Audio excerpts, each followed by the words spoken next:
Your Excellencies, Julius Abure, the Labour Party chairman, has just been sacked by the Labour Party stakeholders, rising in the well-attended meeting held in Umuahia and hosted by Abia State Governor Alex Otti. The stakeholders appointed Nenadi Usman, the former senator representing Kaduna South Senatorial District, to head a committee that will conduct a national congress for Labour Party. Labour Party immediately reacted to the sack of Abure by releasing this statement, calling it unconstitutional, that it is not recognized by the party's constitution, also by Nigeria's constitution, that the so-called stakeholders don't exist in the party and they don't have the power to sack the chairman. These guys have removed all doubt that they are being sponsored to destroy Labour Party and stop the chances of Nigerians taking over power from APC through the Labour Party. Let's even assume that they are not being sponsored, that they are simply motivated by personal gains. Yes, it's quite possible. Remember that early this year, around February, Julius Abure was accused of stealing up to 3 billion naira from Labour Party. Labour Party was virtually unknown at the national level until Peter Obi joined, and when he joined in 2022, Abure and other Labour Party executives offered him the structure of the party, like he could appoint anyone he wished at the time. Since he is a big fish coming to the party, he chose not to because of the type of person he is. He simply wanted to run on the platform to achieve his dreams, not take over the party and start lording himself over others. By the time Peter Obi joined in 2022, Abure was living in a 2-bedroom apartment in Wuse area of Abuja. Right now, he's living in Guzape, a highbrow area in Abuja. So the difference is clear. How did he make all the money? Well, that's for the police to investigate. The most important thing here is that these guys are now living beyond their means. Before Peter Obi joined Labour Party, they weren't awash with funds. So maybe, just maybe, they're just motivated by selfish gains, how much they can make and steal from the party. That's why he can no longer understand that his time is up. It's just like someone blocking the traffic, expecting people to honk for him before he will give way. Now they are not only honking for him, they've given him the sack, but still, he's still fighting. The worst part is the disrespect that Julius Abure has for all the elected members in Labour Party, all the senators, House of Rep members, Alex Otti, the only governor they have, Peter Obi and Yusuf Dati Ahmed, all of them. He sees everyone with contempt just because he wants to be in power, wants to maintain his position, to continue enjoying the trappings of office.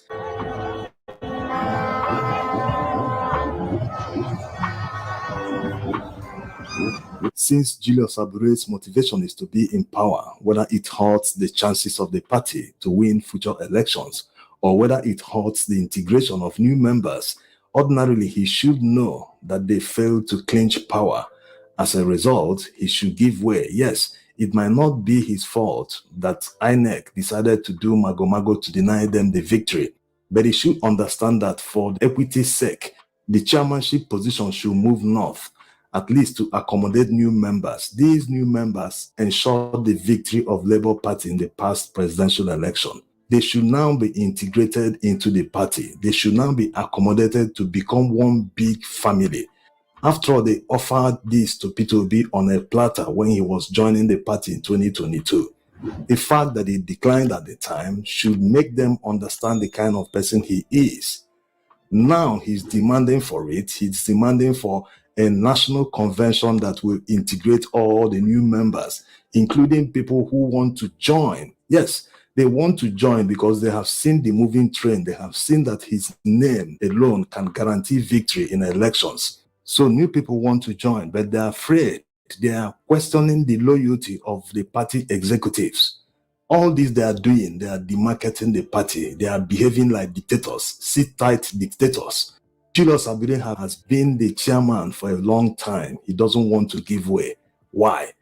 Allow others to come into the party so that the party can expand beyond the grounds they reached in 2023. Why is it difficult for this man to understand? It looks certain that Abure will fight his sack in court. If he goes to court, it will push away many people, putting the party into disarray. Things that can be discussed face to face under minutes. They go to court for it, giving these judges unnecessary powers to decide their fate. This is the problem. All these people shouting, we are Democrats, we've been fighting for democracy from so time, blah, blah, blah. Just give them small power, little money on their desk. They will become dictators overnight.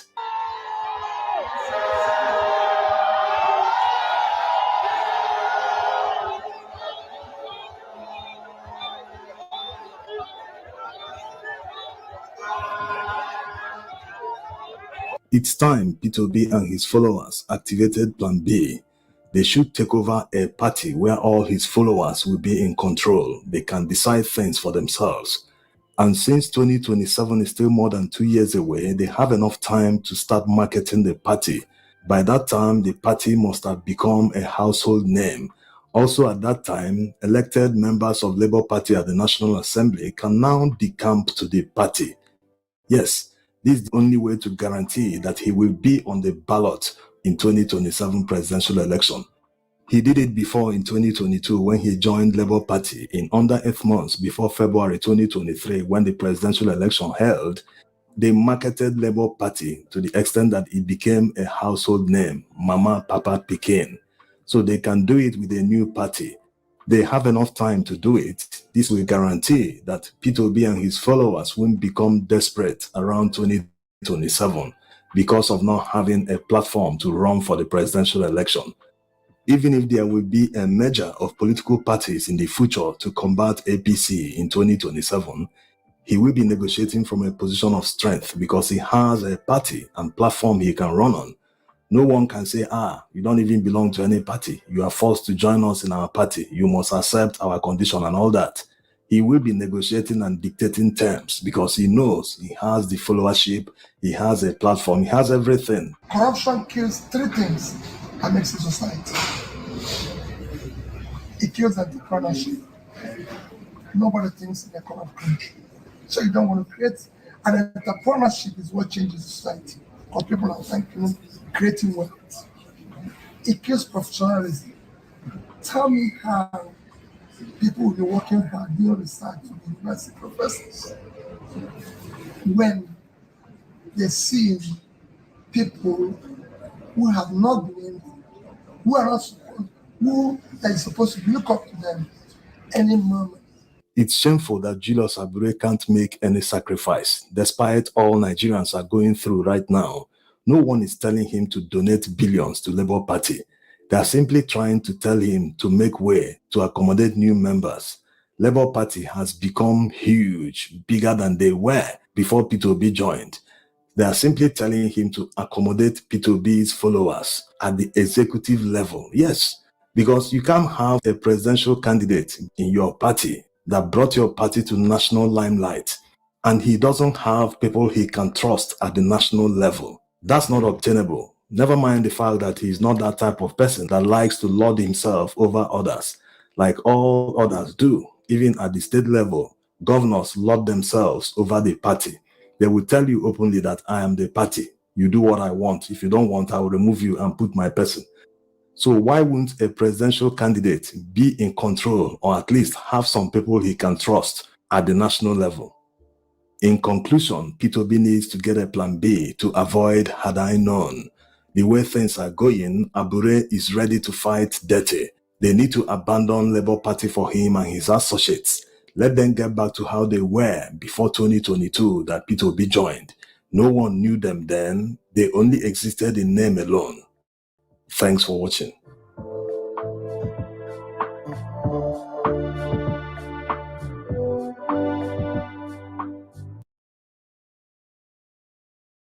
Welcome everybody. Hello. Kenny, how now? Kenny, you're excited though. See the takeover has started. Yeah? Look at that. So this one a new LP chairwoman. How na take see am now? What are your thoughts on the new LP chairwoman? What are your thoughts about her? You guys like her? I mean, I don't know the woman, no. I don't know. They said she was active during Jonathan's time. She was a minister. That's what I heard. She was a minister, and she was quite there, and people knew her. Some people are claiming that she was there were issues about said corruption and stuff like that. I don't know all this one. Them say. That's all I hear. I think there's a short video. Let me see if I can find that video. Let me play it for you guys. Hold on one second about her. Her name is. Wait, let me get her name first. Her name is uh, Madam Nenadi Usman. That's what she's called. So let me bring the video here. It's a short video. It's like 25 seconds. I don't know. 25 seconds. Maybe. Let's see. Yeah. Okay. We need as Africans to consume what we produce and produce what we consume. For Nigeria, my country, we need to fix the policy, the politics, and we need to fix security issues. Because whatever you do, the politician that comes in, he makes policies that affect your income, taxation, everything. We need as Africans to consume what we produce and produce what we consume. For Nigeria, my country, we need to fix the policy, the politics.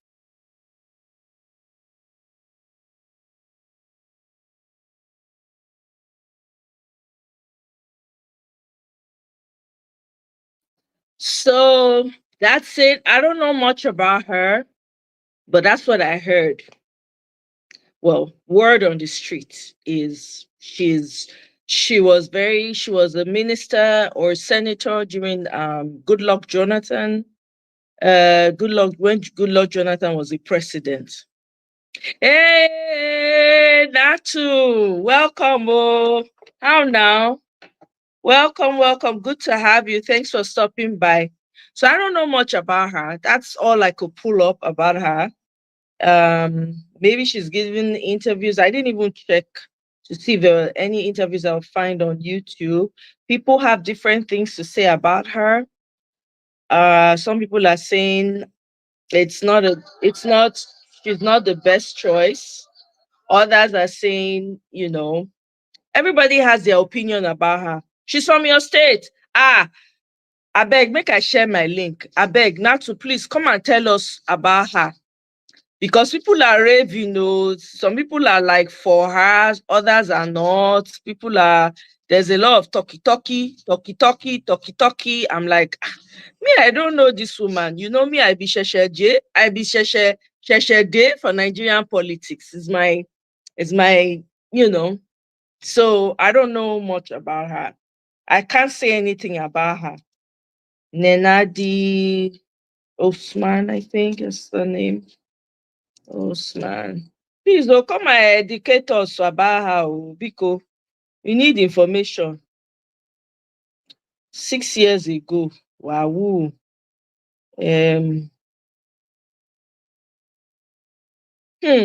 Okay, so there was a money laundering charge. Apparently, EFCC arraigned Fanikayode, Nenadi Usman, and two others. That was what 8 years ago. So it's 8 years ago. Oh wow, they even buy her niece. Damn, this is cold. Mm, okay, there's a full interview of hers, 28 minutes. Let me play this so that we can all hear. At least make we familiarize ourselves with her about her. Abi, I think it's a good thing. Let's familiarize ourselves because people they pump, they claim all manner of things about the woman, and I don't know her, so I don't feel really speak to waiting they happen. You understand? They claim she's not even a Labour Party member. Yeah, that's what I heard that too. Arabambi was in her eyes. Okay, I'm going to play Arabambi's video later. Let me pull this one up. Let's listen to her. Let's familiarize ourselves with her. I know. Bambi go dey pump.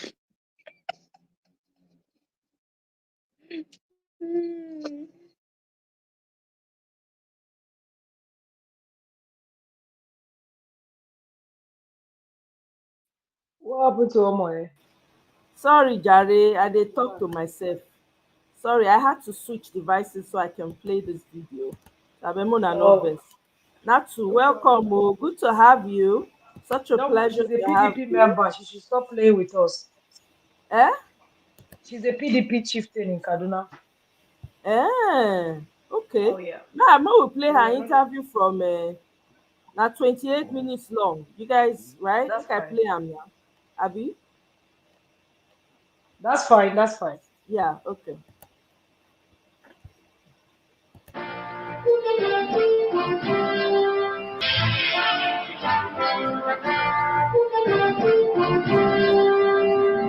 Hello and welcome to yet another edition of your weekly international current affairs program, Globe Watch, from the Cameroon Radio Television with me, Charles Ebony. Trading for the pilot phase for the African Continental Free Trade Area for the 7 countries is underway.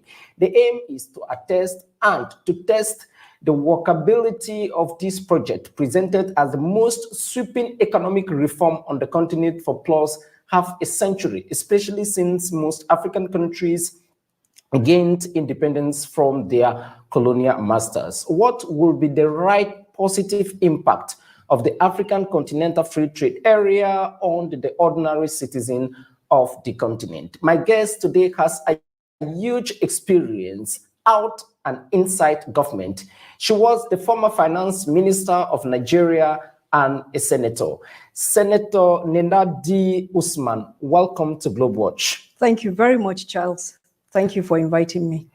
There is an estimate which suggests that within a decade, that is 10 years, the African Continental Free Trade Area would take nearly 100 million Africans living in the continent out of poverty. As a former finance minister dealing with money on a daily basis, what does that entail to the ordinary man?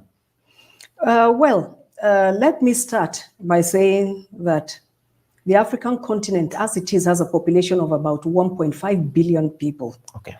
And majority of this 1.5 billion people are young people, which means that Africa has a youthful, predominantly youthful population. And when you say they are youthful, it means that they are strong, active, and potentially they are a huge workforce. When you have a huge workforce, it means you have a huge pool of consumers. Lots of consumption leads to lots of taxes. A lot of taxes leads to lots of revenue for the government. When government has revenue, then it can use that to not just pay wages, but also provide basic amenities for the people. And as they pay wages, the people then use it again for consumption. So it's like a circle. It's a circle that goes round and round and round and round. So sincerely, I think with the population we have and the right policies like the African Continental Free Trade Area, if well implemented, we stand a lot to gain as Africans. First, if you remember, the World Bank carried out a study and came out with a report. So I would want to quote their figures, not my figures, as to what Africans stand to gain if we implement the African Continental Free Trade Area properly. If properly implemented. The World Bank in 2022 said that if properly implemented, we'll have 30 million Africans lifted out of poverty. And it will boost the incomes of 68 million Africans who currently, as of today, live on less than $6 a day.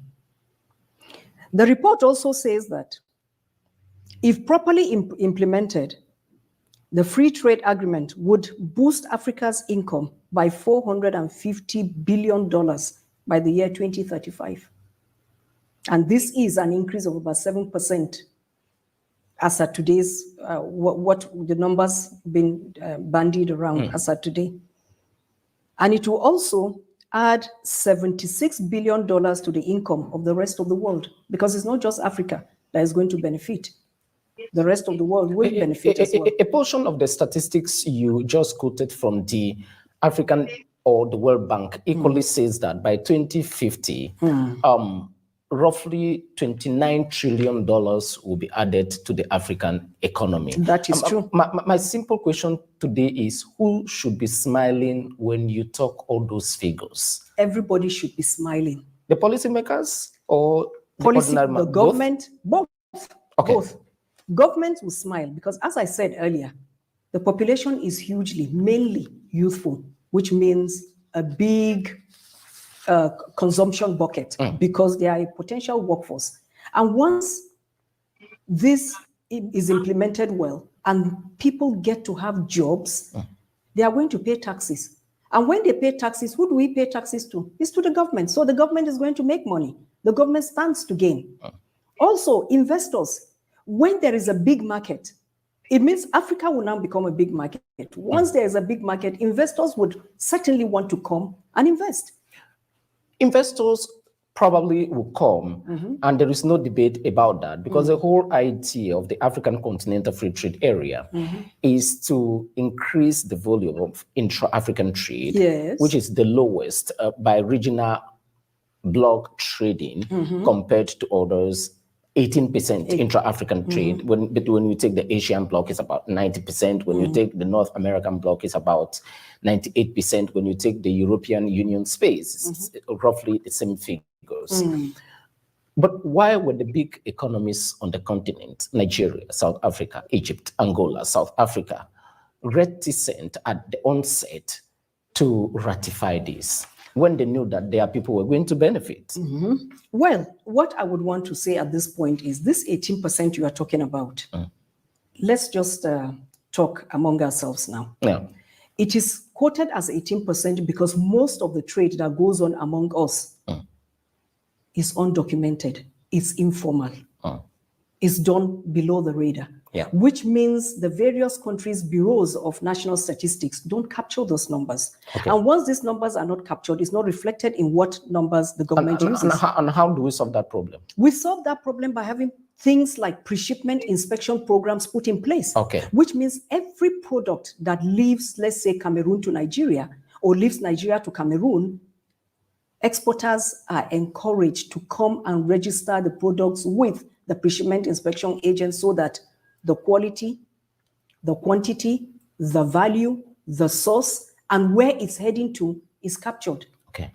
And the Bureau of Statistics will definitely need those figures to be able to say whether you are a net importer or you are a net exporter. The policymakers or those who drafted the African Continental Free Trade Area when it was signed in 2018 or 17 like that in the Rwandan capital, Kigali, basically excluded the tax regime from the entire tariff system. Just the custom duties are involved. And like I said at the beginning, we are already at the pilot phase. Cameroon, Tunisia, and Ghana, other countries who are involved in this initial stage.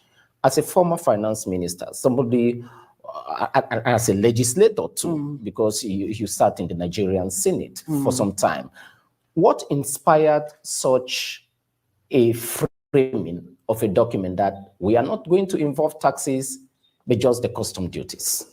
Okay, first, you had asked me a question earlier that some of the big countries were foot dragging when it came to accepting the African Continental Free Trade Area, the concept. I think they weren't looking at the big picture. They most probably were looking at just the picture of how do we protect our industries, because they believe that their industries were bigger and better developed than the smaller economies within Africa. But you also must look at, political issues come in. Whenever a president wants to contest election, people come from the private sector to put money together for campaigns. So when it's time to take certain decisions, those people believe they must have a say in what happens. Okay. But that is not the issue. The issue is when we look at the economies of scale, what we stand to gain by having a bigger market, then I think these big countries need to... The multiplier effect. I think the big countries need to support this program. Now, back to what you were saying. You were saying that taxes were not taken into consideration, that only the customs duty. Yeah. You know, people mistaken when they think the customs is all about revenue collection, that is custom duties, excise duties. That is not it. The main focus, the main aim, or the main duty of the customs in any country you go to is trade facilitation. Okay. And the African Continental Free Trade Area is all about trading. Okay. So capturing the customs goes a long way in ensuring that this scheme is a success. You said in your opening remarks that most African countries became independent and now sovereign nations. Every sovereign nation you see has its own peculiar way of taxation. So if you want to capture that right now, ab initio, to say that tax has to be involved is going to be very, very complicated. Okay. Because you cannot come to me as a foreign nation, for example, and say, dump your taxation system and pick mine. No, neither would you. To harmonize with how many countries are in the AU? About 55. And so far, 54 out of them are for the African Continental Free Trade Area. So by the time you want to harmonize 54 tax regimes, it will take you a long time. But I'm not saying it's not doable. Okay. It is doable. But I think the way forward for the African Continental Free Trade Area as is now is correct. That is by facing it, picking things in phases. Okay. First, you start with the customs, which is the trade facilitation, and you harmonize all that. Then at some point, you will be able to take in the taxes as well. One major criticism leveled against the African Continental Free Trade Area and those who drafted it is that they decided to establish a big system without taking into consideration what was supposed to be done first. That is, the road infrastructure on the continent is not the best. The airline companies are a catastrophe to some. For you to connect Nigeria, Cameroon, you leave Yaoundé, you go to Paris, and then you take Paris to Lagos, which is just 45 minutes from Cameroon. I'm just giving an example, and I can multiply all the rest. So they argue that we did not do the infrastructure first for the Continental Free Trade Area. My question to you is this: did we do the right thing on the wrong process or with the wrong process? Well, I think it's more like a chicken and egg issue. Which comes first? Is it the chicken or the egg that comes first? I believe that now it is a there finance is no minister who is talking where you cannot decide to take a portion of a coin because you need the.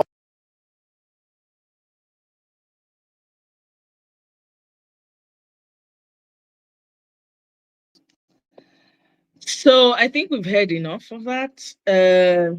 I don't know. I can't make anything out from just one interview, but she seemed like a very. She's She intelligent. seems like she knows what she's doing. Go ahead, She Natsu. does. Welcome. Oh, Mr. Obiboeze, Nwaboeze, I think sorry, I saw him. sir. Yeah, I don't know. Disappeared. He left the studio. Please come back. Oh, we'd like to hear from you. Welcome. It was such a pleasure to have you here. Please come My back. question: what was the reef about her? What was the thing that was? Did she join Labour So they Party were now? saying, so some of the things I heard or I saw on social media was that, you know, she was involved in some EFCC stuff, fraud with FFK. That's what people have been talking about. I'm like, okay, I mean, I don't know. We had for Nigeria. Sometimes people can, you know, intentionally go out of their way to make other people look bad in the Nigerian political Right. world. So I can't just. For me, I trust Mr. Peter Obi's judgment, even though I don't fully agree with him in every strategy he's taking. But Peter Obi I picked her up trust for his something. judgment enough to know that he knows what he's doing. Go ahead, Natu. He picked her up for something. Did he pick her up to be among the Labour Party people or something?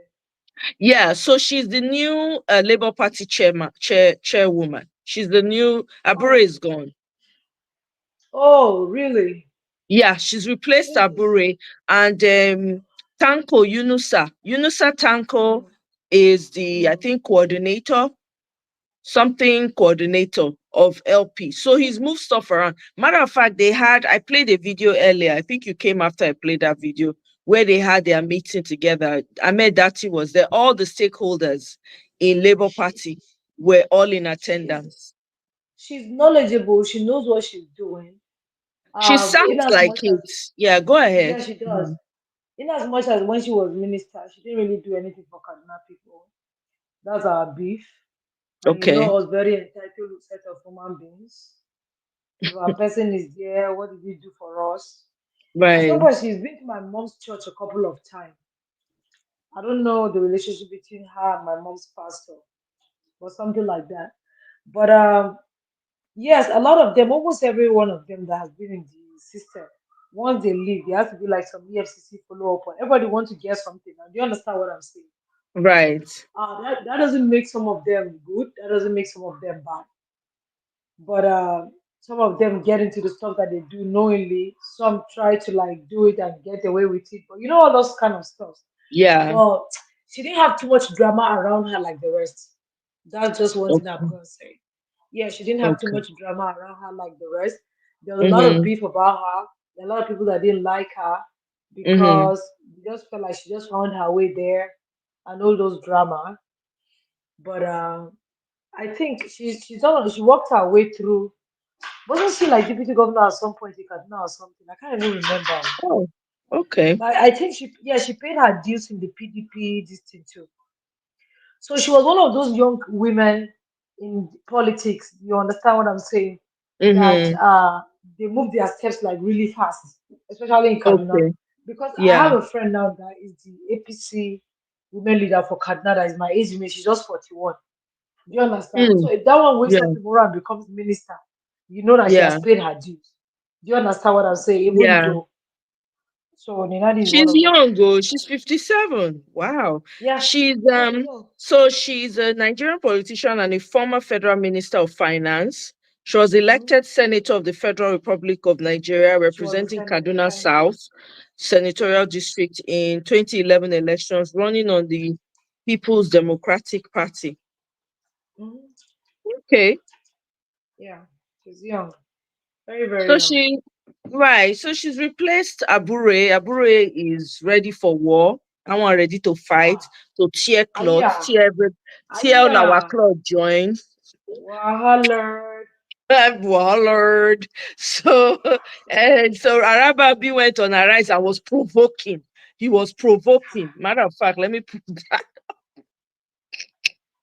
Let me play that. Power is, I don't know why people feel like they should be in one place and remain there forever. To me, I have no idea why. But I mean, if time is up, I know that Abure's time was up at some point, right? And I heard that INEC was waiting for actually the meeting that the stakeholders held with Peter Obi and Ahmed Dati and the rest. The INEC had been waiting for that to happen in order for them to finally, I think, close the chapter on him or something like that. But he's been going. Guess which channel he's gone to? Tinubu's channel to go Which and channel is lament. that? What's the name of his channel? What's the name of his TVC? TVC. He wants ABC to collect him. He wants to work for APC. Are you sure he hasn't been? How are you sure he hasn't been working for APC? He wants How are to you work for sure he APC. wasn't part of the people that sabotaged the election? Ah, You know what you I know they mean? have said, you know they have said you cannot fight war and win war in a town without an insider. Because the insider go tell you, say, if you enter Exactly. from parlor, if you turn right, now God be will your room. bless If you turn left, now be you. madam room. If you go straight, now there the children they sleep. If you enter, Exactly. do two steps, now there house help they sleep. Oga no dey Exactly. enter room till 11 o'clock. Madam they come up 5 a.m. pray. Then she will go back, go sleep, Exactly. wake up 7. So that's how it is. Exactly. We have a saying where I come from. Onuwa agbe ole sabole, meaning the person for inside now go show the person outside how wetin go Before, do to harm you. definitely, Eh? definitely, It's definitely. crazy, you know. So I dey look, I dey observe everything. I'm like, okay, Peter B is making the moves that he needs to make, even though I don't complete. To be honest with you, and still my position is still the whole country needs to shut down, as far as I'm Ah, my concerned, sister, so that we can my start all over sister. again. But that's just me, right? I can't, you know. Everybody's, Peter Obi wants to move forward to 2027 elections. Some people are talking about 2027 elections. I'm like, to sit down, look, that be monkey business. For me, But it is the my person that is ready to take that country back, come what may, that me, I'm throwing my Well, own support behind. if we are going to be honest in this thing, right, we Mm, agree 100% that Uncle Peter, he has some, it's not everything that he wants to do that we're agreeing with. So yeah, also is the same current person that is in government or whatever. But the right. fact is that he's one person that we know that what he's going there for is not for personal interest. Exactly. He's going to take care of everybody's Do you concern, understand? right? Do you understand? So it's Yes. just like if you're getting married, they tell you nobody is perfect, blah blah blah blah blah. But look for somebody that is kind, look for somebody that loves God. You know what this is that they will tell you. So he's not telling Yes. you that you go there and you sleep and nothing will happen. No. But person where they get conscience, where they fear God, where by himself, if you want talk something, go pull himself back, go say, not you are going too fast. Not you are not supposed to do this, not to fear God. Do you understand what I'm saying? Not the Yes. person that Yes. does not listen to Absolutely. anybody because as Agbado is right now, nobody can talk. What will remain now? Now how you go share, give Shein own, give Remy her own part of Nigeria, then you go shut Yes. down Nigeria for us. People Yes. that were saying that let him go to Aso Rock and replicate what he replicated in Lagos. What did he do for Lagos? He collect all their money. Now no use Of sense killing all. and say now Yes. say make you go replicate it. Ask that say what did he do for Lagos? He pay he make sure say but before he leave Lagos sha, he make sure say he get something for that government where they go in pocket. When Exactly. children go still benefit from am. They never talk about your own children. Talk more of, they never even talk about you. Talk more of your children. Exactly. How did we move from a bag of rice from 30K to 90K? Explain to me. It's not 90K anymore. Updates. It's 100. Someone Don't tell me enter story. 100K now. Equally It's hard. like That's a hundred and right. six, 106K. Oh Oh, yeah, girl. Get updated. Salobra. Get updated, man. Ah, A ah, hundred ah, and ah, six ah, k ah. Forget. If you As not some buy, people you say, I leave was be am. lying. As some 100, people say, I was be 102 lying. last. As some I'm people say, I telling was be you. lying. I was be lying. Yes. Ah, Don't enter 100K now. Hmm. I was be lying. Yeah. It's Ah, crazy, oh. The ah, suffering in ah, Nigeria not ah. being. Do you see the queues for petrol in Nigeria? I Let's think not you talk said about it that was one. in Ilorin that all the keke napep they shut down the whole place, He and all rich of now. that. He not rich. He rich. My friend was telling me in Kaduna where she used to go and climb bike 15 naira from her house Mm-hmm. reach main road. Now Mm-hmm. they charge almost 500. 15 naira something before. Maximum she spend money from her house reach front of road now 100. The other day she said she spent 500. I'm like, wow. You understand?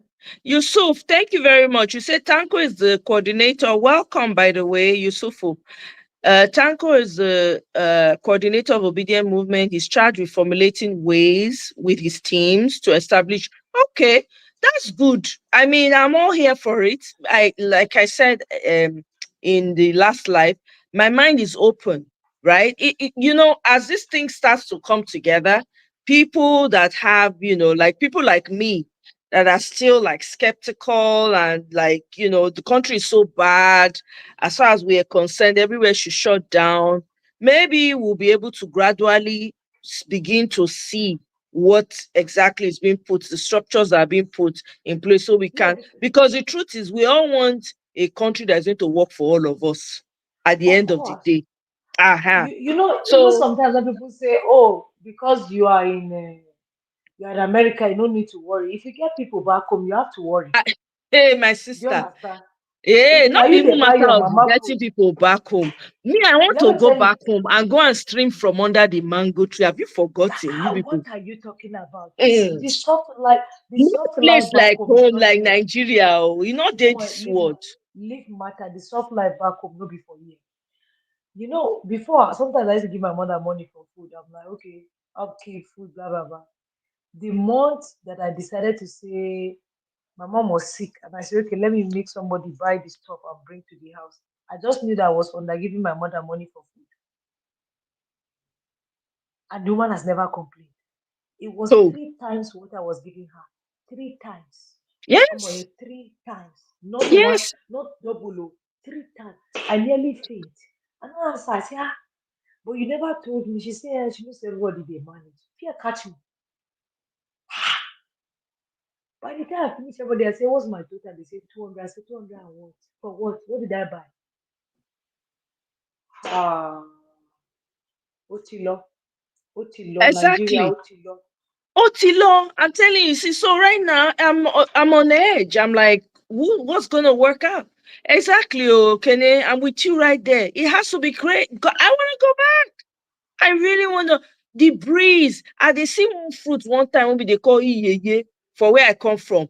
It's very tangy. When you eat the fruit, it is shock for teeth, but you still get your own sweetness. I don't forget it. I don't know the Oyibo name. Now we they call them I for think where. I know what you're talking about. I think I know what It's you're talking about. orange. The body of it is like orange. Yes, Inside yes, is I a know what bit you're talking about. tangy.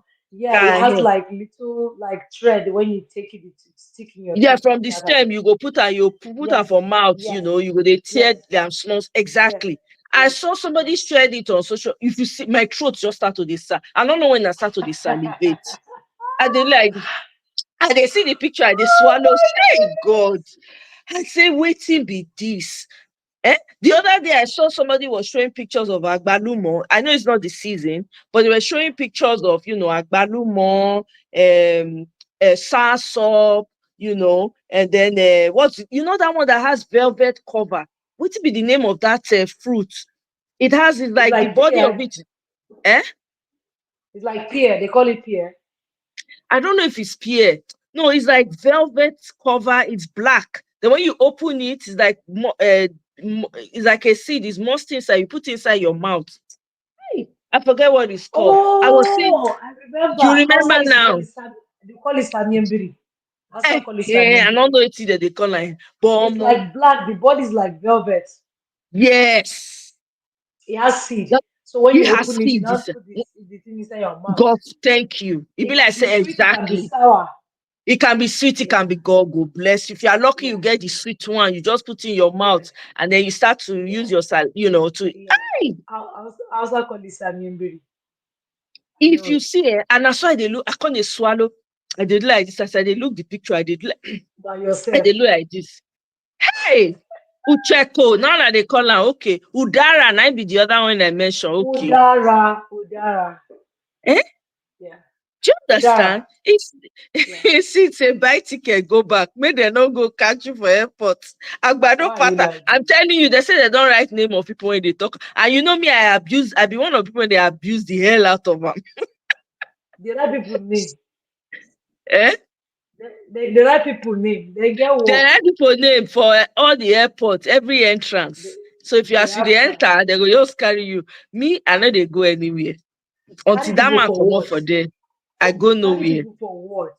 People are just Mm. being stupid. Carry I'm people telling for you, what? that's what it's all over. They say they've shared. If you like travel by road, by air, by sea, they have your information. Mm. Can you imagine? Mm. We are in a dictator. We be like say we never know wetin dey happen. On top of that, yes, say Bill Gates say the tax one that they pay for Nigeria too small. That man won't die. Oh. he come on a neck meeting. He follow Is he do all neck right? meeting. National Who send him? Economic Council. I Who beg him they call be? am. Who him With be? Who him Shetima. be? He dey tell them say the tax one that they charge them too small. On top of the one where they don't break people back. This Oyibo man come up for a house. Can't Anybody tell when they you listen, for your own anybody when they house. listen to this one, we be big gay person, make I talk to you. Go tell now, okay? We are very grateful for the things we they do for us for Africa, but you don't do that. Maybe you can't they go. The Maybe new you can't they go. secretary of LP is a very strong, quiet man. Oh, there's a new secretary. I didn't know. Is there a new secretary? He was in the House of Rep, contested and won the state under LP. Okezie Ekpeazu. Who's Okezie? That name rings a bell. Paid the judiciary heavily to Okezie Ekpeazu paid the judiciary heavily to disqualify him. Is a formidable. Who is the LP secretary? Eh? I don't know. They don't get secretary now. Eh? Peter B is moving, no. Wait, oh. Baba is not here to play. I'm telling you, I don't know. See format now. New Secretary of Labour Party Nigeria. No kidding. No time. I'm telling No you, time. I'm like impressed. Who's the new secretary?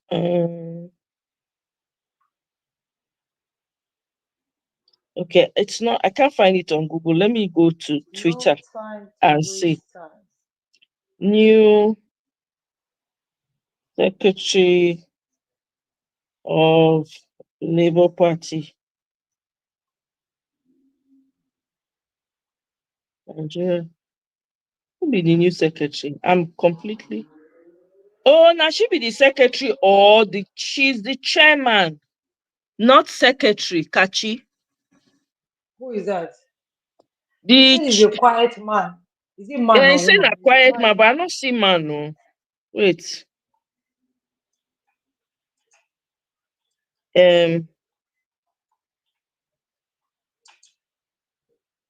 Please, does anybody have the name of the new secretary? I don't have it. Senator Nenadi is the caretaker chairwoman of Labour Party with 29 members. So here they say she's the chairwoman, right? She's the national caretaker chairman. They call her Emmanuel. Chairwoman, Labour Party, right? That's what they're saying. Okay. Taking over from Julius Abure. With 29-member committee, they're all responsible for organizing LP congresses. Okay. Thank you so much, Yusufu Lawalo. I appreciate this information. Yeah, but don't take now. He don't sell out. I say this man is hosting meetings, going to our federal. Hey God, if we don't do something, these people are going to. I know, I kind of feel that way too, because the fight, because this election that is coming up, they will look for ways to sabotage. Now there are more hungry Agbado people on the streets. If Agbado gives Abure enough money and pays all those Arabambi noise makers, against LP. exactly, it will come and cause mayhem again. So I would, for me, my own humble suggestion is that they should have, alternative. That Labour Party, I don't even trust the people that are there, to be honest with you, because you don't know anybody, you don't know who Agbado has something on that they're going to come from back and pay heavy money. I don't want to cry again, no. The trauma from 2023, I never recover. Senator Darlington, okay, so now be the secretary, okay, thank you. I don't know Darlington Nwokocha, okay, I don't know who that one is. So, Seed, you are happy, but don't you think you should have alternative? Seed, I think PO should have alternative. Let me share my link again. I beg, if you people want to come and give us more information, because that's what we're talking about today. The new development in the LP party and how we're going to move forward 2027. Although I still they talk my own, 2027, I don't know. Left to me, that country should shut. It don't tell when that country suppose don't shut down. But what do I know? If we say 2027 made the country shut down, maybe when we get plans, we go shut down. If your house get problem, you won't fix the house. Say you go provide alternative before you go bring down the house. I be get money, you go just demolish the house when money come. Well, that's true, Sha. You are right about that. But now see, they do me at the talk, you understand. Senator Darlington. Yeah, Senator Darlington. Sometimes as hard as it is, We have to just take emotions out of it, because sometimes when you leave emotions to roll, you understand, you make a lot That's of true. decisions that are That's not true. profitable. No, you're right. You're right about that. We cannot be the same. This is me reacting. You're the calm one. So I guess we need each other right now. Sometimes my I blood throw they away boil. I salad forget that too. sometimes. Welcome, oh, Mama Echo. We throw a salute right back. Mama Echo, greetings, ma. Greeting, my love. How are you? Fine, thank you, ma. I get alternative for now. Wetin AAC. Who? That show a party now. Now watch party. Show worry, wife never release them. If na you go release her. I know release them. How? If na Also, you go release her. Mama Echo, I know release them. They swear for me. 5 years of no country. Allah. No, hmm, you are tied. Make una let my 2 children begin to enjoy themselves for 5 years of no country. E no dey easy. exactly, Kenny. That's what I'm thinking too. Can use the quarrel now, the LP quarrel. Exactly, because they look for loopholes. So I beg, make you know, the video is on Symphony. Okay, let's play the video then. Thank you, Yusuf. Oh my God, Again, right? Yusuf. Before you Eh? play, I said Go ahead. before um what Obi is doing, and with him on this one, and let me tell you why. You Okay. remember that in the last election, it was at the last minute that he joined the LP. Do you Right. understand? Right. When they denied him all the rights and everything, I decided Yeah. to leave them to join LP. So he just believes like doing his groundwork now on time is going to set the ball running before that time, so Right. that we'll not, because I feel like if I had enough time, like all the other ones had Yeah. before the election last year, he would have done Mm-hmm. better. Do you understand? Right. But it was because of that I think he's making all the moves he's making now, which is okay by me. Okay. Okay. Hey, fair enough.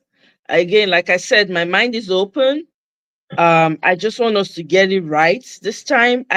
Anything for this man to leave, the man that is currently there, anything for him to just Is there disappear. anybody there? There's I'm just nobody. Thank I'm you. just No, checking. there's nobody. Thanks for the Okay, correction. There's okay. nobody. I just There's did check. nobody there. Mm, right? Mhm. So you are right about that. You are very right. Thank you for correcting me on that. So let me play this video from Because this Symphony. one that Go Brigade ahead. is going to Mm-hmm. uh, what is the economic council meeting? What did he say? Council, executive council. What Yeah, meeting? National Economic Council. Can you Okay, imagine? our outsiders invited. I'm saying that it's supposed to be our business.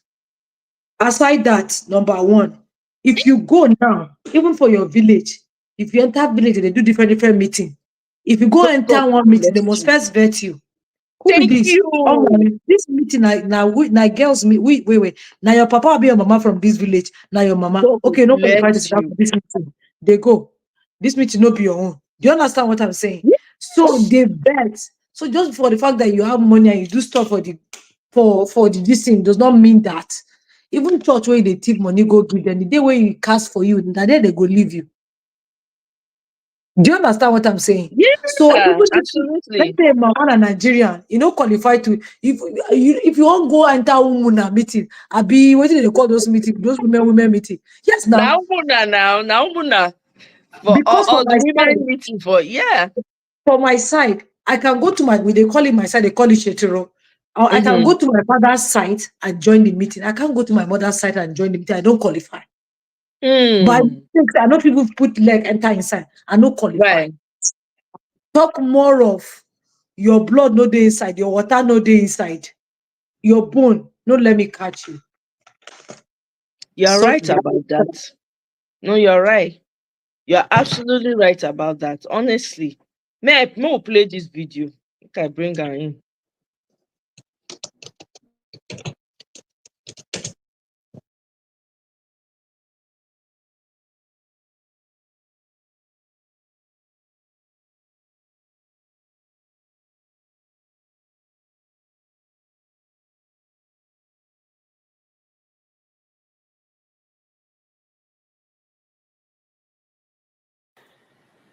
labor leaders, let me very respectfully stand on all these simple goals. Your Excellency, I have to start by thanking you for that very, very detailed elucidation of our position so that people know. And I thank various speakers, including Senator Nenadi. He told you that after going to INEC, he came to visit me. And I said to him, brother, I've listened to you, but I'm also consulting. And I thank you. The governor said it, to consult it, to discuss. And I thank him because I know what it has gone through before we arrived at this stage. It is not as if we just woke up and called a meeting and say, come here, you know my own position as well. I've been called out of name, not serious, not weak. People say I should not present myself again because I'm not what you're voting. But I believe that we have to follow the process. And the governor, each time I come to him and say, please do this, please. And he did that. And when he says he goes through the law, or he does what is right, I believe him. Because I know he consulted and everything. So, we're not here, like he said, all we're doing here is to continue the exercise of building. We're not here to dissolve, we're not here to suspend or sack anybody. And like I always say, even this new one we're doing, whatever we're going to do in future, everybody, including those who are not were part of yesterday, can participate. Everybody is free. We're not asking anybody. We just want to do it properly. So if you are chairman in a state, you want to contest again, we'll vote for you or vote against you, whichever one. We're not saying you're no longer qualified. It's just simple. Just that we have to do it properly. That's what has been stated here. So I thank all of you, all of us that are gathered here. It's not going to be easy. Even after this meeting, we will still continue with meetings, reconciliations, everything. But we need to be on the right path. It is critical. It is better than the right path than negotiating. Look at our election now coming up. We should be in the campaigning and selling our market, not having meetings with party. And soon all of us, with what our government is doing here, we should be selling our market globally, not waiting and doing this. So we've resolved that we're going to move. And I know, let me thank the gubernatorial candidates. I'm sure what you've done is a work that by the time we finish, you just put it into your system and we conclude. Senior advocate, I think you have started the communique. All we need is to put the bits and pieces and you conclude. And we'll just read and go. So don't remove the communique. We're just going to give you ingredients to put in different parts and we'll move ahead. And we assure you we will do the right thing. And again, in going forward, I must appeal. In going forward, let everybody listen to this sacrifice. When we talk about dear governor have mentioned it about issue of caretaker or issue of this. We're just trying to set up just a small committee that will help to do what we want, the right thing, which will be just a period of maybe 120 days. We want everything we're going to do to end as quickly as possible, so that we'll be able to know what we're doing. So we're not trying to set up another leadership. No, we're not trying to do this. It's just a system that will help to get to where we're going. That's what we want to do. Not another group that can become a problem for everybody, but a group that will solve the problem. And we want everybody to embrace this. That's what we want to do. So for us, having been here, NLC, our parents, I love that. What Mama, I like what you said. What you said was very good. Mothers, parents must go from time to time to raise their children that they are doing well or not. I used to tell people that I had a principal who, for a time, who did not realize I'm the governor. So whenever I go to see him as governor, he hold my ear and said, I want you to listen what I'm telling you now. I said, no, Father, I'm a governor now. He said, listen to what I'm telling you. What I got no effect. You know? So he still think I'm okay. So I went down in his old age. As friends, I will still hold my ear and be warning me. But that's because you never grow old where your parents are. So anyway, thank you for not allowing us to grow old. And remember, we are not trying to do the wrong thing. We are, like you said, we are trying to follow the law and do the right thing. And we're pleading to everybody who is listening to us and those who here, those who are not here, we want everybody to come together. We want it to work. That is why we're doing this. And I thank all of you who are gathered here.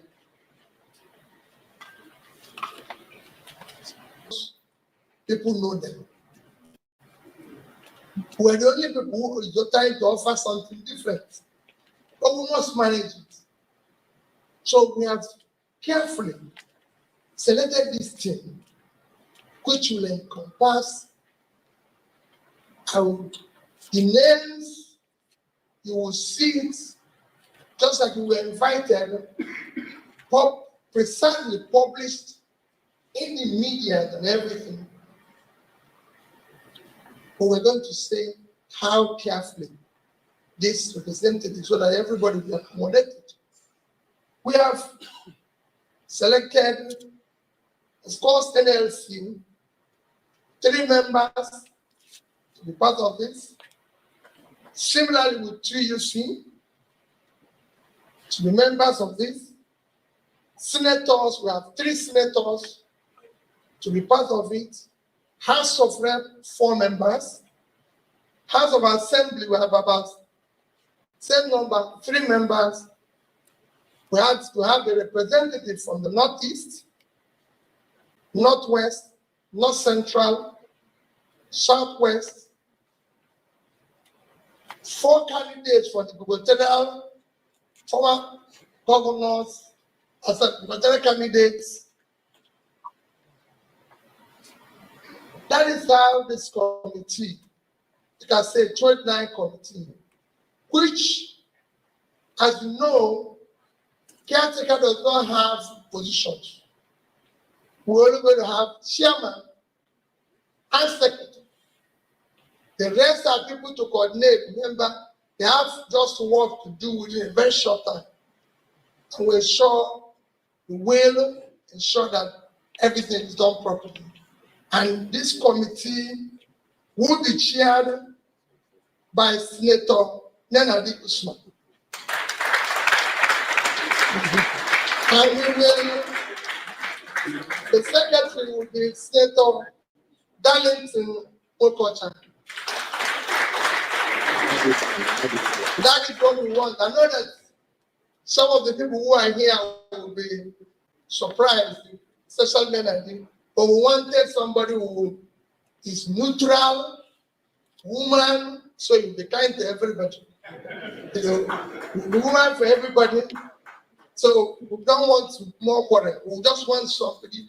All we are saying is let things work. And we are pleading. And we guys continue to say we will continue to engage, side, move on, but we will get things right and show an example of what things are supposed to be. That is what we're here. We're not here for any other thing other than what do we do to be able to move forward. Governor told you I went to INEC. Senate have told you I went to INEC. And we have also seen what is happening to us. I think we're all in agreement. Thank you and God bless you. I think we deserve it.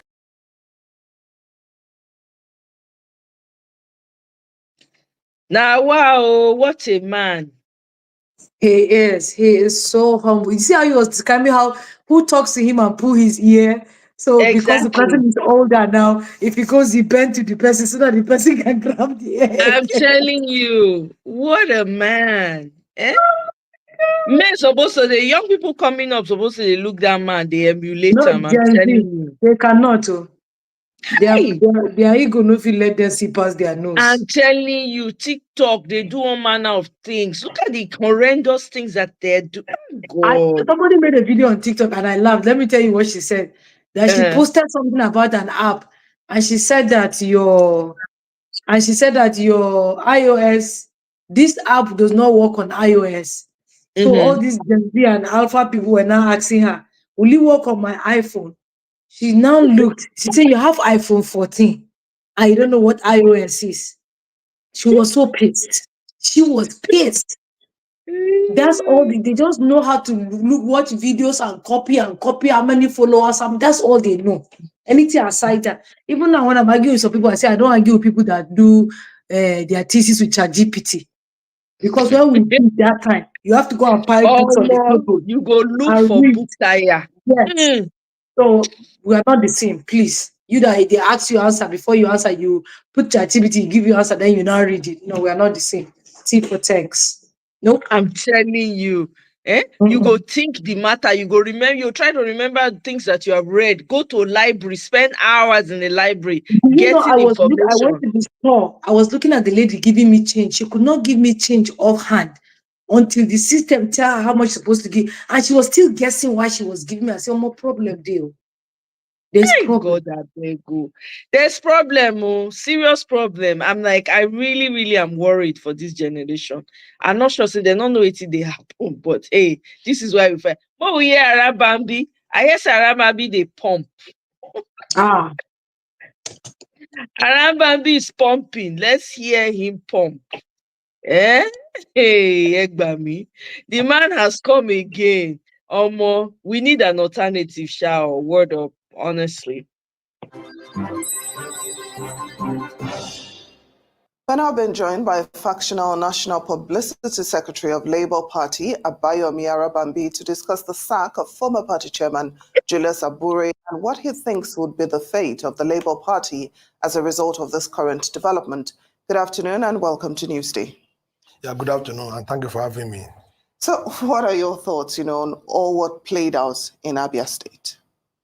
Well, thank you very much. I think what played out yesterday is just, the convergence of people that have reached their political menopause and they are just trying to use some scientific means to be productive. When in actual fact, they have reached the end of their productivity, in their political life. In our constitution, because you see them making reference to Labour Party. Our constitution does not recognize anything like a stakeholder. We have 4 levels in our constitution, Article 11. I have it here, both in 2009, the 2019, and the 2014 constitution. All of them are the same with this now that I'm holding. We only have 4 levels. We have the ward, we have the local government, we have the state, and we have the national. The ward is subdivided: World Congress, World Executive Committee, the local government area, and local government committee. We have the state working committee and the state executive council. We have the NWC. Then we have the national, which is subdivided into national working committee, national executive council, and the convention. Our convention is the highest decision-making organ of a body if you want, to appoint, a chairman maybe from the world, local government, state, and the Fed, and the national. But in Abure's case, I was shocked to hear from Governor Saleh Soti, who came barely 2 years into a party from PDP, and Mr. Peter Obi saying his tenure expired in June. They were not member of our party as of 2021 when our chairman died in December 2020. That's A. Salam, our former chairman. We elected at our NEC meeting Maria Labeke, who was a nominee of the NLC as our interim, as our chairman then, acting. But for some reasons, we now convened a NEC meeting in Benin in 2021. That was when Abure became the national chairman from National Security. I seated there. I was in my 8 years tenure then as chairman of Labour Party. I moved that much supported by Sokoto. He's retired NEC up to today, and that was when Abure tenure started as national chairman. Nigeria will also know that there was a time Abure was restrained for 1 year. If that tenure was impeached by that restraining order, that was set aside last year by the Court of Appeal.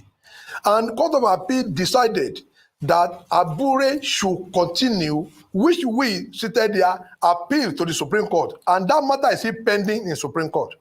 So we are now surprised that people who barely know our party and constitution now gather themselves in Abia to proclaim authority over the party, that they should now go and conduct world, local government, state congress, and convention.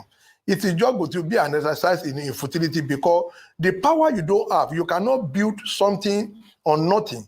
And I remember in 2015, the Supreme Court, by Justice Mary Odili, made a pronouncement in the case of Amechi versus Magnus Abiden that parties must obey their own constitution.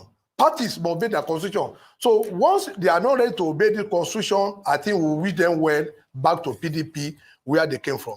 Now, the caretaker chairman they appointed, they have shot themselves in the leg by what he said, and it's on record. They said the tenure expired on June 8th. Who gave Nenadi Usman our party membership card? As far as we are concerned, she's not a registered member of Labour Party. The last address we know first was Director of Finance for the President Campaign Organization, and also Director of Finance for Peter Obi President Campaign Organization. And all of you are aware in Nigeria that during that build up to 2023 president election, some people took on loan certain injured player from PDP. They brought them to Labour Party to come and head, our campaign organization. Likewise, Nenadi Usman and the former DG Akeoshutokun, who was a member of the Zenith Labour Party as at that time, and they took him on loan, even as an injured player, into Labour Party first 11, and that was why we performed woefully.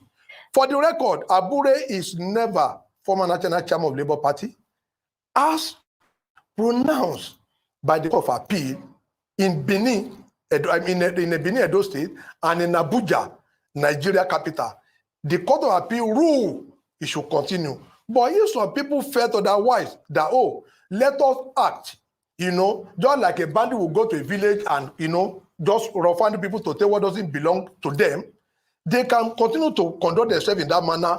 But I just want to tell them and Nigerians, anybody that traded with these people, what befell Samfara in Senator Damatu Mafara and Governor Asis Yari, where after election in 2019, the court overruled all the election. The governor-elect was sent packing, the deputy governor-elect was sent packing, all the 17th assembly, the 3 senators, and the 7 House of Rep, they were sent packing, and that was how the Minister of State, their defense now, Matawale, became the governor of Samfara. When he even came second on 73,000 votes to the 400,000, the court declared that all the votes of APC was a wasted vote, and they now, asked Matawale.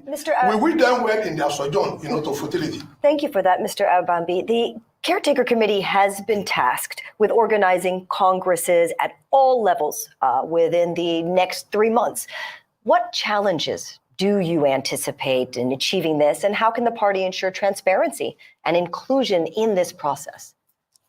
Like as always maintained, if the highest court in our land decided in their judgment that cannot be appealed, when Supreme Court made the judgment, you can ask them for review, but this one is gone.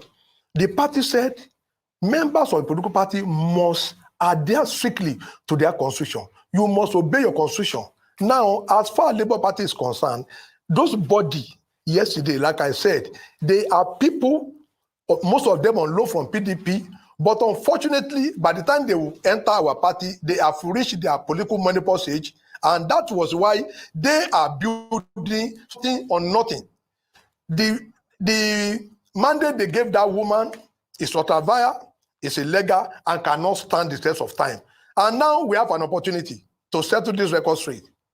We, as a party, have over 7 court cases in the federal court. We have 3 in the Court of Appeal and 1 in Supreme Court.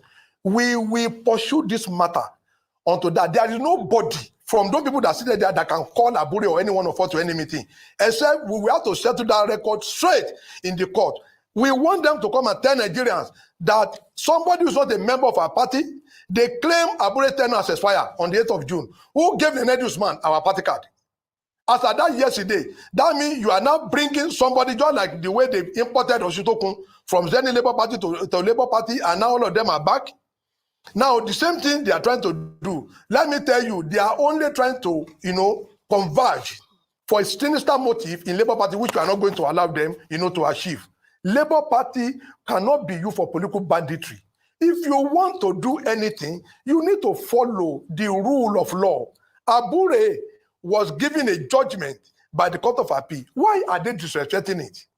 You are now, a governor, Lesotho has no constitutional power to invite national chairman, because our constitution is very clear. The national chairman shall summon all meeting, and he shall preside over all meeting. Shall connote in Supreme Court as a must. He must preside over all meeting, not Governor Lesotho and Mr. Pitobi. They cannot preside over a meeting of Labour Party. They cannot.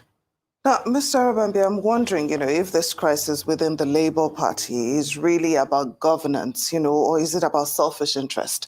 Considering the state of the nation at the moment, shouldn't the Labour Party be strategizing on how to succeed in 2027?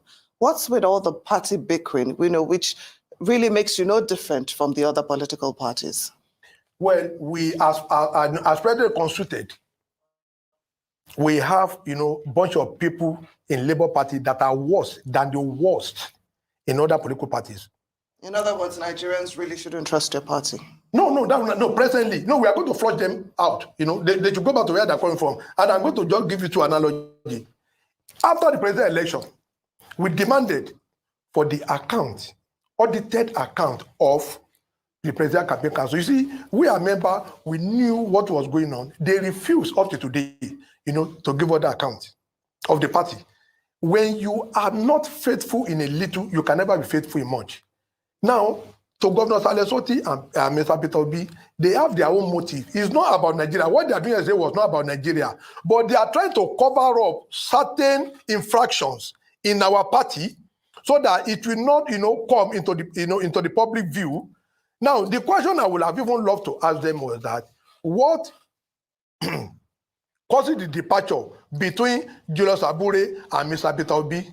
Because the same Mr. Obi that said, I am standing with Abure, even when Abure was retained before the same order was set aside, it is the same Peter Obi now that is saying tenure has expired. That means there's something they didn't want us to know. I want you to hold on to that line of thought. We have to take a quick break, and after that, we'll be back with this interview. Please stay with us.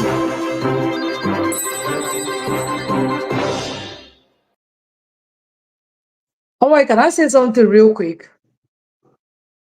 Yeah, please go ahead. Before you go, Mr. Ike, welcome. Oh, you left the other time. I was like, oh my God, Mr. Ike left.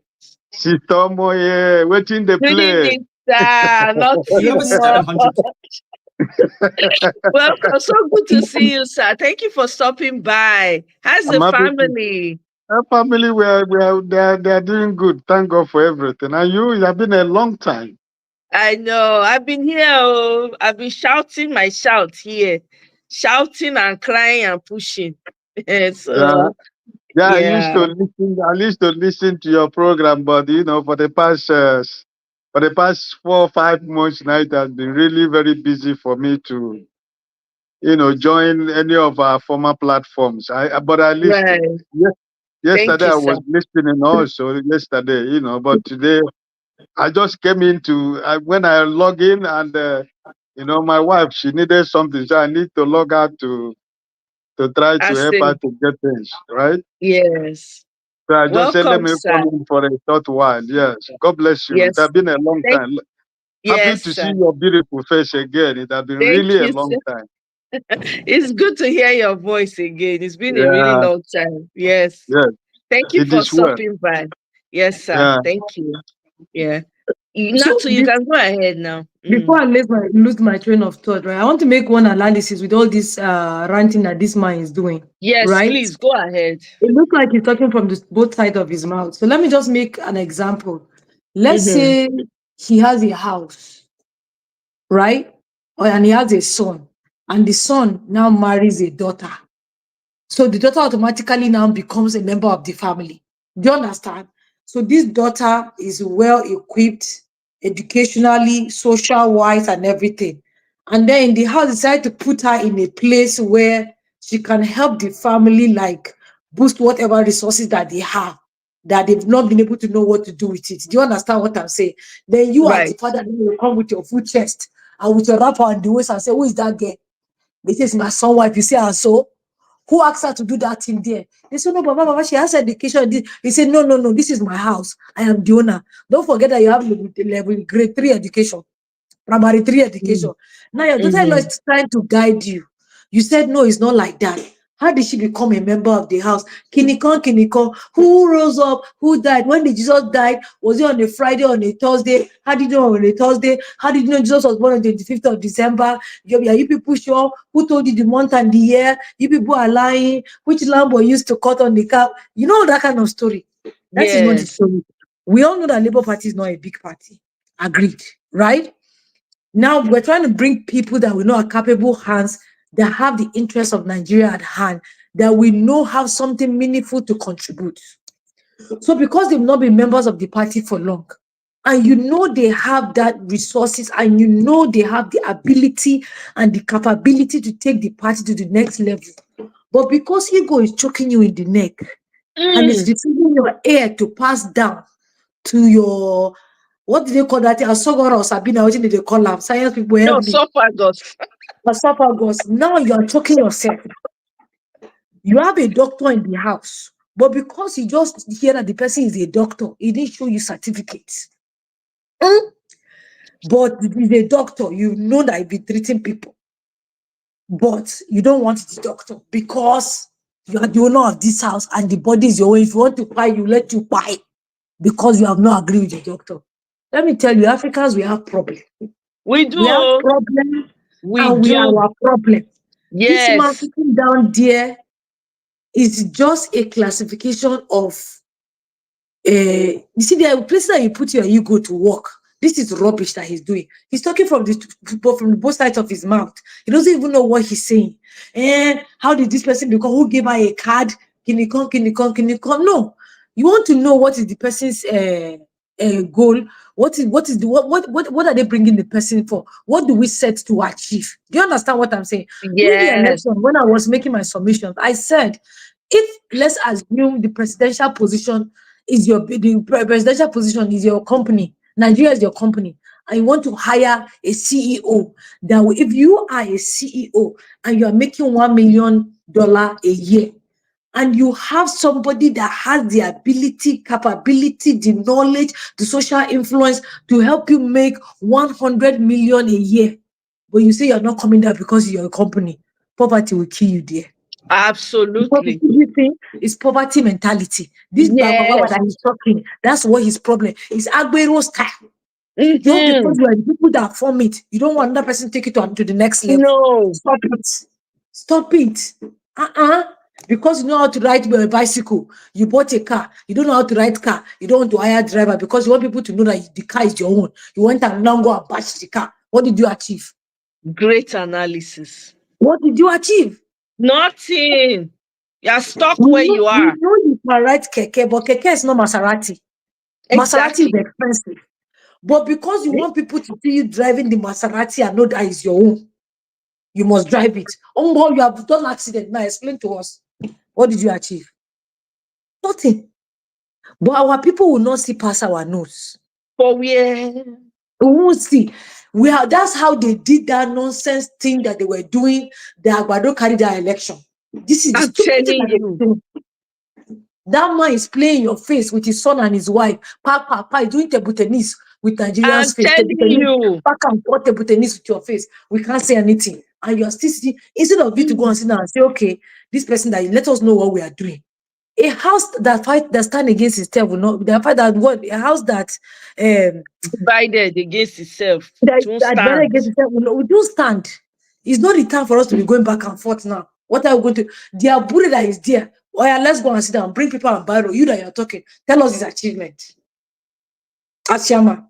Tell us his achievement as chairman. Tell us that where he collected the chairmanship, where he has taken the chairmanship, where he has taken the party to. Then Exactly. he say, What did he do? What impact did he make?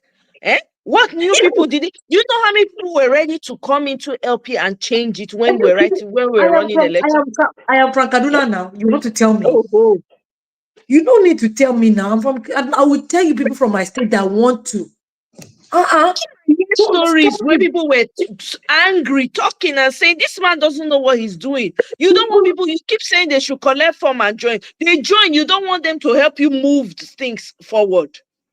You see, everybody that has a business wants their business to progress. If they are bringing you on board, it's because they see value in you. It's because there is value. It's because you have value to give. But you see this ego that is choking us. This man is even fighting more because the person that was given that position is a woman. That should not be a problem right now, sir. Oh, go. Your head dead here. I That didn't should want to not be say your it, problem but right now, your sir. head dead here, Natu. That should not be your problem right now. It's because it's a woman that is giving. That's where his major problem is coming from. But that should not be your problem.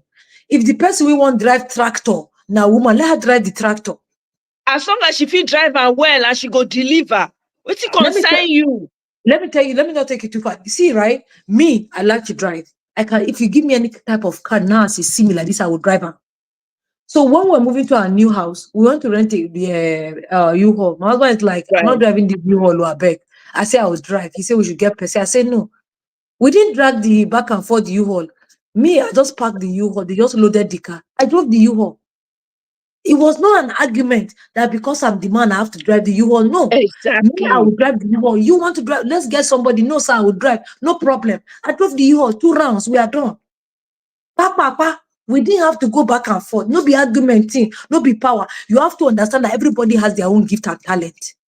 We just have to put it to play. You see, I don't drag with my twin sister because she cooks better than me. We don't even drag that one. I know they drag. So if they make food for anything, like just to collect my own chop and my own be that. We no go back and forth. No be my ministry. But you sabi give good gifts. That one they will give back to Exactly. you. You did that one, I will do it. You want to send me anywhere? Send me now from here. Say go to Maryland and pick somebody at the airport. Now like this as I did. I'll just carry key, slippers, carry water and snack. I don't pass Maryland. Now maybe that. Do you understand? So everybody has his talent. Instead of going on national TV, trying to tear the house down, because you are wasting time. 2027 is next tomorrow. Exactly. It's next tomorrow. It's next tomorrow. When they play before now go, we don't reach post. Before when I know, say we don't reach, we are in 2027. So the time for all this, if we have time now to plan against the rush work that we did last election. Exactly. See, wall will get crack. Person where in house wall get crack. You know cement and at least I go enter. Absolutely. Rat self go enter. Oh, rabbit, all go enter. So instead of make you go find what you go cement that wall, you did there, they argue for national TV, they prove muscle, flex muscle, we don't become skeleton. They there go soon become sand.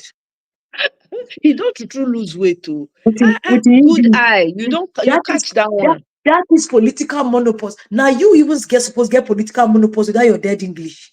Now you political monopause. Some of them want to come with big English. Now you know enter political menopause because he's not. If they call people to say something for, he's not even supposed to talk. Give the man that is talking, the people that are interviewing, they don't even know how to catch people. So you now ask him. So you are a party chairman for 8 years. Yes, what did you achieve? Because nobody even knew Labour Party until Peter Obi took that ticket. That's when we knew that Labour Party existed. People should stop playing. People should stop playing. We didn't know there was Labour Party until Peter Obi. So instead of you to start fighting now, it's for you first of all to appreciate Peter Obi for putting your party in the map that people of timber and caliber want to belong to your party. Who wanted that to Labour Party before? Nobody. Nobody. Labour Party are getting senatorial. If somebody from Kaduna is a House of Reps member. When he was now Okada rider is a House of Reps member under Labour Party. Okada Do you rider know Kaduna. they get one place where they vote for this one representative where they vote for recently? I went on Yobe or Sokoto or somewhere. They vote Labour Party. There was no candidate. You see, They vote Labour Party, no candidate. Eh? This guy, what did this guy do? Labour Party is the next AI for Nigeria election, for Nigerian political Bam. party. Say it So again. Now instead to of say him that to part take again. advantage of him, yeah, it's the AI of Nigerian political party. So instead of you guys to sit down there and be thinking how you can dismantle Nigeria Labour Party, take advantage of it right on the way, make the money from it, enjoy it. Do what you can do. You don't even know if the person enter presidential, if you get appointment. No, you won't drag now just because it's not you. Okay, good luck with that. Let's see where that takes you to. Make we see where that one will carry you go. Make we see where it go carry you go. You just want to, because you're invited by national TV, you want to come and sit down there and you're not even facing camera. You're just talking. You can just even know how very unaware that person is. Very, very unaware. No stage presence, no anything. I was a chairman for 8 years. What did you do, sir? People doing the interview, catch him by the blockers. Tell us your achievement as a party chairman. What have you achieved? What have you done for the party? Nothing. Nothing. So you are fighting for somebody that is also chairman, is not doing anything. Because all of you just sit down and do nothing. And just be flexing muscle because you are chairman. See, if you want to be man, nobody say because you get a banana, or now you make you say you be man. No, there's much more. You see now the thing where they expose plenty people now. There's much more to being a man than just having your third leg. Because back in the day, they would tell us because you are the man of the house, provide food, provide shelter for your family, and does it no? You have to provide emotional balance, spiritual balance. You have to be available for your family. There's much more to that. So now, all this internet and everything is opening everybody's blockers. Your own still never open. Now, breeze go blow on very well. When breeze blow that far, when she open, we'll see and well. If not pink or red, then we go know what we go do. But right now, just they jump from one TV station to the other saying rubbish because maybe APC they give you money for the side. Because rumor has it, some people were being used by APC so that they were saying rumors that some people were being used and sent to Labour Party so that they will reduce the strength of PDP and PDP will not match up to all those stories that were coming up. Let people make up those stories instead of you to sit down now and use all those this that you are getting to do something for your party and achieve something. No, it's not like that. We want to see how we can bring ourselves down, but God will help us. It's not well said. In fact, I don't know. You nailed it all. Look at he lost weight. That's true. You have good eye. You cut down one. Sharp. The man has lost weight. He's trying to slim down. Maybe he has married another. You say for Nigeria, that's they had them. They don't marry wife, join. They're like seats. That's all they know. They don't know about vision. They don't know about creating balance. They don't know No. about developing your community. Vision. They What don't know is about vision? living impact. No. They have There's to no they they marry, can see. join. They can see with their eyes. That's vision. That's their vision. They see. That's That's their vision. Oh my God, thank you so much, Natu. Let me I see you, Sid. Welcome to the show. We go talk. I want quick play this Alex Oti video. Maybe watch them together. Say Alex Oti they fire down. Let's hear it together as he was firing down. Let me start by welcoming all of you to the banquet hall of the Abia State government for the expanded stakeholder engagement or meeting. Today being Wednesday, the 4th day of September 2024. I want to thank you for allowing yourselves to be bothered this afternoon, leaving everything you were supposed to be doing today, traveling from far-flung places to answer this call. I am aware that a lot of people, or a few people, have kicked against this meeting. A lot of them did not understand the reason why the meeting was called. Forget spending 8 hours a day trading. I just pick up my trades the night before, set up my automations. The meeting was called to deal with an existential problem confronting our party.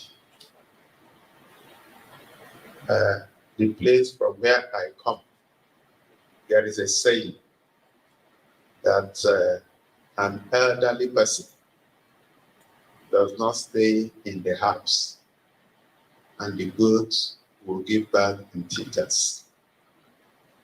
If you followed us, you will agree that we do not get interested in things that we should not be interested in. Since I joined this party in May 2022, there have been one problem or another. Every time that I intervened is to solve the problem.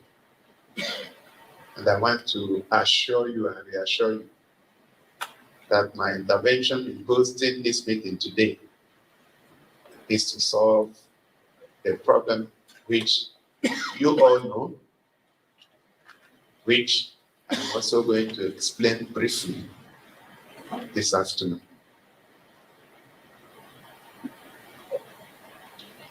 Like I said, I am very new in the party, and but I have an interest, and my interest is to ensure the survival of the party.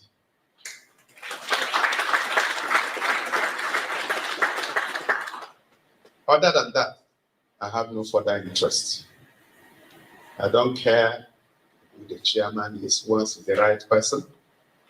I don't care who the secretary is once he's the right person. Everything succeeds and fails on the altar of leadership. And if we do not provide direction, then the party may as well disappear.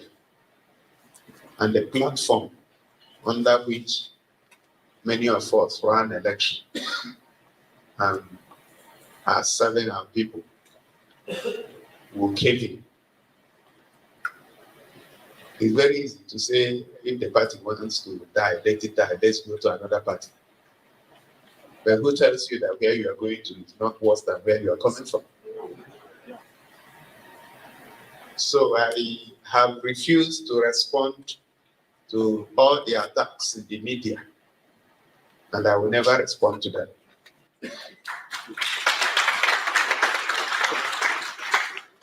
But as stakeholders of the party who I respect, and if I didn't respect you, I would not invite you. And all the people that were threatening, including going to court to stop me, they didn't know that I have immunity.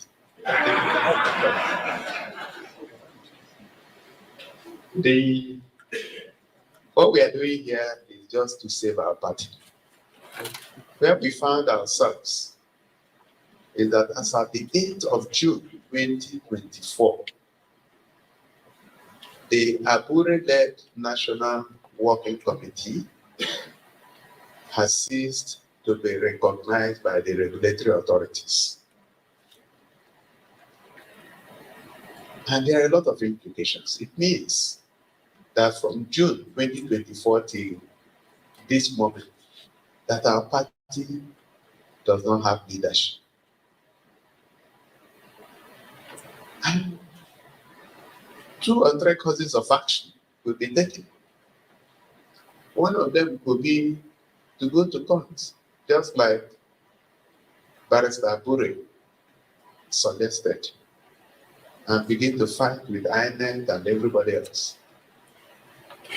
The only problem with that course of action is that you will not make the court process will start, but we never know when it will end. I don't want to live 9 to 5, paycheck to paycheck. I wish I would have known this 20 years ago. This is a hidden gem that people don't know about. You might be closer to retirement than you think. Have you heard of income tax? And it may end sometime before the general election in 2024. 2027. And if that happens, it means that everything, if it ended negatively against us, and Supreme Court pronounces that, like we know, that the tenure of that National Working Committee ended in June 2024. The implication is that every action that they have taken from that June until the day the matter is decided in the Supreme Court will be null and void. Some of you who are looking at contesting election, maybe by then they would have done primaries, submitted names, you will find that you will not be a candidate. And I'm not saying something strange. It had happened in Rivers State, for those of you who were there in 2019. It had happened in Zamfara and a few other states. Plateau. So, people say that a battle that is foretold will not consume even delay, because you know it will happen. And of course, there are about 5 off-season or off-cycle elections that should happen any moment from now, including that of Anambra Senatorial District, where our brother Ifeanyi Ubah unfortunately left. Because INEC does not recognize the working committee, national working committee that existed. If they conducted primaries and selected candidates, they will not list those candidates in those off-cycle elections. You don't need to take my word for it. A few weeks ago, I called a meeting of chairmen of political parties. Barrister Abure went uninvited, and they excused him from that meeting. Just last Friday, another meeting held involving all the political parties. We were not even invited. I also have it on good authority that our party agents for the forthcoming Edo and Ondo governorship elections in November, who were selected or nominated by the same working committee, that the document had been trashed. So as we speak, we do not have agents for those elections that will happen in about 2 months' time.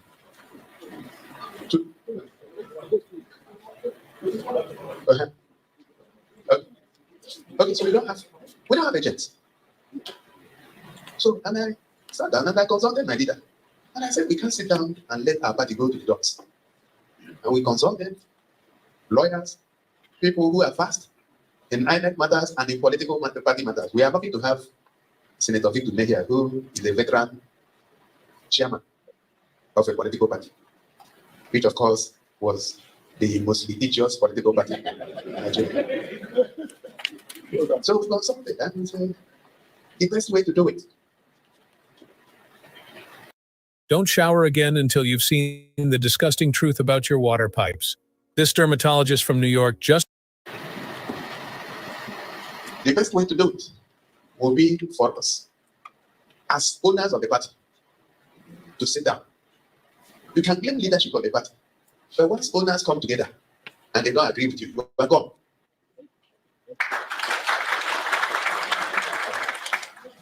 So, and I must also say that before this time, I had engaged with the leadership of the National Working Committee to explain all these issues to them. So for me and for a lot of us that are here, we need to save our party. How do we save our party? We are not here to dissolve anybody. If by exclusion of time, your leadership has been rendered comatose, impotent, then you do not exist. So what we are here to do is to define a way forward. My engagement with people who know better than I do is that since INEC does not recognize the leadership, which I believe is right, because I've seen documents to the effect that an agreement signed by all the parties, including the Barrister Abure, that the party should organize an all-encompassing and all parties, all interests congresses, starting from the board, through the local government, to the state, which will in turn lead to a national convention. I did tell the people who are fighting, when they organized the convention in Navy, I did ask them who the delegates were and how they emerged. And that question has not been answered. So on the basis of that, it is very clear that things were not done right. So let us not move sheepishly into a hope that we know exists. But distinguished ladies and gentlemen, that is the essence of this meeting. It is my understanding that will be very swift and define a direction forward. I know I do have another time to speak, but I wanted to say everything that I wanted to say here, so I don't need to come back again. So distinguished ladies and gentlemen, let me thank you once again for coming. Thank you for being part of this. Thank you for all the support. For us in Abia, it's all about governance, good governance. Yeah. If you follow us, you'll find that whatever is not right, we will not do it. That's our watchword. Is it right? Is that the way to go? Labour Party, just like elsewhere, should actually lead the way in good governance, because it's a party for everybody. Everybody is a worker, one way or the other. So I want to also thank Nigerian Labour Congress and TUs for making this meeting and for their cooperation. I want to thank them for also getting the party registered at the time they did that. But I want to advise that having registered the party will be bigger than you. That's true. All the people that registered PDP, yeah, I think they were 32. I'm not sure any of them is alive today, but the party is still there. And go and check the Labour Party in the UK. I'm not too sure that the Prime Minister is even part of Labour, who is a Labour Party Prime Minister. So anytime you sow a seed, and your seed will be smaller than you, then you have done nothing. You need to sow a seed that grows to become a tree, so that generations after you will remember you because you sowed this seed. That's my advice to my fellow comrades. No, not like I'm one of them. I'm sure the NLC knows that I'm a fellow comrade. Solidarity. Yes, my distinguished ladies and gentlemen, let me thank you for listening. And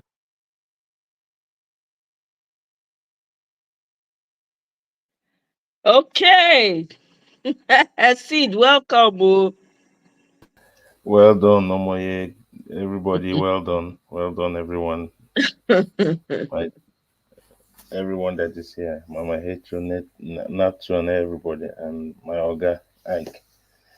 Yeah, I mean, we have seen what OT has said it very clearly, you know.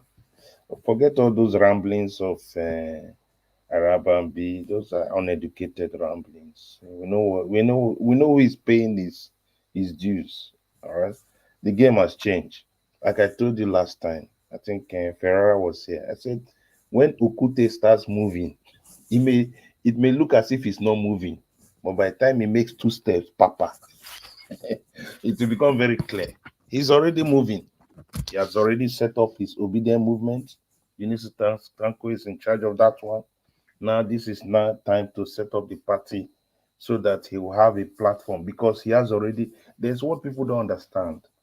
Politics is not just our only emotions. Oh, let him lead the party. No, he needs to create. He already has name recognition. That's very important in politics. Name recognition. P2B has it, but we also have used throughout 2023 to create Labour Party name recognition. So Labour Party is one of the 3 parties that are prominent parties in Nigeria as it stands now. So to just start shifting party, it is not politically astute. So what they have done now is to wait for the thing to mature. They were waiting for Abure to mature. He's out of it. He's not recognized by INEC. He's not recognized by anybody. He went to INEC meeting. They walked him out. That's a massive disgrace. None of we are talking about even Edo elections that is on the horizon. So I think they have taken the right move. Before this kind of people like OT is not is very educated human being. You know, these are educated men. They have thought through the process. They have thought through it. And all the stakeholders, TUC, labor union, all the stakeholders, the senators that LP has, they are all in this together. So the Abure people and the Apapa people are just political jobbers. The game is up for them. If they like, let them go to court. The court knows that INEC did not recognize them.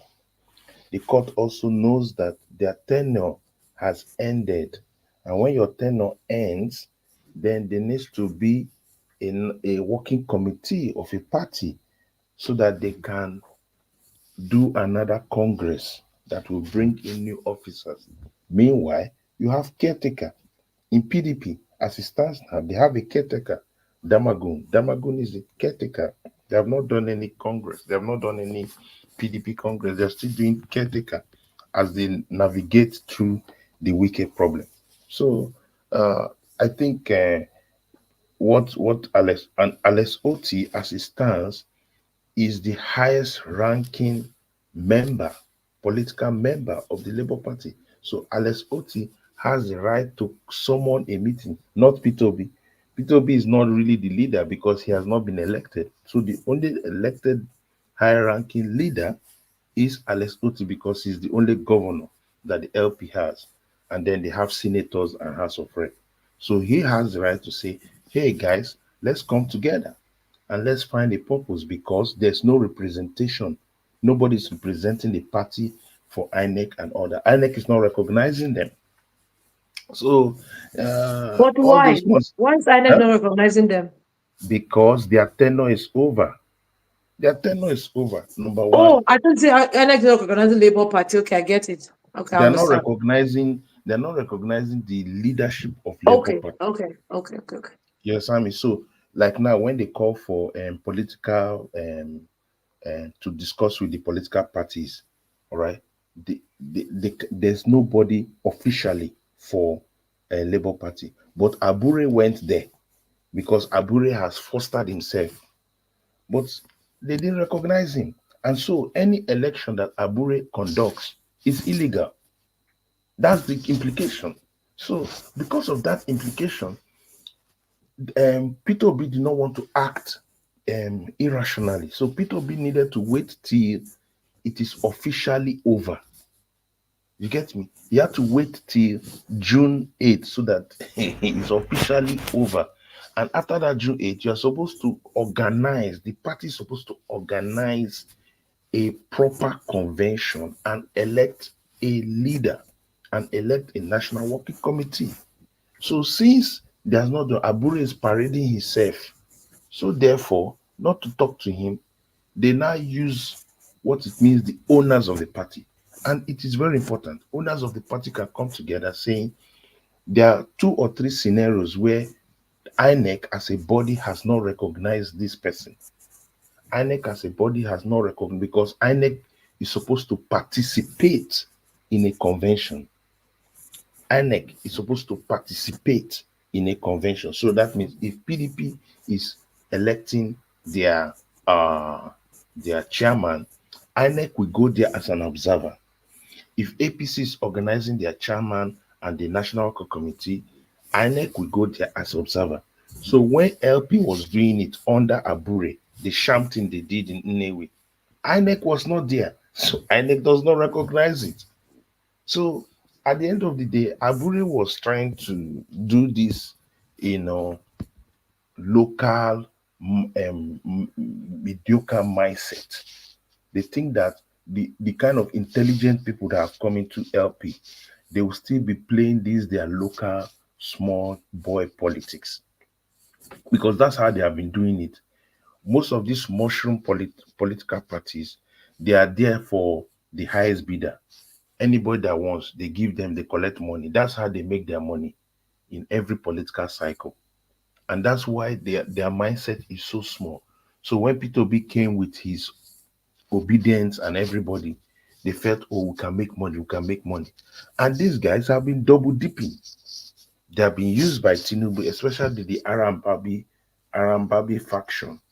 It was the same faction of Apapa that they were giving them money, they were enjoying in hotels, and they were fighting LP, they were fighting P2B during the legal process. They were fighting P2B. It's the same people that are now with Abure. It shows you their mindset, and it tells you where they have been the moles of the party. They are working for Tinubu. That one is very evident and very clear right from early this year. We knew that already. So, but it is good that they have now seen that, okay, the real game players have come in and they have the massive support, and you cannot stop it, because we need this party to be regulated and we need people to come in.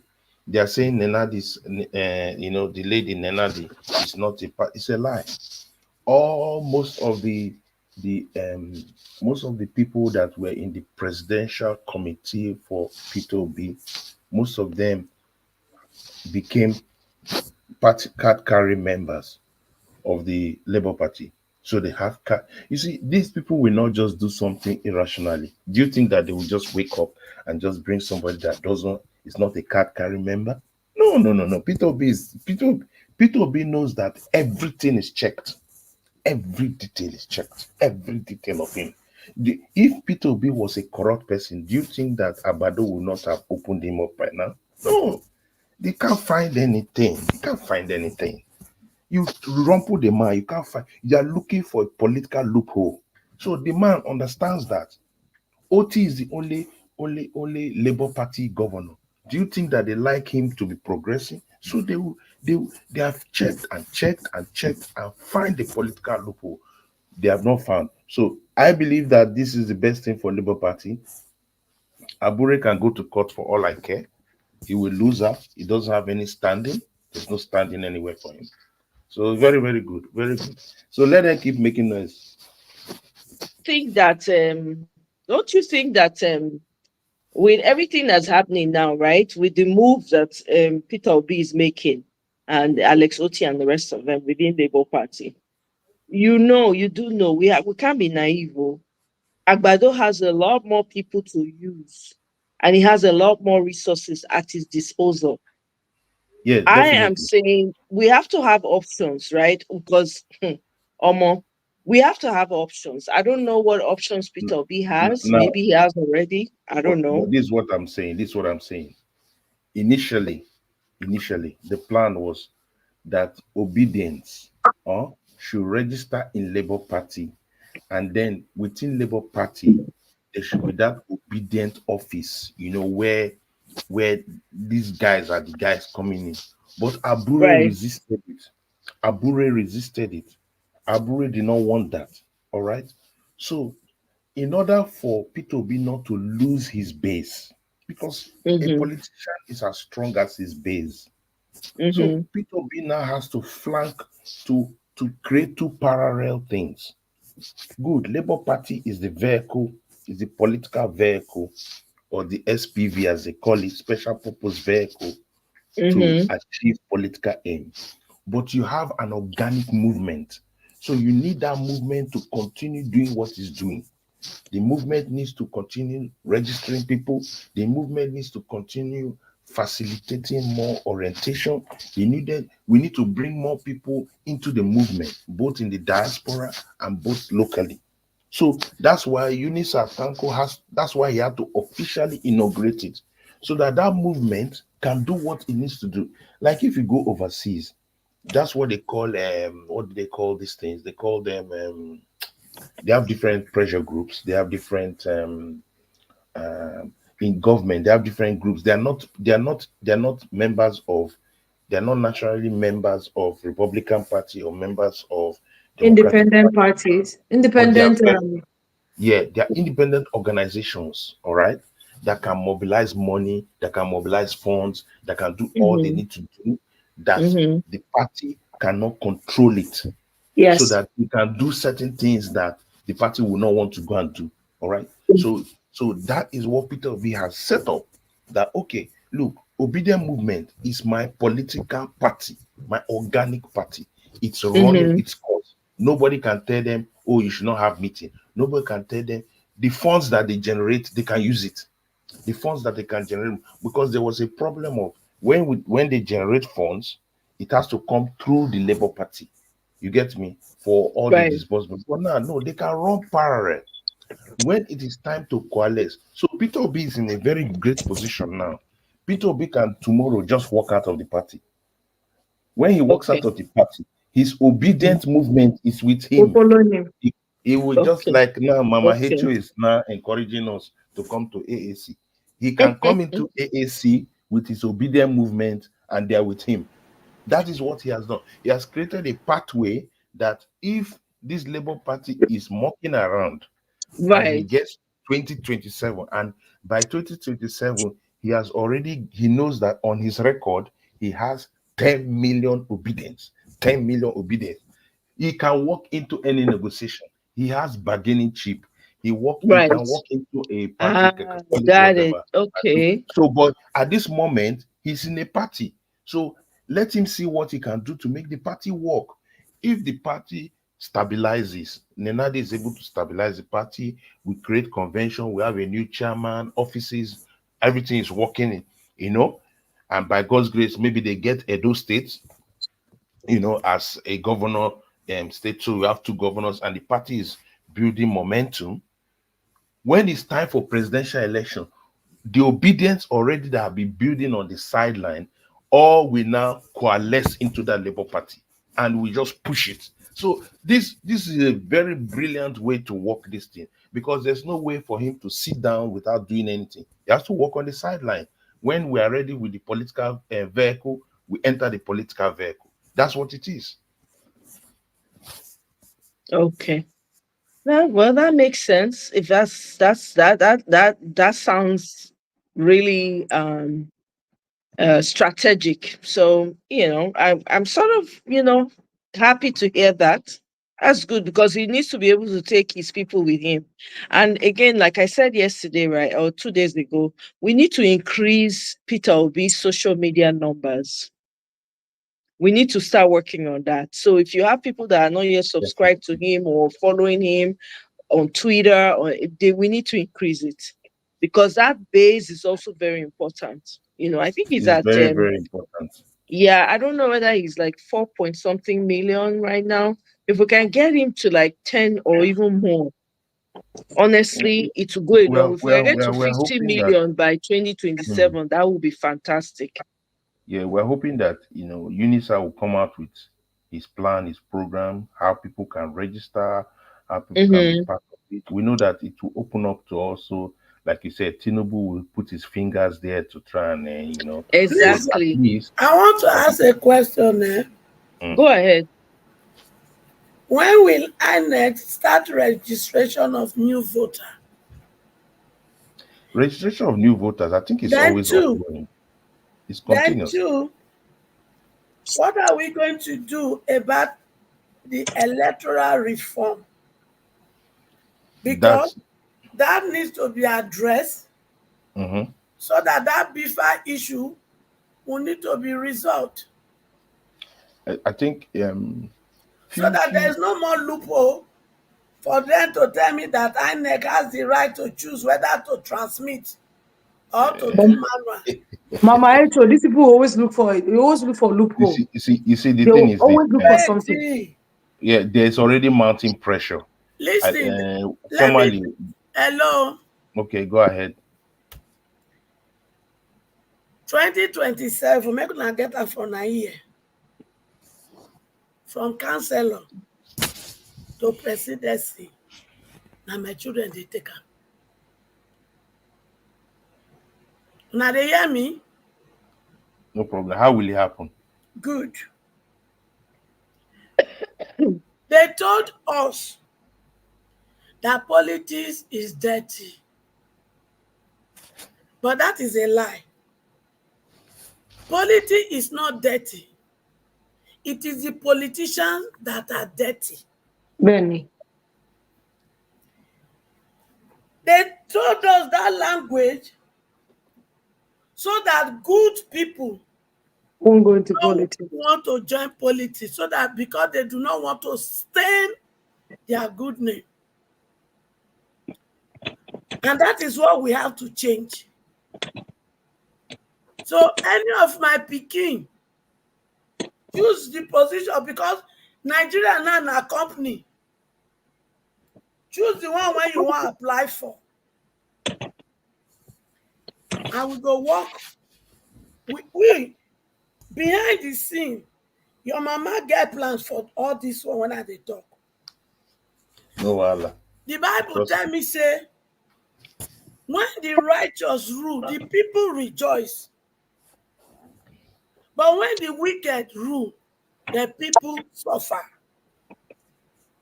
So the wicked are ruling us now, and the people are suffering.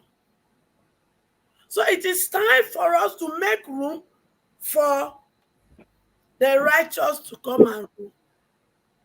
Well, you asked a question. Wait, let me be done. As long as the good people stay out of politics, the bad people will continue to be there, and they will continue to rule us, and will continue to complain, and will continue to suffer.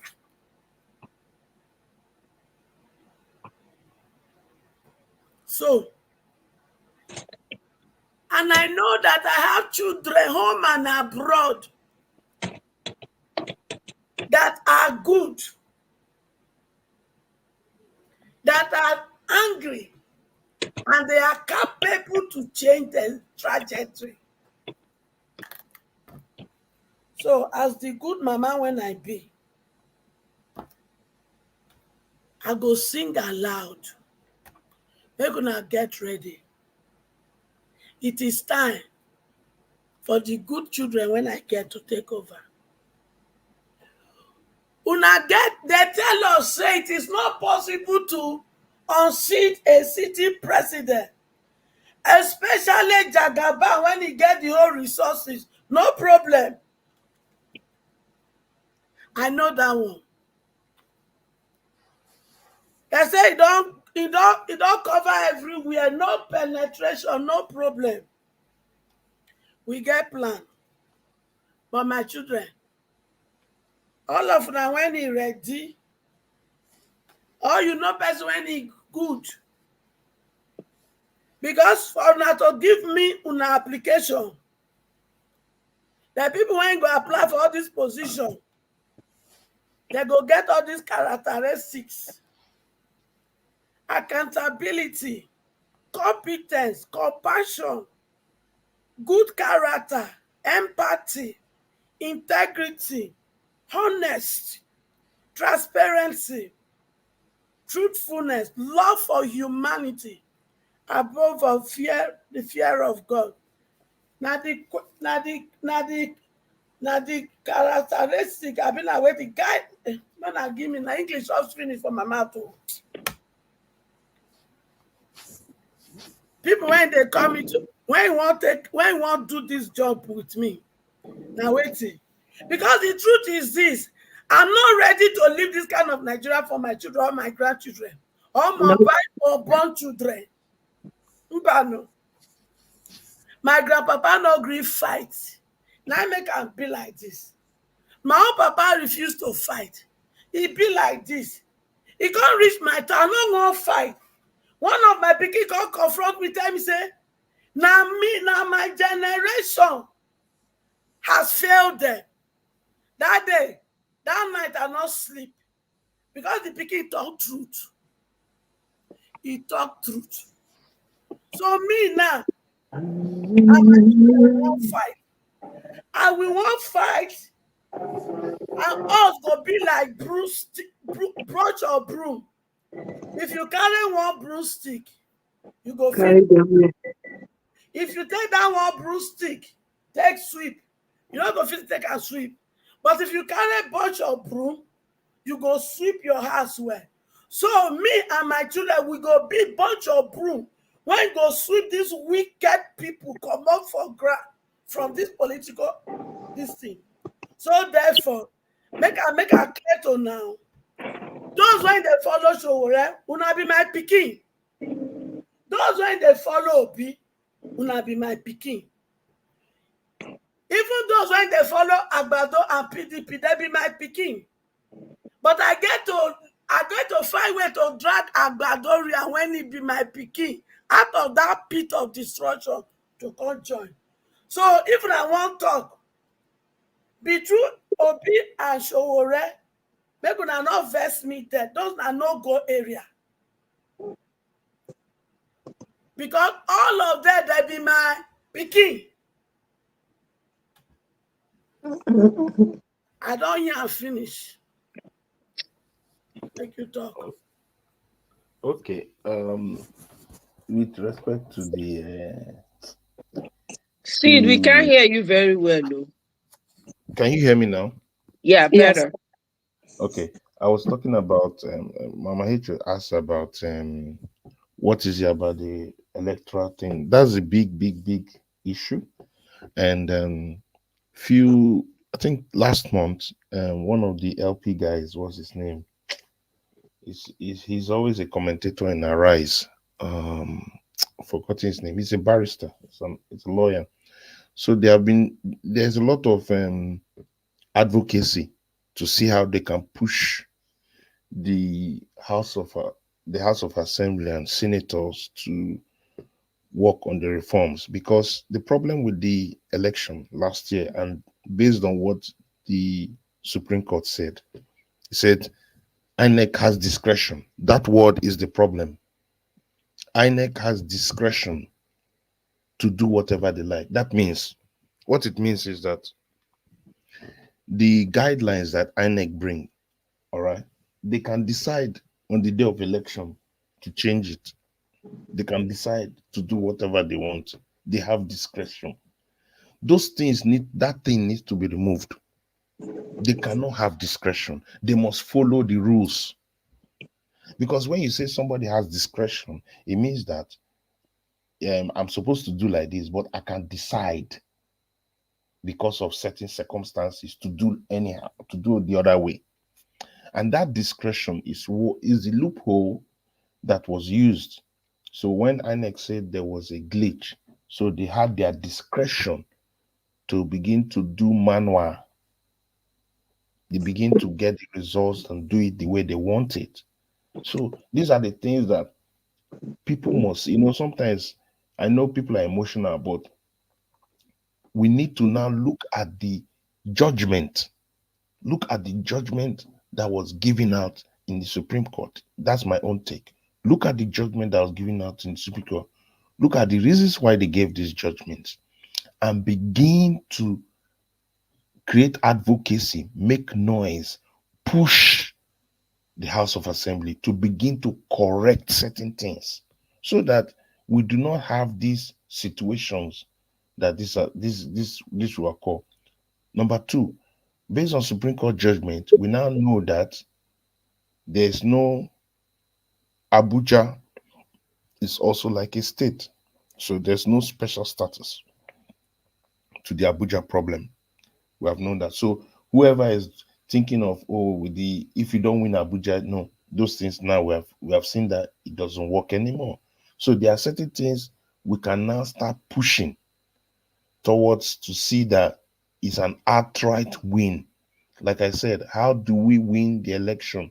Let's say they don't change the results. Let's say not the results. Let's say they don't change the electoral reforms. They don't create any reforms. There's no electronic, because the truth is that electronic voting was what was in the guidelines, but they changed their results. They changed the way they wanted to do it. So let's say they don't do that. How can you still win in this system? That is what the political people of Labour Party and Obedience and well-meaning Nigerians must begin to think. How do you win a Tinubu that all his life he operates sinister moves in terms of elections. How do you win it? How do you overwhelm it? So it's a big issue to discuss, but I don't know.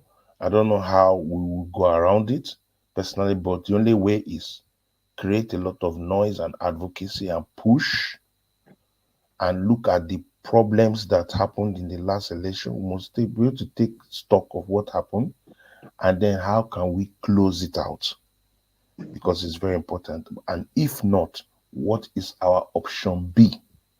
You need to now say, okay, this is our second option, this is our third option.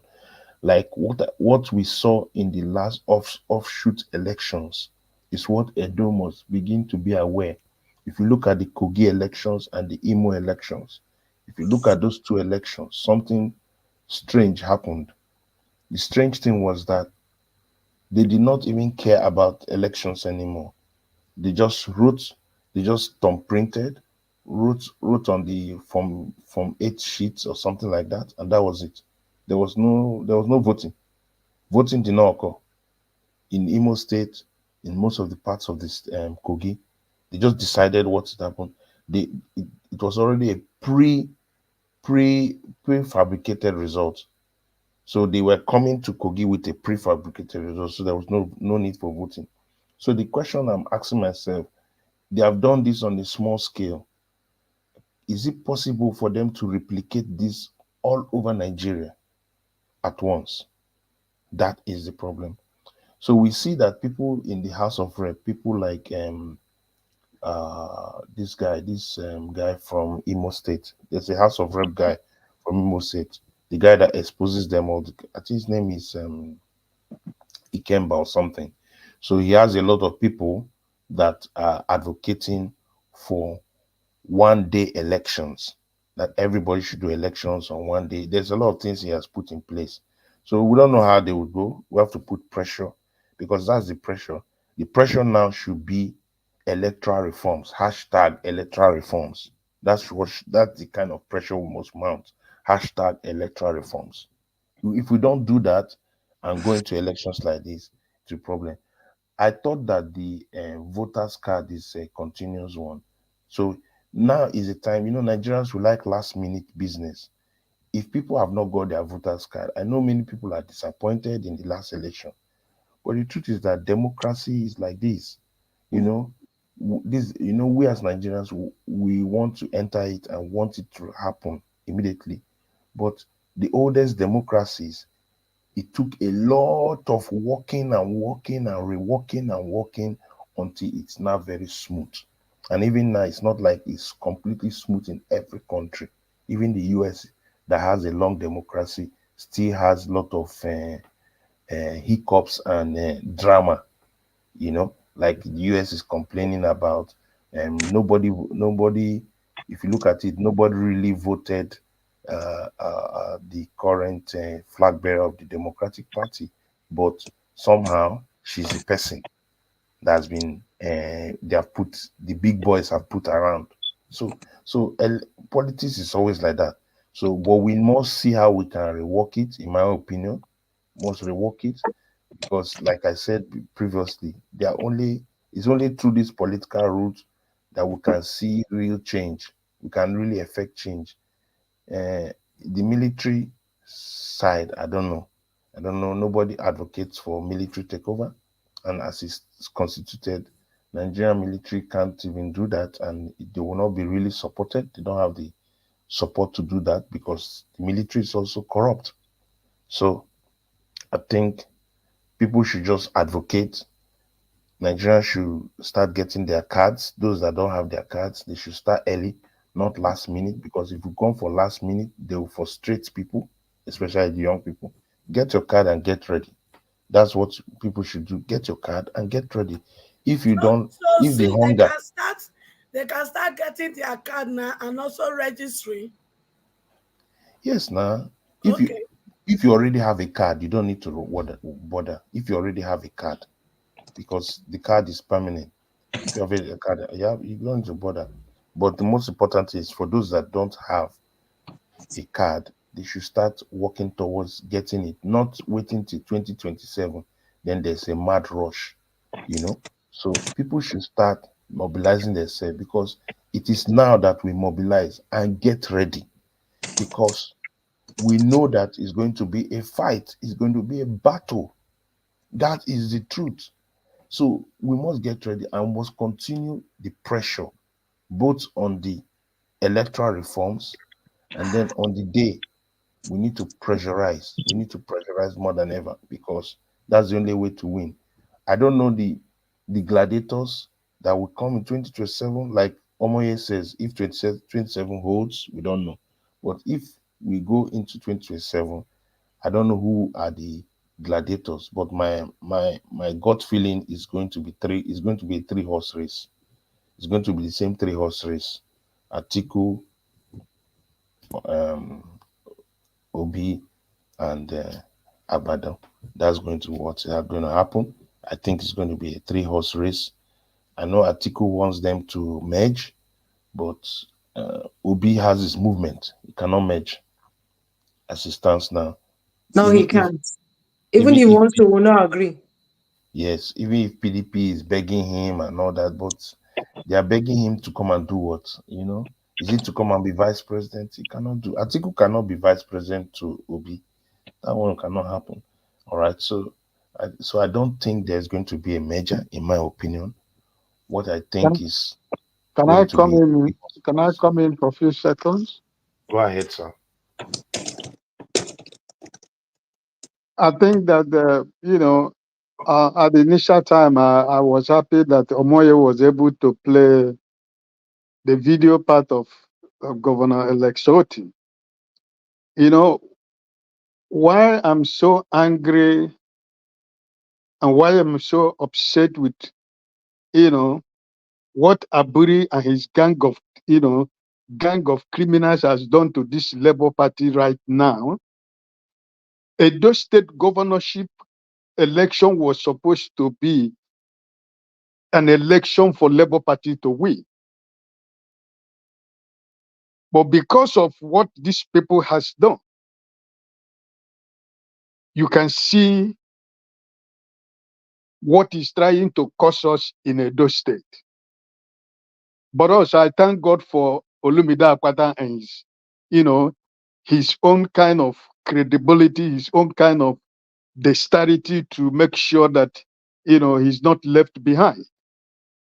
Now, if you listen to that, what Omoye plays here, Alexot is telling you right now that Labour Party has no election agent anywhere. The ones that this National Working Committee presented have been put to the trash. The last time Mr. P.W. was on space, he talked when somebody spoke and asked him, what is happening to Edo State? He said he's going to go to Edo State. But you can see that this meeting, this stakeholders meeting that just happened, you are going to see that going to Edo State is going to be a mass. It's not only that Mr. P.W. is going to go to Edo State, but now they are going to go as a team. Because Aburi himself, we know that he's not recognized. That's why he has not been to Edo State. He cannot go and support Olumide Akwata because he knows that he's no more the chairman of the Labour Party. Right? So, listen, I'm only appealing to Nigerians that it is only patient. And when you are patient, you walk with vision. You walk with a mission. You have a mission, you have a vision, you have a target where you're going. And I am so happy that obedient movement has been formalized right now. It has been, it has been established. And now we have a goal, right? So like Sid was saying, we are working through 2 ways. From the obedient movement, we want to start from the scratch. Those things they were doing to us when the election was going on in 2023, we have no structure. That structure have started already, right? So I am so happy with what happened in Abia State, because listen, if you don't know what this Labour Party is, what Mr. Peter Obi has brought to Labour Party. It is only these narrow-minded, selfish criminals, Arabambi and his group, that cannot see in the future of what this party is going to be for all of them. Not me, that is not a politician, or you that is not going to Nigeria to contest election or to fight for position. Whatever we are crying and doing is for them. I'm not going to Nigeria tomorrow to go and fight for election, right? I think that should be remained for my children. But I think that we should not lose hope. Because, you know, what I'm so regretting today, why my heart is so broken is the position that Kenneth Okonkwo has taken. And if you listen to Mr. Peter Obi today, he played a jab on Mr. Kenneth Okonkwo, who said he's weak, he's weak, he's not strong, he cannot, even though if we vote for him, he cannot be able to defend our vote. You know, he has been saying so many things, right? And you know, when I look at what is going on now, he is one of the people that are supposed to be benefiting to what is going on right now.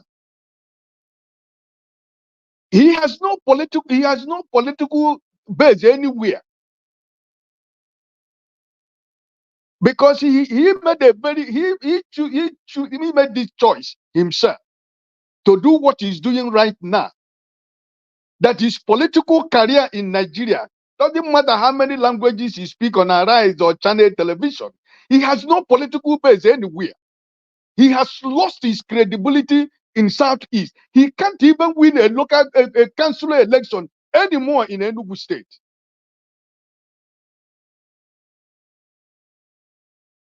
So I am only encouraging us to not to lose hope. It's not going to be easy.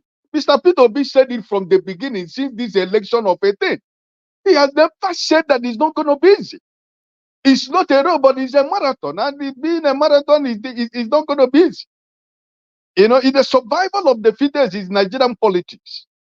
But there is a way we are starting it now through this way we are trying to do it. We can be able to get credible Nigerians to reform the political system. I completely agree with Sid about the electoral reforms. But at least when we will be able to build a credible, solid, organization from the grassroots, when we have movement, when we have population of Nigerians, millions of Nigerians as members of this movement, we can overcome.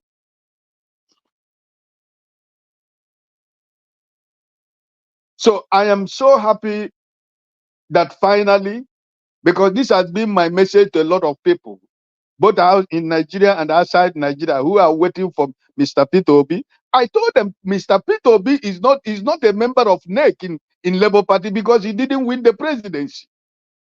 He's a Lexoti that has the power to do this. Not Mr. Peter Obi. Mr. Peter doesn't have the power to do this. But with Mr. Lexoti, with the members of the senators and House representative members, they have the power to do this. And I am happy that it has been done. So my point is this, is that some of us who has given up, some of us who are angry, because I believe it was frustration and anger that led Kenneth Okonkwo to walk away and begin to talk all the things he's talking right now. But you see, politics in Nigeria is not that way. Mr. Peter Obi said you are talking about people who are rascal and you want to follow the same rascality to solve a problem. I mean, it doesn't make any sense. So I think the game have started already. Look at what he said, and Alex what you repeated it. If you say you abandon Labour Party and you want to go to another, that party you are trying to go, which of them are you going? Those ones are even worse than what you think your own party is. So why don't you try to be able to rearrange your party? Why can't you try to sacrifice everything to organize your party, organize your platform, make it attractive to, credible Nigerians?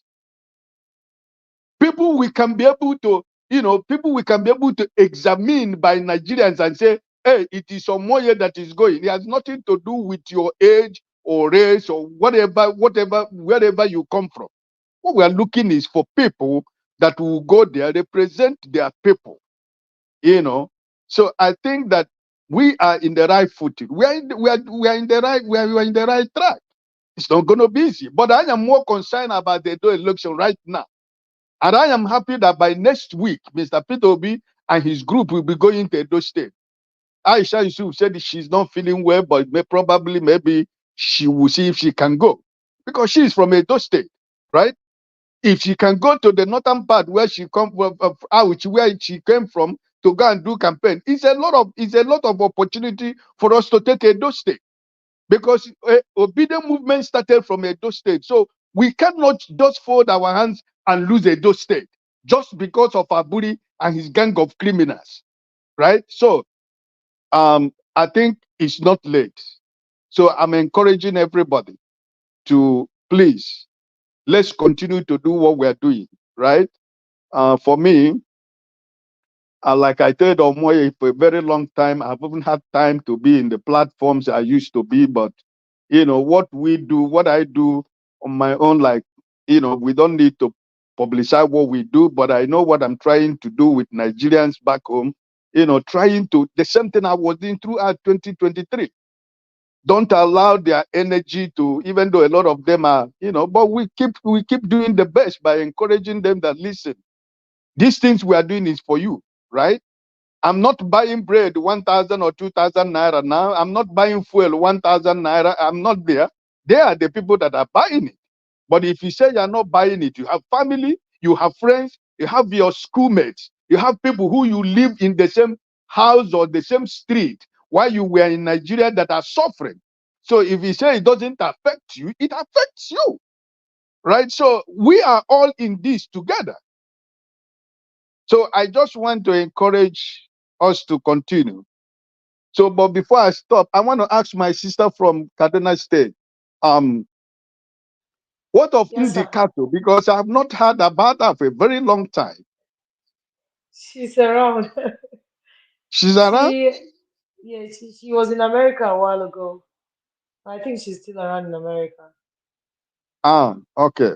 Yeah. These are the kind of firebrand ladies that we want in Oh, Obedient yes, and Labour she Party. was. You She know, was.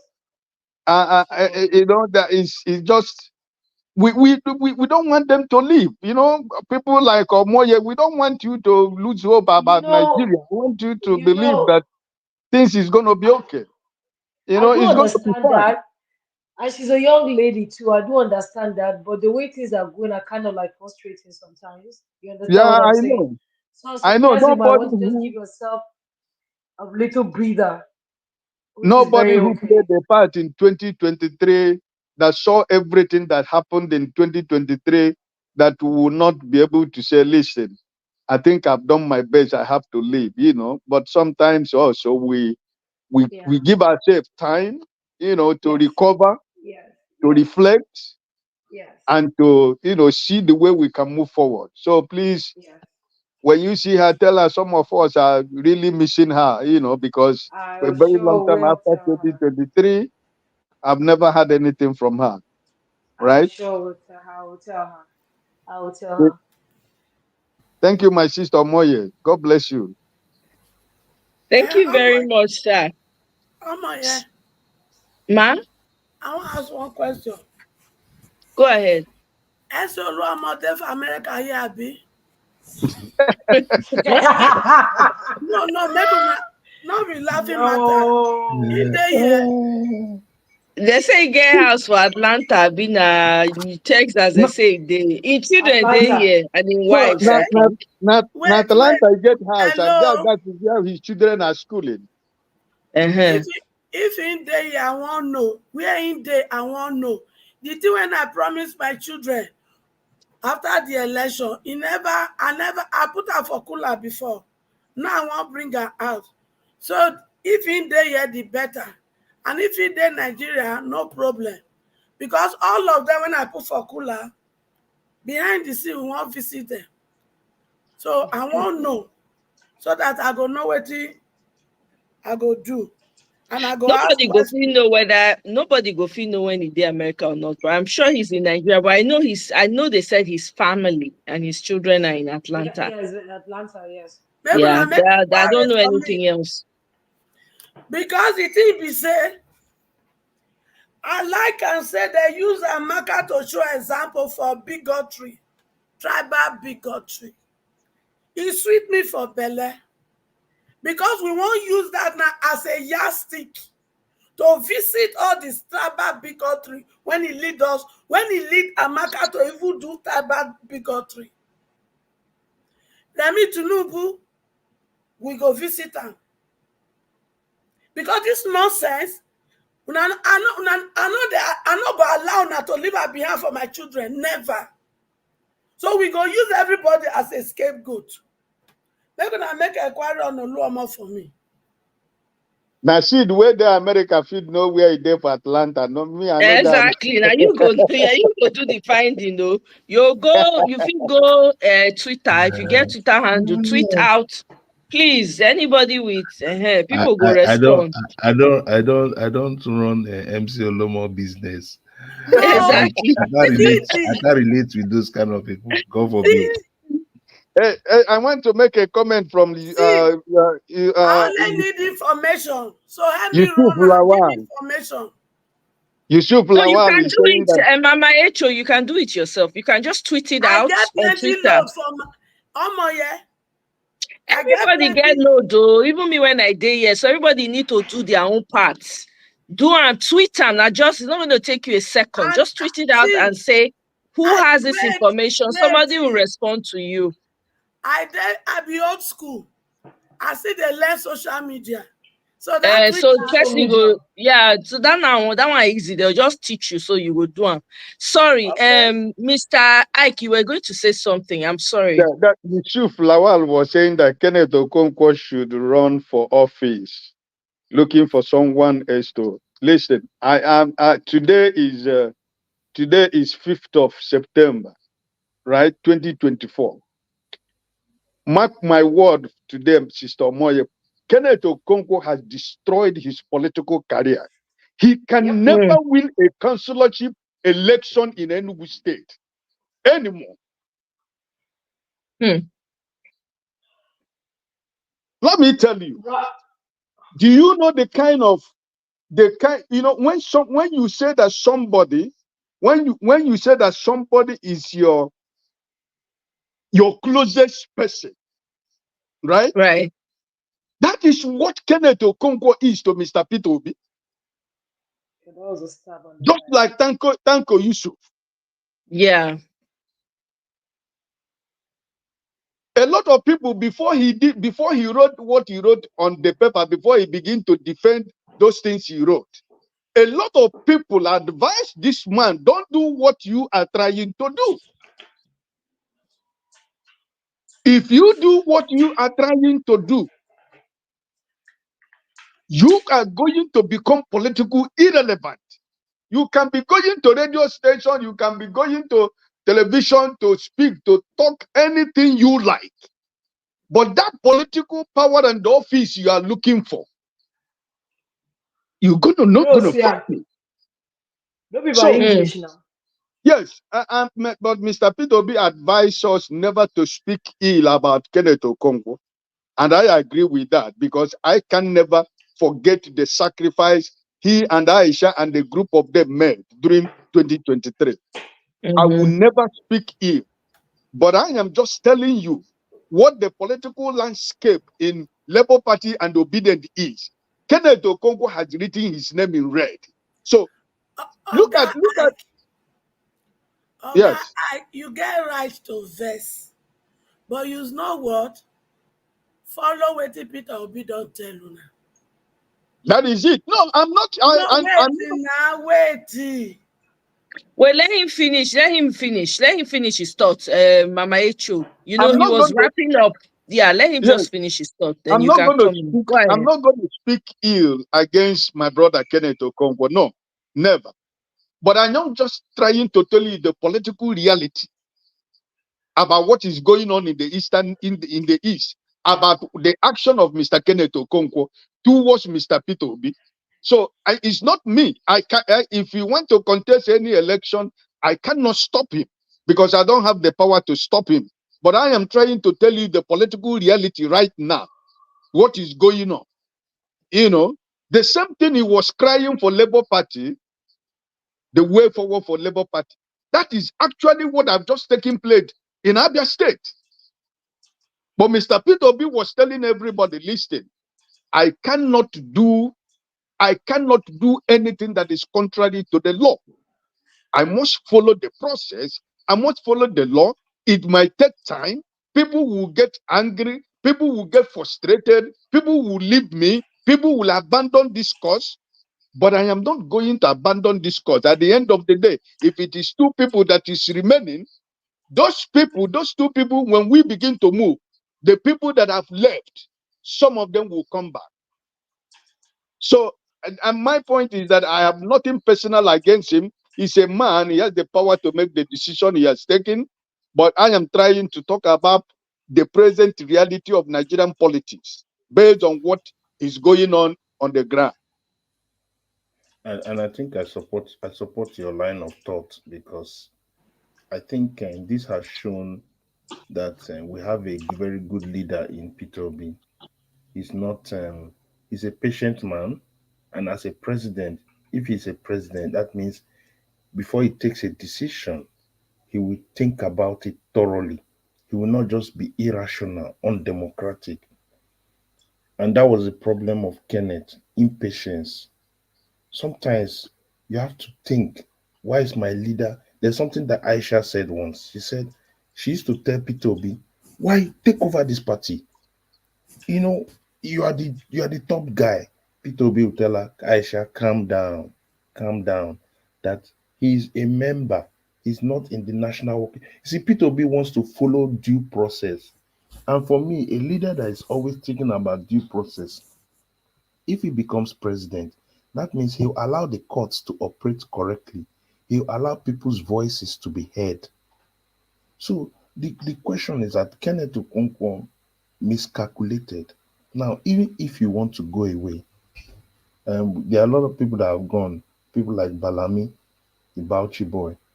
He left. He did not start castigating Peter Obi on the media.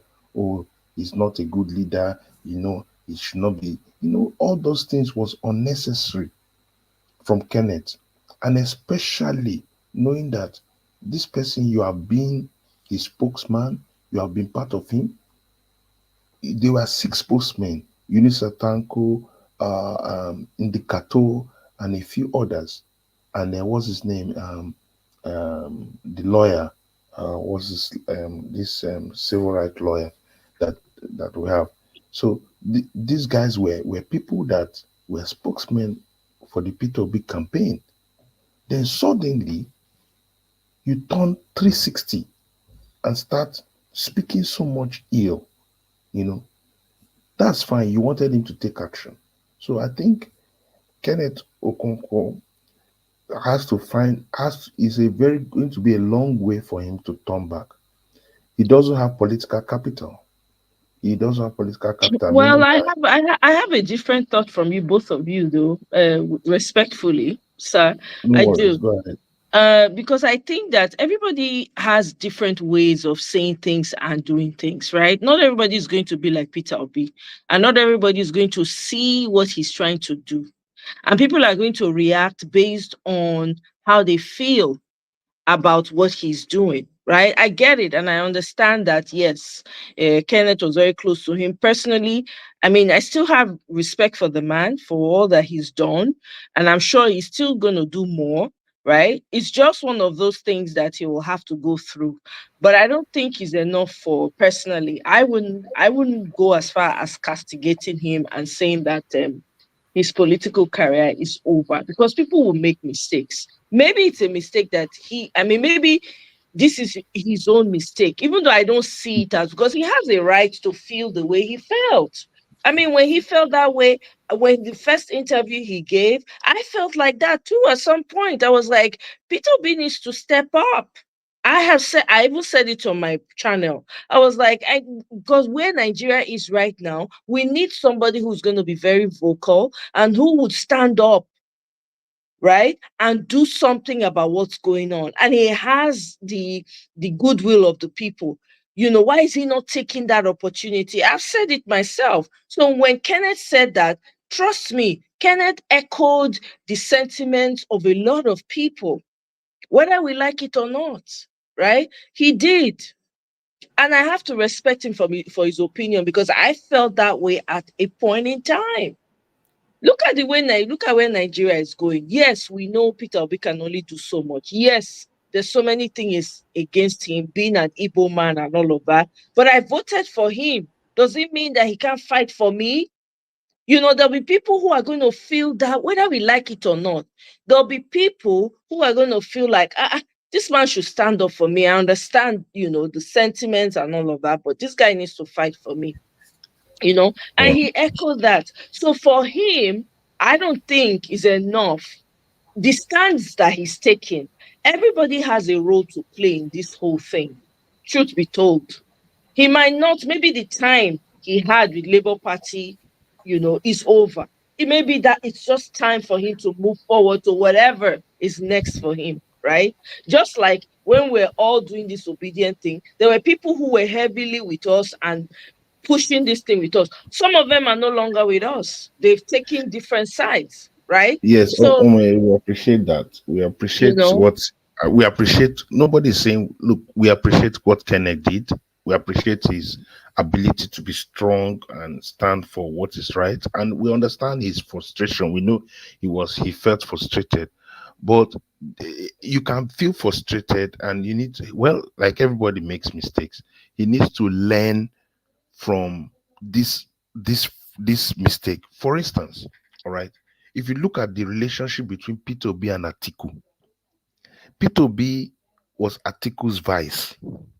But if you realize, you will never see Peter Obi go and start castigating Atiku. He everybody's doesn't. different. I Wait, get it. wait. Listen, That's see, what wait first. these are the things that Wait now. I know that I get what you're saying, but at the same time, I think this is one of our problems, because everybody has ways they're going to respond to things. Not everybody's going to react. I get it. That loyalty, as much as I felt a type of way about Peter Obi, I wasn't going to go up, because beyond how I felt, there was something I saw about him that I knew this man is forever president. I don't care. Right. But my feeling was my feeling.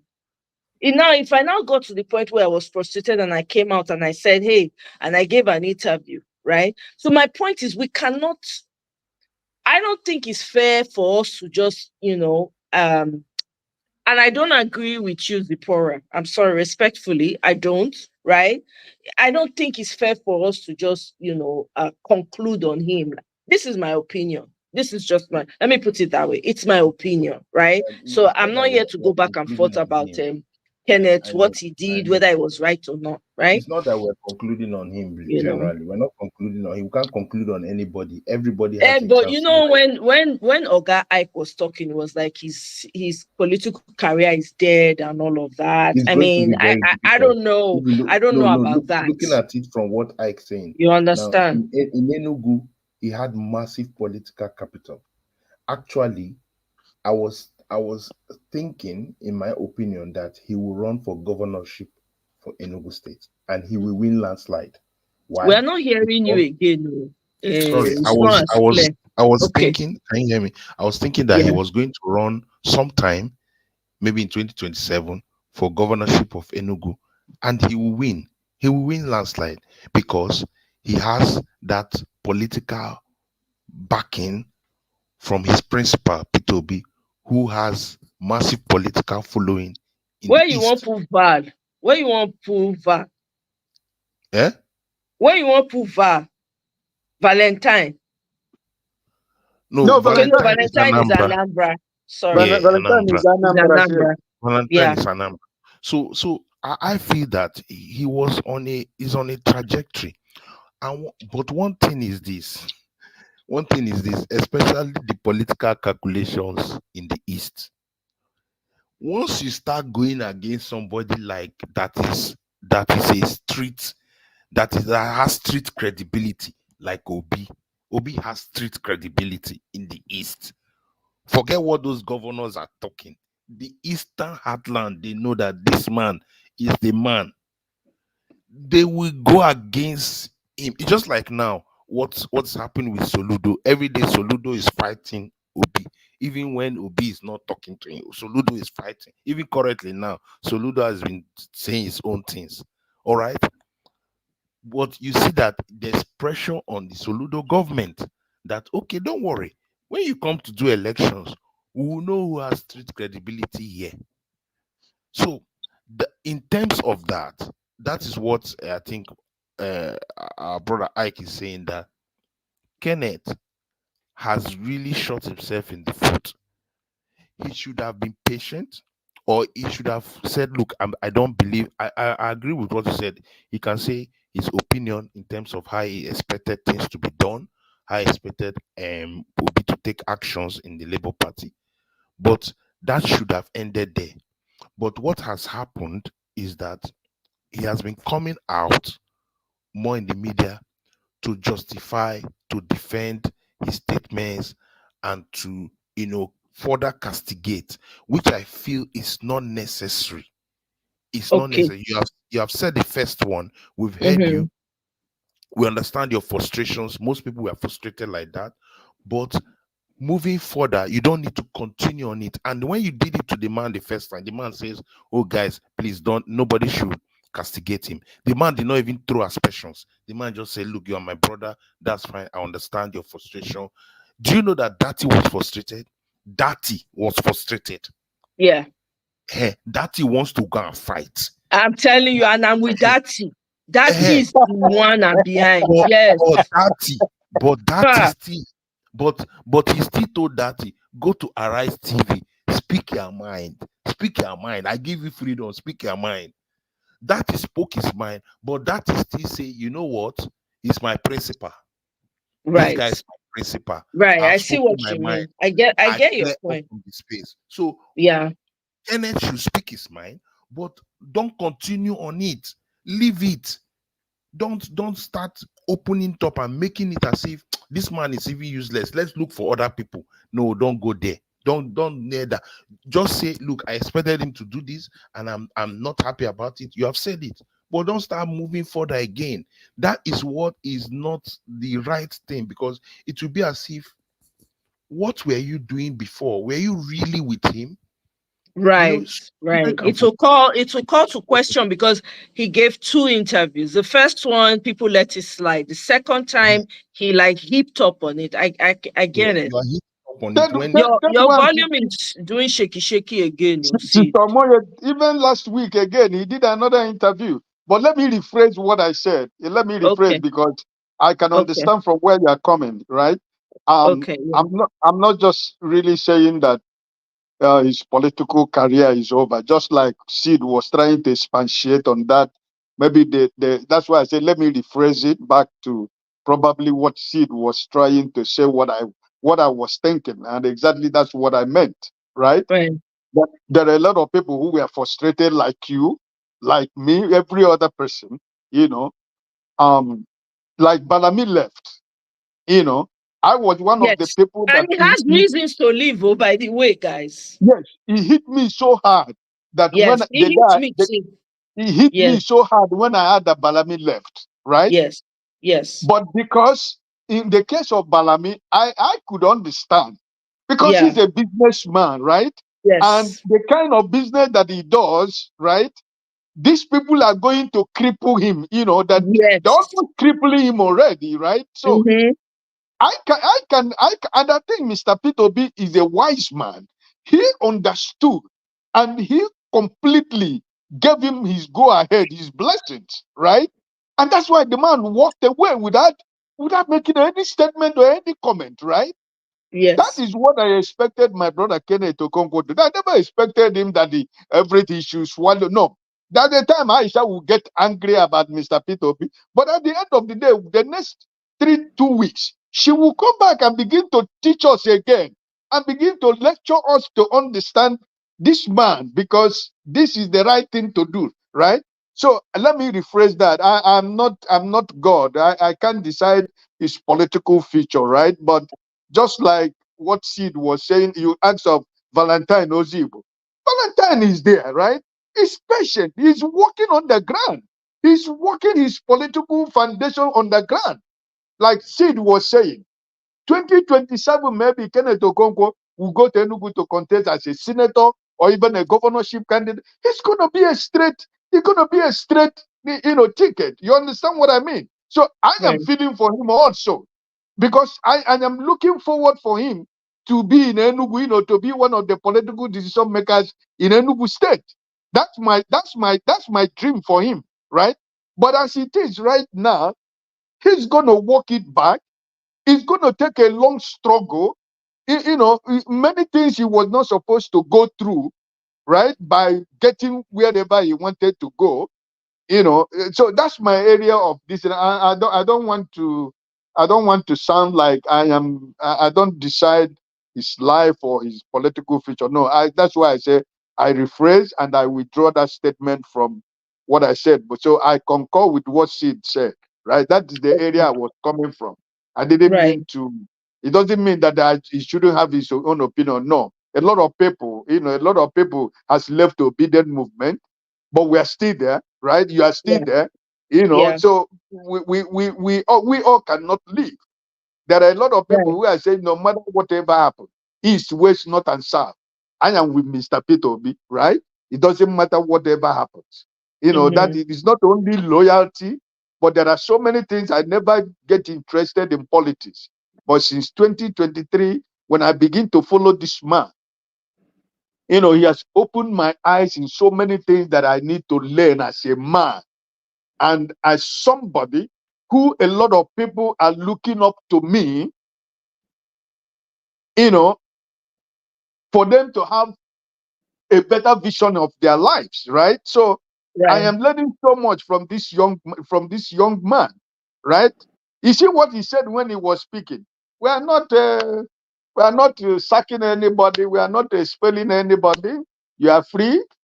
You are free to contest. If you win, okay. If you don't win, okay. So he is always that humble man. He's always that man who wants everybody to belong. He's not trying to impose nothing. So my brother Kenneth Okonkwo, I love him so much, and I pray that he will be able to, try to, mellow down. I mean, you can go to the press, but at least every time you speak about Obi is weak, he's not supposed to be there. He's not supposed to be there in 2027. Those kind of comment is not helpful. I don't think it's not what he's supposed to be going to arise and channel television to be saying. Because who is he helping? Are you Right. helping? Are you helping the Agbados? Or I mean, you are doing it for what? For the Agbados or whatever. You said that you can't go back to APC. You can't go to PDP. You are still a member of Labour Party. So my sister, I'm sorry for the language I used. I No, never meant no, to. that's okay. No, that's okay. For me, because the way he felt, the first interview I saw of him, the way he felt, I kind of felt that way, like, PO should step up now. PO should, I mean, I've even said it here, right?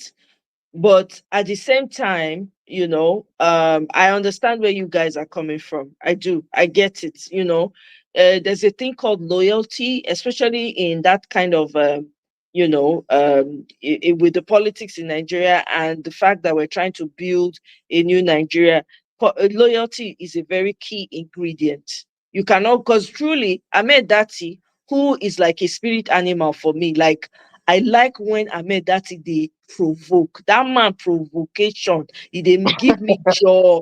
I they I like mean, the way the man is me best. too. Me too. I like his Oh my provocation, right? God. Yeah. I'll be like, this man should know, I'll just say, burn everything to the ground, tell them, So I like the way he does it. But even when he did the interview, there was nowhere he threw Peter Obi under the bus. I get it. I understand where you guys are coming from. Mama Echo, sorry, I wanted you were supposed to go after Mr. Ike.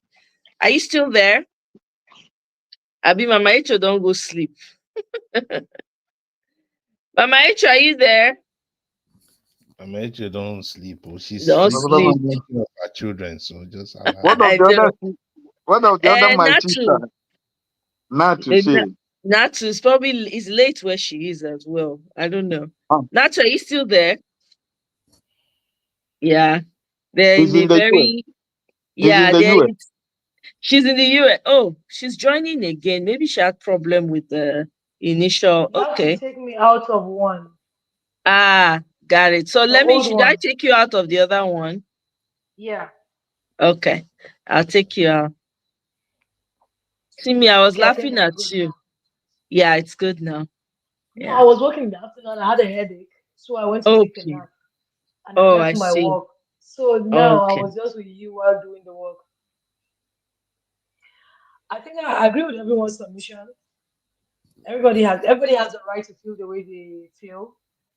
People act different, and like you said, Ahmed Dati, I really love that man. You know Ah, what they used to call Stone Cold? You know yes. that nickname Stone Cold? Now be Ahmed Yes. Dati. Like I too like he, when a man they provoke, they give me ah joy. It gives me ah joy. like his provokeness is sexy. And no, it's like he's saying what's in my mind. You know, like if you had the opportunity to speak your mind and get upset and really let people have it, he does Hmm. it for you. That's how I Yeah, feel. Like he gets angry for on my behalf. I love when he yes, gets angry. yes, That's how The I best, feel yes. the about it. best, the best part is when he's angry with Shetima. It's like Shetima is his Exactly. problem. You say no. Let's talk about the VP, for instance. Let's talk He knows that, And, and it's and him. you know one thing about a Hausa man that goes to school. No Mm, try am. yes, A Hausa man that's that true. knows book. That one I can speak on. Yes. The one wey no book, no know book. Yeah, it's just the That's their extreme, problem. you know. Yeah, Yeah. it's So they're not in between. I It's think either based, extremely intelligent yeah. or extremely unintelligent. The truth is this: Peter Obi is a very calm, collected head. All right. Yes. So, Yeah. and he knows that. Very He knows that. calculated too. Yeah, very calculative, and if you notice, he surrounded himself with a lot of hotheads. Eunice Yeah. Yes. Tanko, Yeah. what's her name, Nenadi. Aisha, all of them, Kenneth Okonkwo, all the guys, even I was so impressed with Indika too. I used to post on her this and that she will be she's like, she should be Nigeria's when incoming press secretary, those people that talk to the press continuously. She's I'm telling you, she'll be so very good at it. well. Oh my Yes. goodness. Yes, I liked her. so Her level so of I, intelligence is something else. I like the passion. It shows that all of them Yeah, were passionate. You get me? they So were. it's the passion of Kenneth. It's the passion, it's just And that. you also know what's different for them. A lot of people go in there because they give them something. They get some incentives, some Yeah, agbado and yeah, the rest of them. yeah. But these people don't get anything. They go Yes. on They their were own working life. for, yes, yes, yes, yes. That Like was I'm that betting was on the thing. myself. Yes, and yeah, the sixth person was this guy, Dele Farotimi. So we had six of them like that. Dele Farotimi. So Jennifer team is also calm-headed too. yes, he's Yes, calm-headed, yes, but he's very still. Yes. He's very strong. Like he just very, says it. Yes. very, very calm, but very tough, eh? Yeah, he Yeah. says it Tough. as it is. Yes. So the good thing about them is that P2B allowed them to say things as they feel, and that is leadership. You say as you feel. Yes. If you Mm-hmm. notice, Dele Farotimi he just tell you as it is. No beating around the bush, no, and you Sorry, need see, Zipporah they provoke. ah Marry Zipporah they provoke. bruh, Wetin Kenneth do, eh? He piece her up. fair enough. Oh my God. I He said he understand. practically called the Biofila on TV yesterday or 2 days ago. That's Yeah, just he not did kind that. of wrong.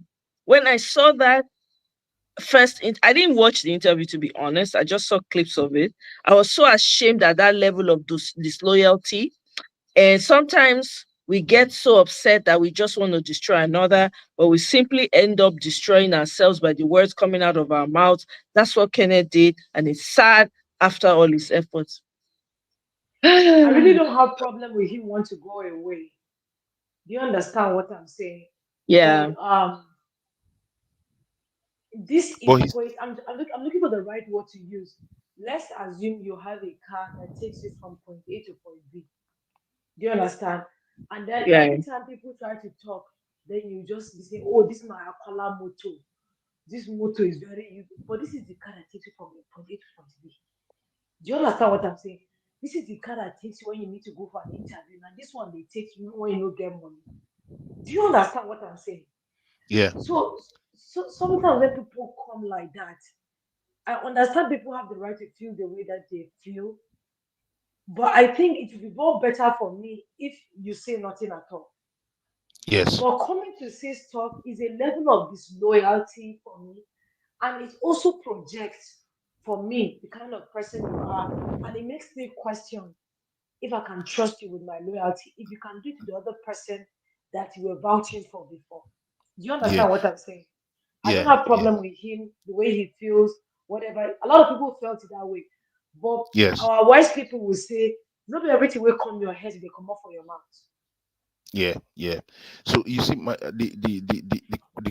nobody's questioning his frustration because most people were having that same similar frustration. But it is how we move with it that really matters. And you don't just come up and say that the person you are following is a failure, is this. People, these things are very weighty things, and Kenneth understands that he has influence and he has the power of the gap. He's eloquent. He's a Yeah, communicator. very eloquent. So when you are communicating, especially in the media, he's a media guy. You know, it's a very difficult situation. So I hope that he'll be able to calm down. You know, like his principal has always told him, you need to calm down sometimes. And a lot of people don't understand how what P2B is avoiding. P2B is walking on a tightrope, on a thin, Yeah. thin line, because he knows that they're after him. Any move, anything he's doing, it will be carried to the next level. Bigotry, different kinds of things. They have hacked his phone, they have impersonated him, they have impersonated his passports, they have done all kinds of things. So the man knows that I have to tread very well, because if I don't tread well, it will jeopardize the party. If Peter Obi starts being high-handed in Labour Party, do you know that it can jeopardize Edo election? It can Yes. jeopardize many things. So the man understands I need to work carefully. He has legal advisors. So sometimes when they pressure, no, let's carry bottle, let's carry bottle. No, the man is saying, calm down. This is not time to carry bottle. The time to carry bottle will come. Let's find options. And I think in this process, I hope Kenneth Okonkwo will learn from it. That's one thing that a mature person, there should be maturity. Learn from it. Forget about, if you want to go to media, express yourself, but be cautious to say, you know what, P2B has done is doing well. I don't have a problem with him, and you move on. And in his first interview, towards the end of that interview, he mentioned it that, look, he does his things this way. P2B does his things this way. Maybe he's a hotter person. P2B is a calmer person. I felt that, okay, you have ended it, but further interviews, you now come out and say the man should be, all of you now group him, you group P2B, Atiku, and Agbado. You say Now they they should are all not the go same. away, and then you want to move. No, when you get that to that level, that means you are not on the same pathway of the people. You are not in the same Bros, pathway you see, of the right? people. This thing that he did, right?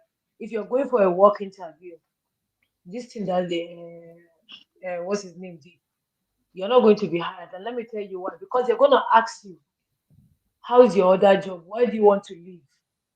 The Yeah. moment you sit down and badmouth your other job, they're like, this one will come and badmouth us. Let's not hire him. My Yes, it's uncle true. opened a school in Nasarawa That State. too. And then, That too. You yes, ma'am. seem to be far from your phone though. Can hardly hear you. Oh, I am? Yes, How about yes, now? I can hear her also. Oh, how about now? Yes, it's good. Okay, so my uncle opened a school in Nasarawa and he was hiring teachers. One of the teachers that he was going to hire that he liked very well, the guy badmouthed his other job so bad that my uncle got scared and didn't hire him. So this thing that he's doing is equivalent to hiring you for a job because Nigerians are going to hire you for a political position. You understand what I'm saying? But now, if you're doing this, it questions your credibility, no matter how good you are. If they ask you why you leaving your other job, oh, I love them, it's been peaceful, it's been good with them, but I just feel like I'm training a different path and I have something different to order. People want to hear you. What do you have to offer? Yeah. We can always win without bringing the other person down. Yes, and Honestly it's speaking. something we need to learn. It's something we need to learn, especially Nigerian politicians. They need to learn that. Look at Buala. Buala moved from Tinubu. From Tinubu, he went to Atiku. Bad Martin Tinubu. Then after now, he has left Atiku. He has shifted to Tinubu back. To go and collect his money. So sometimes these politicians, so Nigerians need our politicians need to start thinking of being credible, having some level of credibility is very, very important in politics.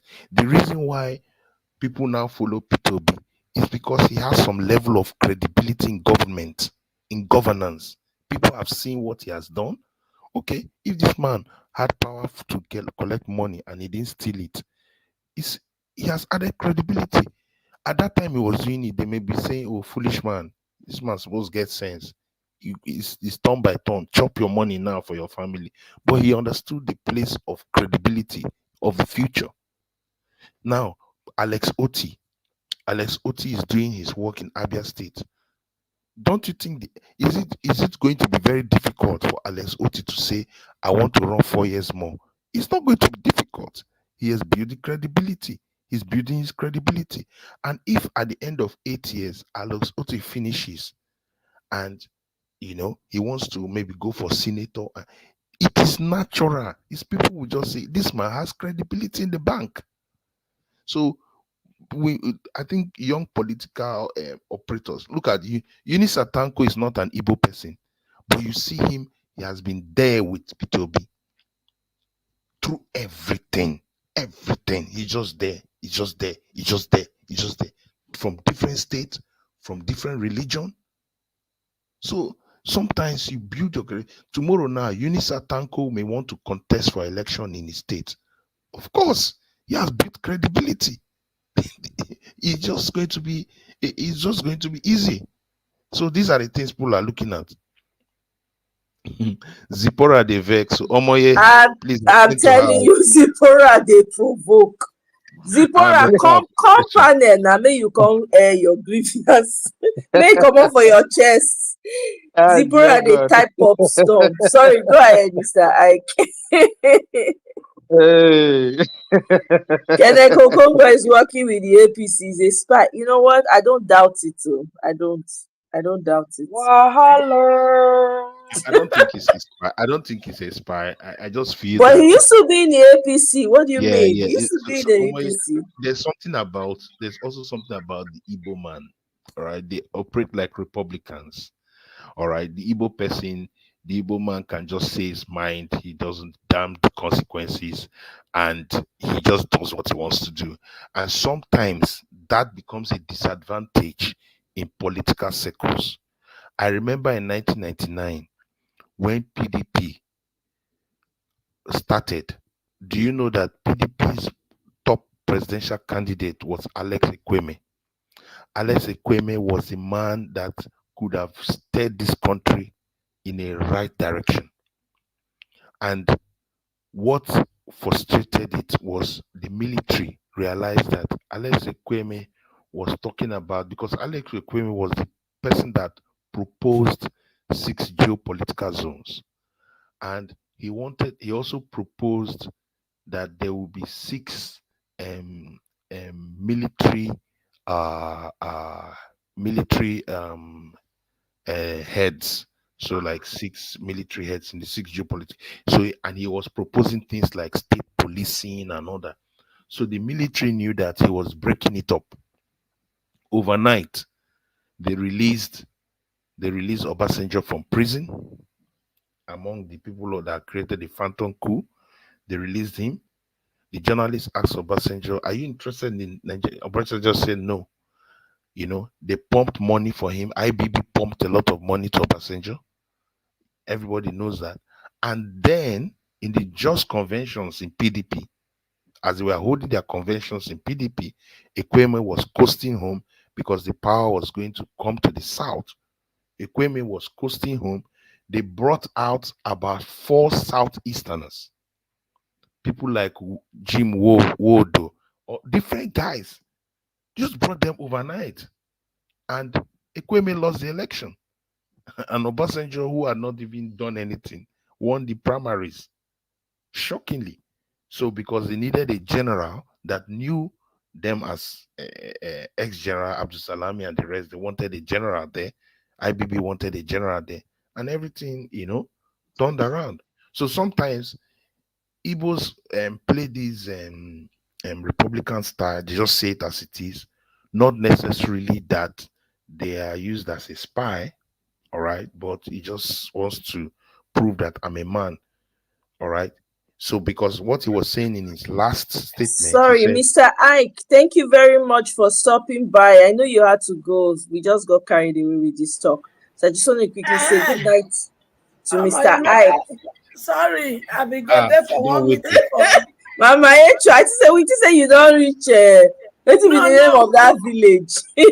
I there for meeting for somebody when I Okay. call when say, you see, you were saying my mind that as regard to Peter Obi.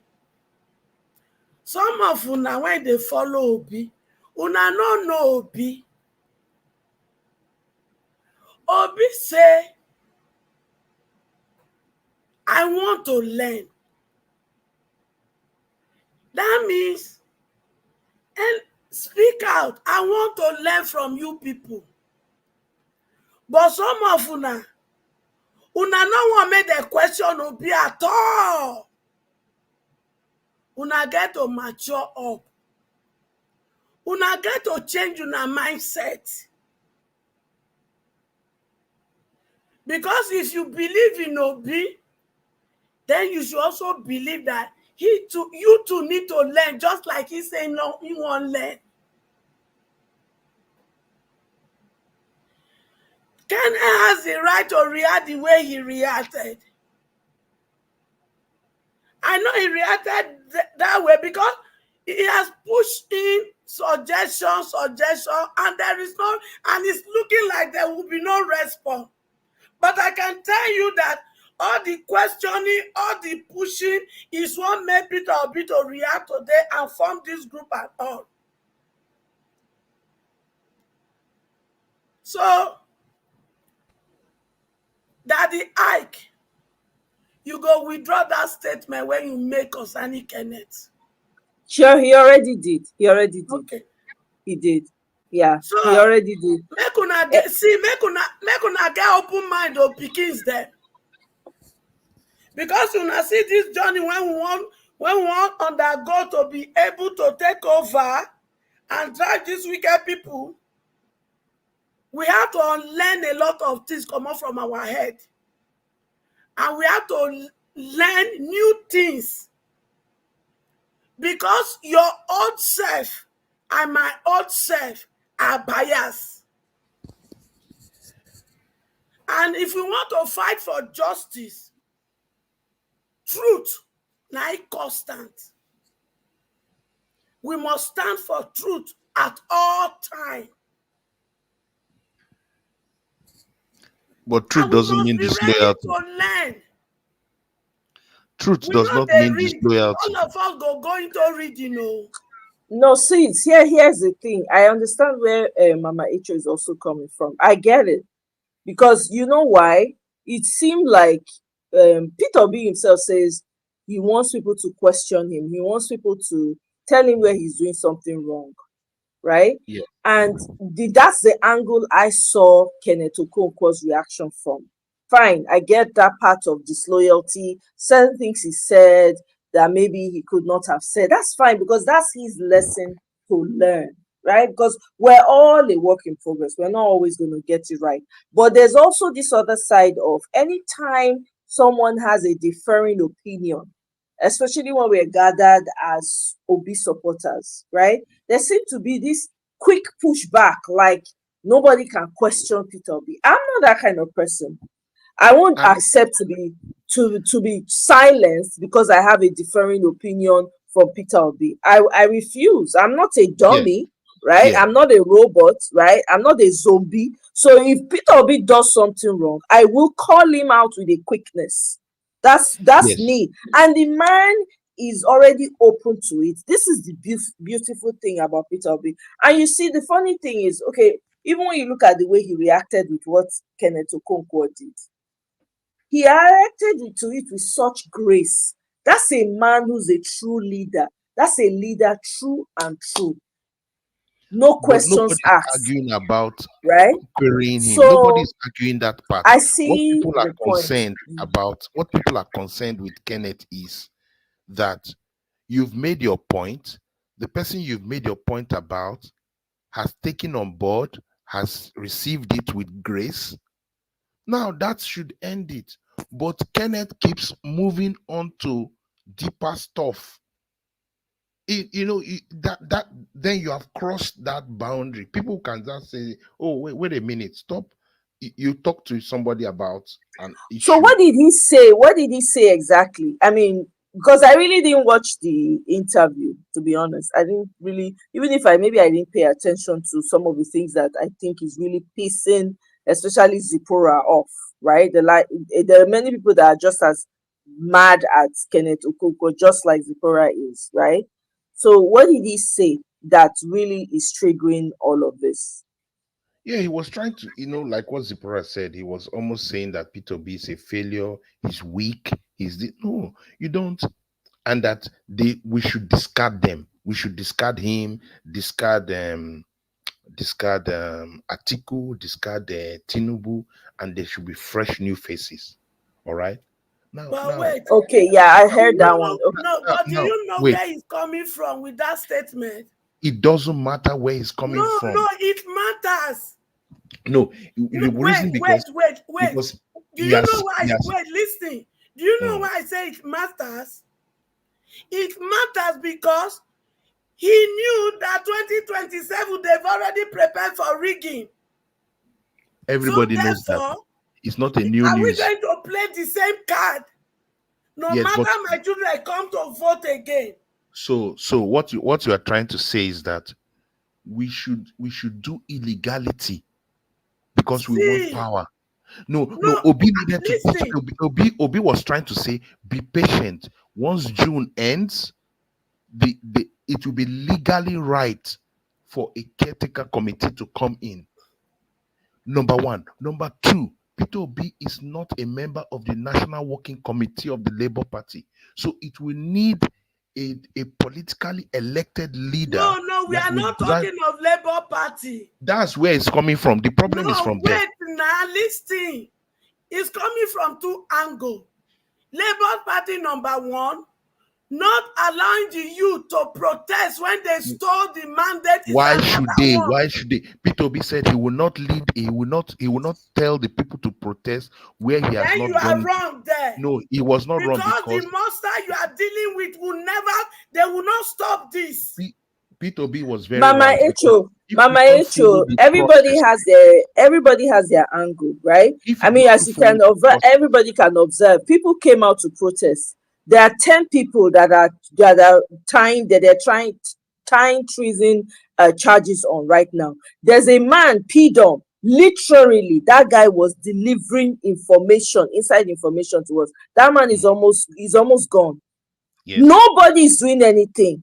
So when we say, the man doesn't want to put himself, and I see that, I understand why he won't want to put himself out there. Nobody's standing up for those protesters. And by the way, 10 is just the one we know. The ones we don't know, and never mind you, there were people they unalived on protest grounds, execution straight up. No, what is happening in Nigeria today? Is it not going on? October protest is coming. I guarantee it's going to end the same way. I'm telling you. That he wanted a protest after the elections. Exactly. But Obi said, "Look, let us expose the process. Let's expose every aspect of our government. Let's expose the judiciary. Let's expose everybody." He went through the due process. Do you know that if he led a protest and there's katakata, people will say, "Oh, why didn't you allow the due process first?" So sometimes taking the higher road is the best route. You allow the due process, then you know that, okay, I've exhausted this. Next time it happens, people should come on the streets. You also have the right to come on the streets. If you know your elections have been stolen, you have the right to come on the streets. Everybody has the right. Wait. So Kenneth Okonkwo cannot say, "Oh, we need to start fighting. We need to start." Why? We are not going to start fighting just headlessly like that. Okay, Mama Echo, you can come in now. Natu, you see there, Natu, you're quiet. You see, we as a people, we need to be ready to fight as a people. It is our responsibility to know that the battle on ground is a battle of all of us. And that is the education and understanding I want us to start grabbing. So that person like, is it PD, how do they call him? PD, how do they call him? Yeah, that guy, that journalist where they carry. That fight is our fight. We are not supposed to leave him alone. So if we are leaving him alone, we are being selfish. Because the fight he's fighting was for us. The revelation he was bringing out was for us. So why must we not stay back when he's going through this? So we, as a people, must rally around him, period. The people already rallied around him. Yeah. The point is this. The people that came out to protest, the show raised them and all of that, because Showore had his own, whatever, 1st of August, whatever, right? There are people who also did their protest and left before Showore's protest, right? Now, this guy they just picked him up randomly. Till today, people are pushing. Nobody's quiet about it.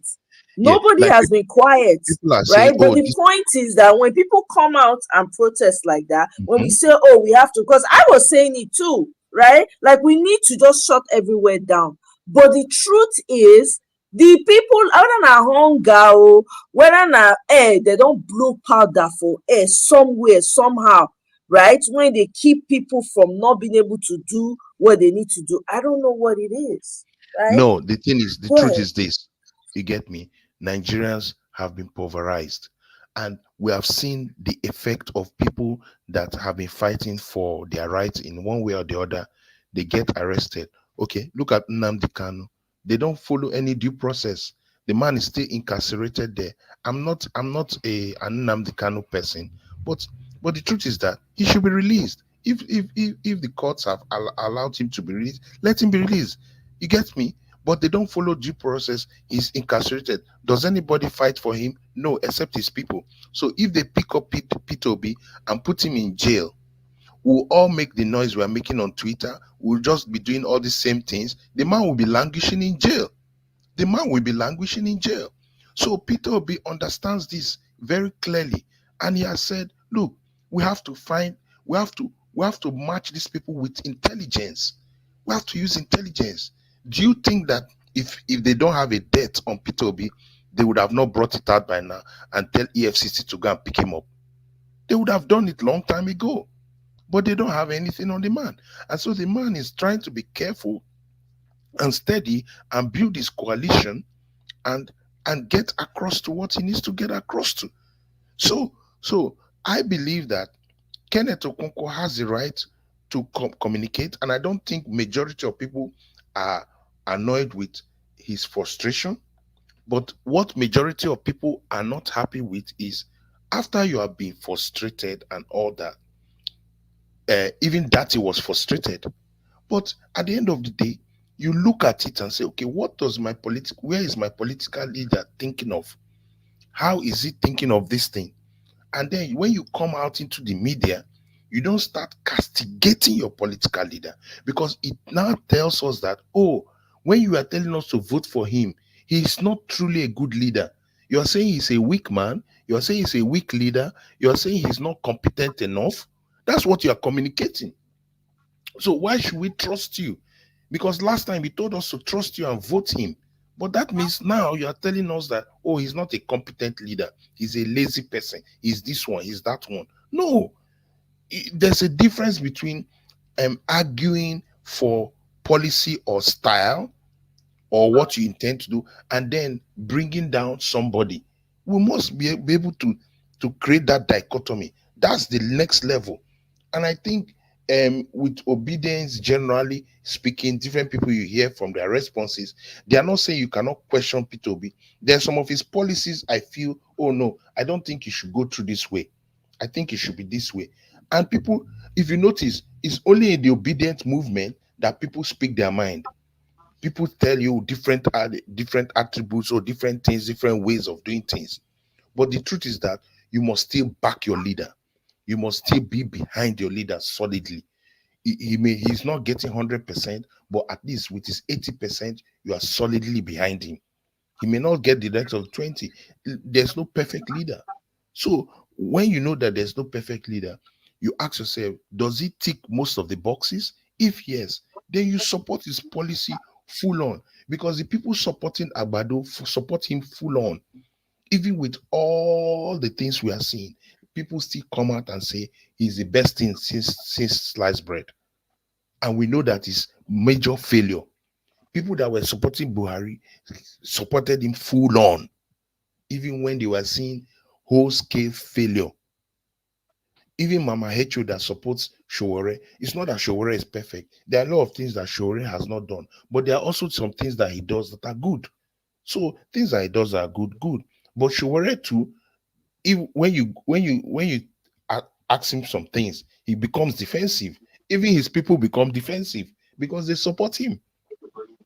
That's just the truth. So Kenneth Okonkwo, yes, he has made a mistake. He should own up that he has made a mistake. The mistake is not about his expression of what he desires. That's not the problem. The problem is you express what you want to express, you say what you want to say, but after that, don't keep going on to bring down the man. It's not important, because there's nothing you are gaining by doing that. If you are gaining to make Peter Obi less popular, he's not that kind of person. The more you throw something on him, the more he becomes popular.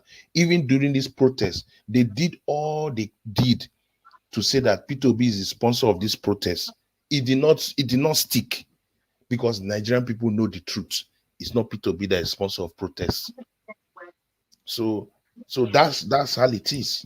Sister Okay. Moye, No, Sister Moye, yeah, Mr. Ike, I thought you were gone. I was shouting, no. oh my God.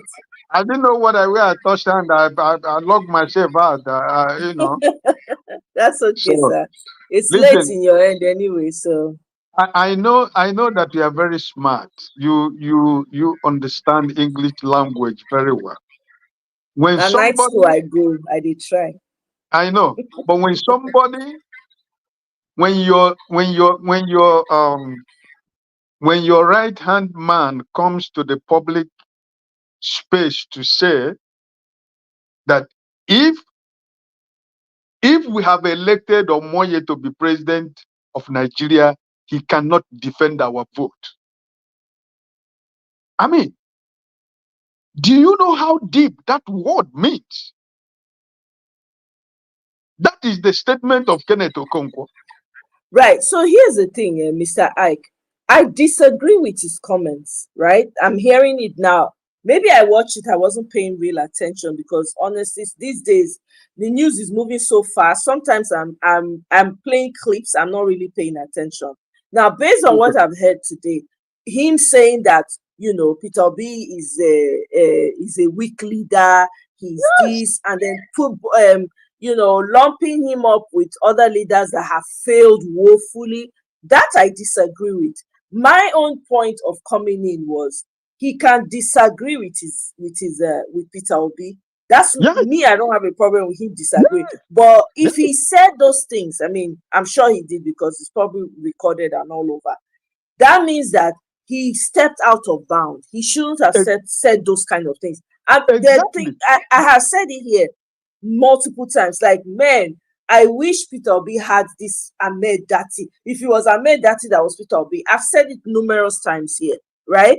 But that doesn't mean I'm going to come here and throw Peter Obi under the bus. I've even said 2027 are looking for somebody like Ahmed Dati that will be able to match these people energy for energy. I've said it here. But that doesn't mean I'm going to now say horrible things or say, oh, compare. I can never do that. But if he did that, then that he was wrong there. I was just coming from a point of he has a right to disagree with Peter Obi because Peter Obi Exactly. welcomes it I don't anyway. disagree Yeah. with that. I just want to give you the three words that he used. The first one is what I just said. That what he shows is that if Nigerians has voted him in as the president, he cannot defend their vote. That was one. Second, he said he was a failure. Third, he said he's weak. And the fourth one this week was that there is no opposition in Nigeria. Therefore, Peter Obi should not even think about 2027 because they have all failed. He robbed Peter Obi with the Atiku and Emiloko. Now, if he is saying that there is no opposition in Nigeria, was it not only Mr. Peter Obi that has been kicking this government from the very first day that they come into power, even up to this night we are talking about? He's the only long voice we have in Nigeria today as an opposition. That even when Peter Obi say everything every other person have said, immediately Peter Obi says it, the government is on fire. There is confusion at Asoro. So, I mean, if your chief of staff, like the way they used to call it in this part of the world where all of us live, your chief of staff comes to the CNN and tell the world that if we have elected you, you cannot be able to defend our vote. And that means that you are weak, you are a weak leader, and you are a failure. I mean, that is too far. That is just too far. Right? I disagree with that. Yeah. I didn't listen to the video. So yeah, maybe I didn't listen to I was just coming because you know why I made the comment I made. Let me tell you why. Because a lot of times when we were having, we're having conversation about the election, whatever this situation of things in Nigeria, right?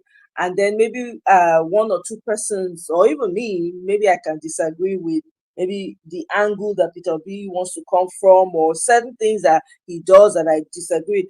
People quickly jump. I've been called an Agbado supporter, a Tinubu supporter on Twitter, right? I've been trolled. That's what so that's where I was coming from. Like, even me.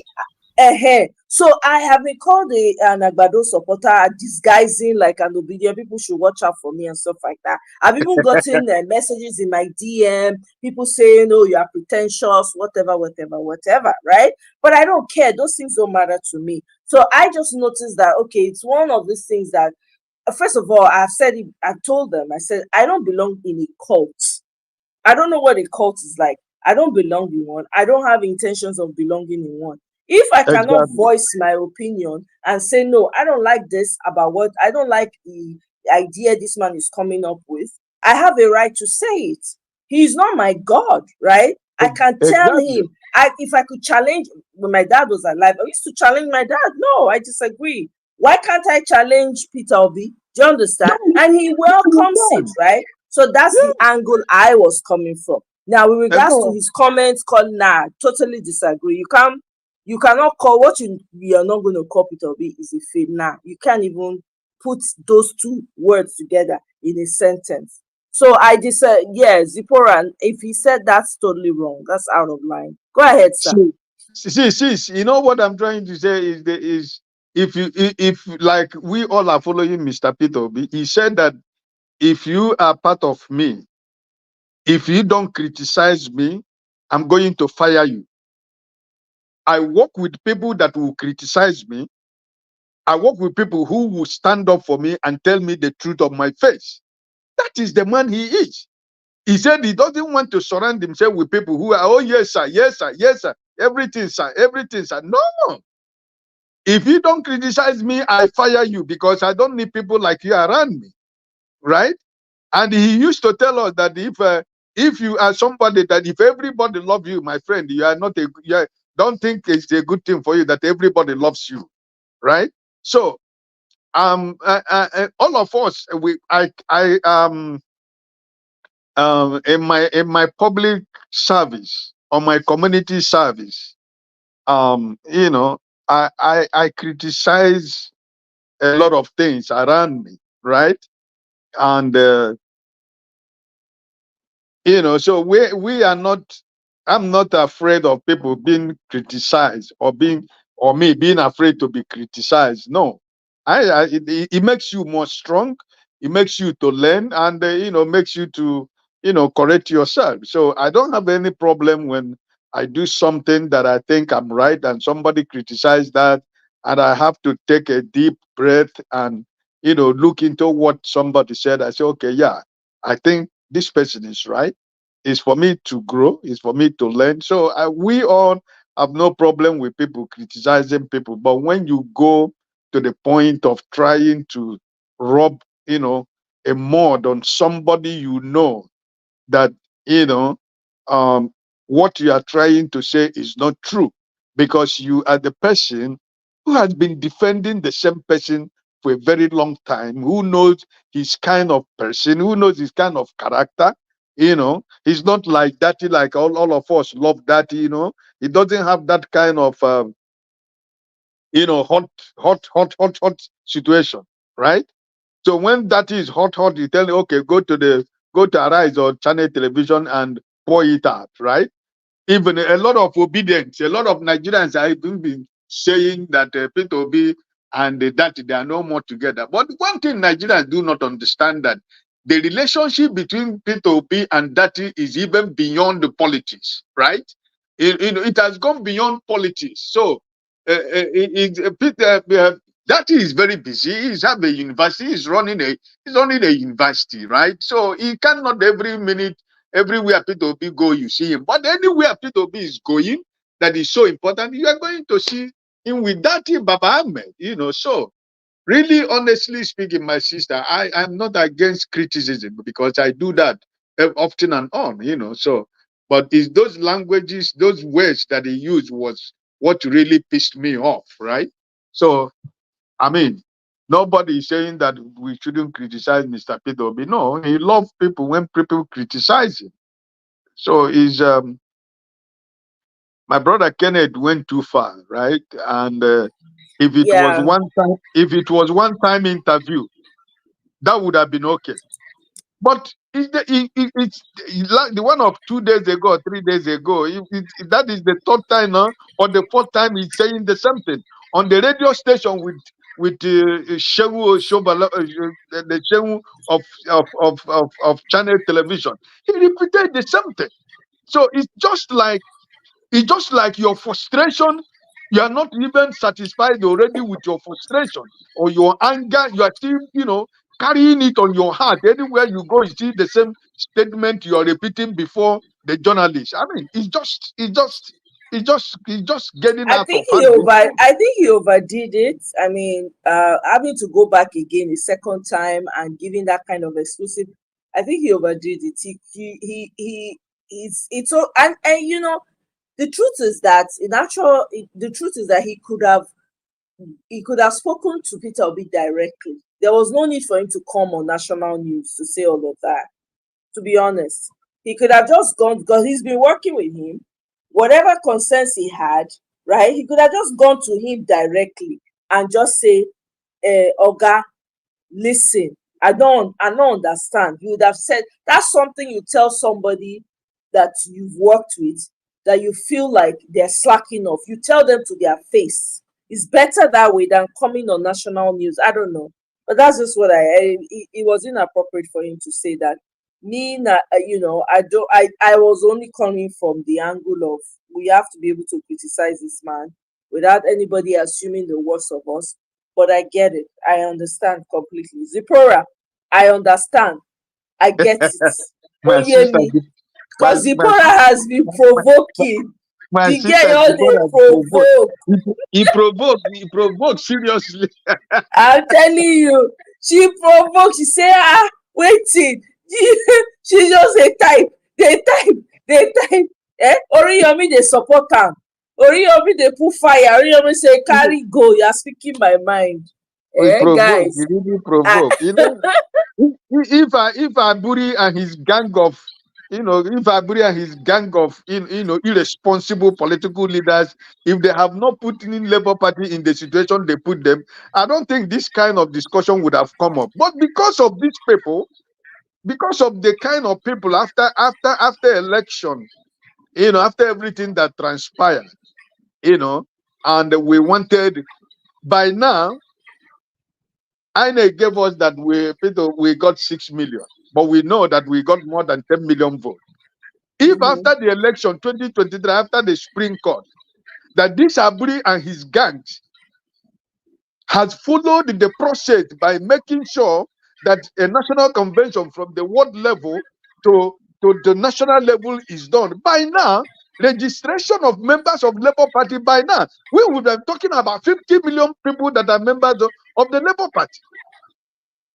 But no, they were fighting for their selfish interests.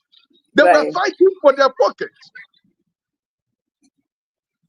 And that is the most annoying part of the whole thing, because if you say that we got 6 million, it's to tell you that it's 6 times 2. That is what we got in that election.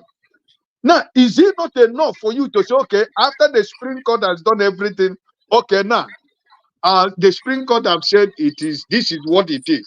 Okay, now, we want to move on. We want to start afresh. You start immediately at the same time. The national convention we are talking about, you are not exempted from not contesting. You can contest if you want. That's true. But look at the way we have dragged this to up to 2024 September. So if they have not done these things they were doing all this while, from Araba and bit of Apapa to Aburi to another one came up last week, Clement. Another one that he said he was party chairman of LP. I can't remember when it was that one Igbo man. He said now that he's standing on the judgment of appeal court. 19, it's just crazy. It's just crazy thing that is going on. We are losing members. By now, the obedient movement, the obedient members that we are working with Labour Party during 2023, majority of them now have not had the privilege to have the Labour Party membership card because of all this crazy thing that is going on. If since then, after the Supreme Court up to now that we are registering members, we are registering people in Labour Party, you could imagine, my sister, how many millions of members we would have had right now as members, card-carrying members of Labour Party, both in Nigeria and outside Nigeria. That's true. I registered. I tried to get. They said I should come to my village to come and collect card. I'm like, what the hell? Because I tried to register because then when they were going around and go ahead, sir. While I was giving people money in Nigeria to go and register and become carrying members of Labour Party, I cannot because of the crazy stuff that these people are doing. I'm not enjoying it, right? You want to be a member so that even though that is like now that they're planning a national convention, that even though if you don't want to go to Nigeria because of because of the excitement and your commitment to for a better Nigeria, you can decide to fly to Nigeria. You have a national Yep. convention that is like a carnival, maybe in Abuja, Yeah. in Square. A national. Do you know what it means? Labour Party is having a national convention Yeah. in Nigeria. A lot of people from diaspora, a lot of people will fly back to Nigeria to go to Yeah. that national convention just to Yeah. witness. And Aburi and his gang took few people to Nnewi to go and conduct a convention in a backyard hotel. And you say you have conducted a national convention, right? My sister, you see, Nigerian politicians they're just, where we live, when we watch the way politics is being played, you're asking yourself, what is different from? Is it not the same politics? Do campaign, Yeah. let people vote you if you win. No, if you don't win, you congratulate the person who win. Why should our election end up in the court in Nigeria? Why should it be court that has to decide the vote of Nigerians? Because that is the madness of everything. That is where I sometimes I feel like I want to go crazy. The court is not supposed to be deciding the election in Nigeria because people go out to vote. Allow the vote of the people that voted to count.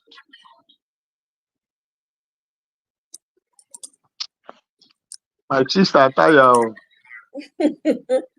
We will continue to the fight. Oriyomi just made a very.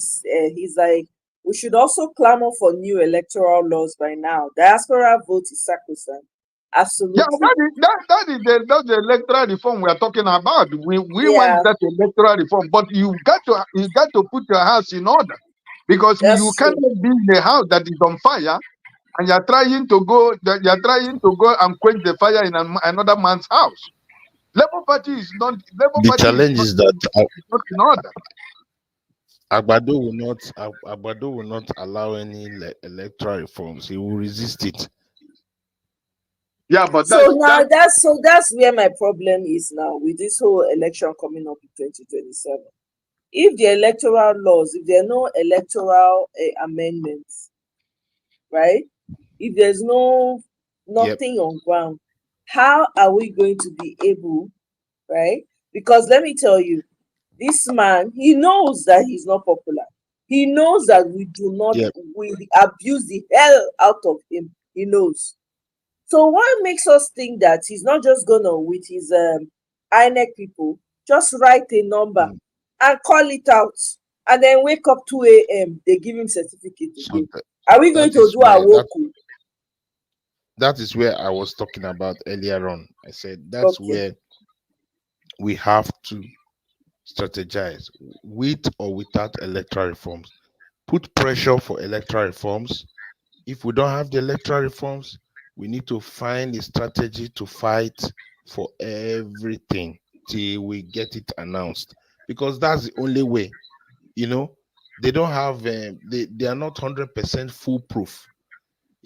Every system has its weaknesses, so we need to think. Sometimes we need to think like these politicians. What is the weakness of APC? What is their weakness? Where do they have weaknesses? We need to infiltrate. There must be complete infiltration into every system, because the truth is that they don't have. It's just that we have not. People assume and think that everything will work normally. If not, and that was some of the mistakes that were made in the last elections, and we have to own up to those mistakes. We trusted INEC when he came to what they call it. He came to the London environment, and what's that place they call it? Where he went to make a statement that it will be electronic, blah blah blah blah blah. He lied openly to Chatham House. He lied openly to everybody in the Chatham House, and people believed the INEC president that he would it would be electronically communicated. So at the end of the day, we saw that it was a lie. So this time around, we know that they are going to do the same thing. Wike is planning to do the same thing he did in Rivers State, in Abuja. So Abuja people must rise up and resist him. Everybody must rise up and resist them in every state. If you look at it, any state that there was resistance, the people got their vote. Abia State, there was resistance, they got who they wanted. Adamawa, there was resistance, they couldn't call that result. Initially, they called it for the lady, but the people resisted it. In Kano, they couldn't defeat Kwakwasia movement because the man has a movement.